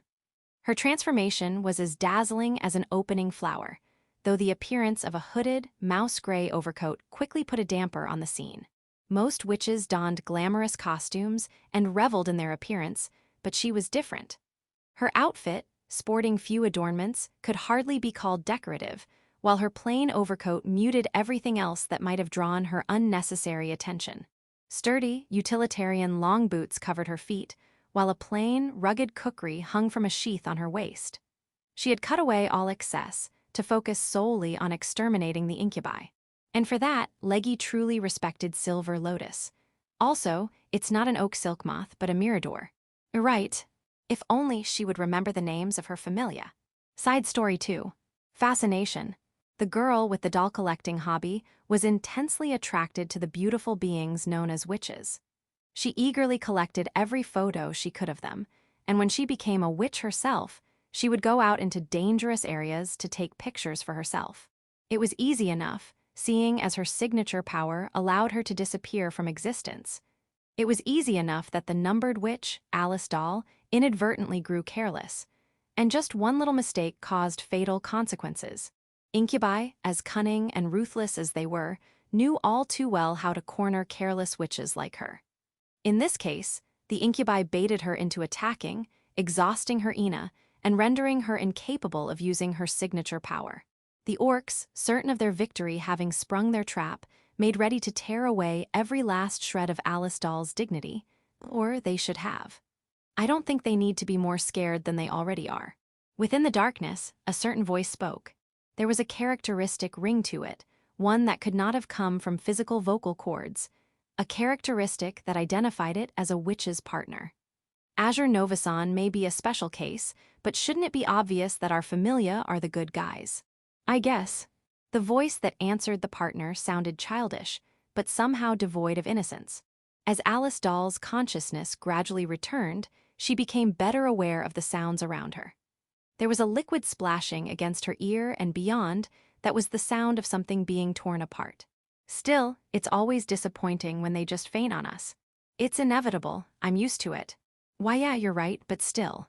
The one speaking with the partner was certainly a witch, and she spoke with the calm, steady tone of a mature adult. I don't do this to be thanked. I guess. It seemed the partner was unsatisfied with how indifferent the witch felt. Suddenly, there came the sound of flapping wings. It didn't sound like a bird, though. And it didn't sound so much like flapping as it did humming, almost like the buzzing of an insect, albeit at a completely different volume. Then, the sound suddenly stopped. Only the mysterious splashing of liquid remained. Is it really a good idea to use orcs as seedbeds? Worried? Of course I am. They're your familia after all. Alice Doll had no idea what a seedbed entailed. At the very least, it was not a word her partner had ever used. After her sense of hearing recovered, her sense of smell was next. The overpowering, choking scent of blood made her instinctively frown in disgust. Tachinid flies are hardy. They will develop just fine. That witch definitely said something about a fly just now. By now, Alice Doll's consciousness had almost fully returned. In the first place, the appearance of that swarm of insects, as large as full-sized dogs, had caused her to lose consciousness. She could still remember how that undulating mass of gleaming black and countless squirming legs had engulfed the orcs that had caught her. It went without saying that Alice Doll, with her strong aversion to insects of every kind, instantly fainted upon seeing them. I suppose they will, also. They're not tachinid flies but sable breeze. As an aside, none of the talking had registered in Alice Doll's ears. The sounds of chewing, coming from all around her, were all she could focus on. She began to wonder what was next to be eaten after the orcs. Alice Doll, absolutely terrified by her paranoia, forced her eyes open, rather timidly, to confirm the situation for herself. Huh. She let out a confused squeak. She had first noticed the thin crescent moon overhead, illuminating the night. As far as Alice Doll remembered, she had fainted inside a warehouse, unable to see the sky above. Then she felt a dull ache coming from a forehead. That likely came from hitting her head against the concrete floor when she fainted. Finally, amidst the sounds of chewing and buzzing, she heard the rustle of nearby leaves. She had to be outside. How? Confused, Alice Doll rose to her feet while cradling her head. Her vision swam from rising so quickly, but it was paramount that she verified her surroundings. Arraragd. Eek. A loud war cry shook the air, causing Alice Doll to freeze in response. Her head turned, and her eyes spotted a lump of meat. No, it wasn't just a lump of meat but the remains of an orc warrior. It had been gutted and dismembered, but it was still not dead. Blood-stained Ponrine ants had it surrounded, menacingly gnashing their mandibles. "You're still alive." The childish voice spoke again, and a mouse-gray silhouette suddenly stepped in front of Alice Doll, blocking her view. An overcoat covered most of the figure, but Alice Doll could still see the young girl's elegant physique underneath it. The mysterious young girl brandished a plain, rugged kukri at the remaining incubus and began emitting faint ina. It was clear now that she was a witch, and her, the master's command, her familia pounced on the enemy. "Sin stop, please, no new." In the blink of an eye, the jet-black creatures engulfed the orc in a feeding frenzy, tearing off bits of flesh and ripping away whole organs. Eventually, its neck tore, separating the body from the head and sending up a fountain of blood that painted the night sky. Scraps of what was once an orc littered the ground. All that remained was the sound of the feast it had served. Suddenly sensing an abnormal presence approaching her from behind, Alice Doll's face twisted with fear. As she realized there was nowhere she could run, her heart began thumping wildly. "Why wire?" Her trembling throat struggled to force words out, but if she didn't ask, if she didn't make sure, the fear and anxiety were liable to overwhelm her. "A WWH, all right." A small sigh answered the redundant question. The chewing suddenly stopped, an eerie silence fell. Before the breathless Alice Doll, the witch removed her mouse-gray hood. Wah! Silver hair spilled freely, shining as brightly as the moonlight it seemed to absorb and dispel the surrounding dark. It was like she molted. Most prominent were her crimson eyes, shining with an intelligent gleam as they reflected Alice Doll's figure. Her soft, cherry blossom lips began to move. "I am a witch." It was a simple way of showing she had no hostile intentions. But those words were more than effective on Alice Doll. To the doll-collecting witch, the girl before her was an inexplicable phenomenon, untouched and untainted by the hellish landscape and the vile creatures around her. The girl before her was like a perfect bisque doll, an otherworldly beauty. The fear disappeared from Alice Doll's eyes. In its place, fascination took hold.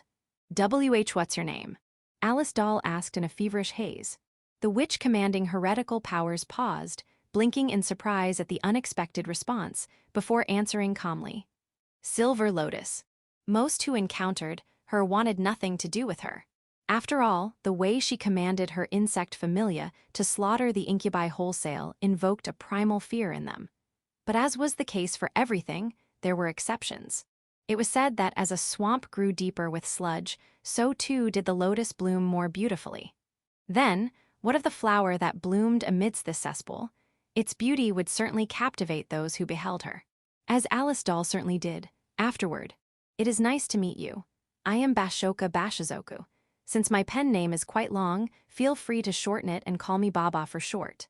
Some of you may already know, but Bashoka Bashizoku refers to the scientific classification of the Japanese fiber banana. But that's not really important. Originally, I planned for this to be a short story more ephemeral than an adult mayfly. It all started with a simple question I had. Why weren't there any magical girl stories with insects as allies?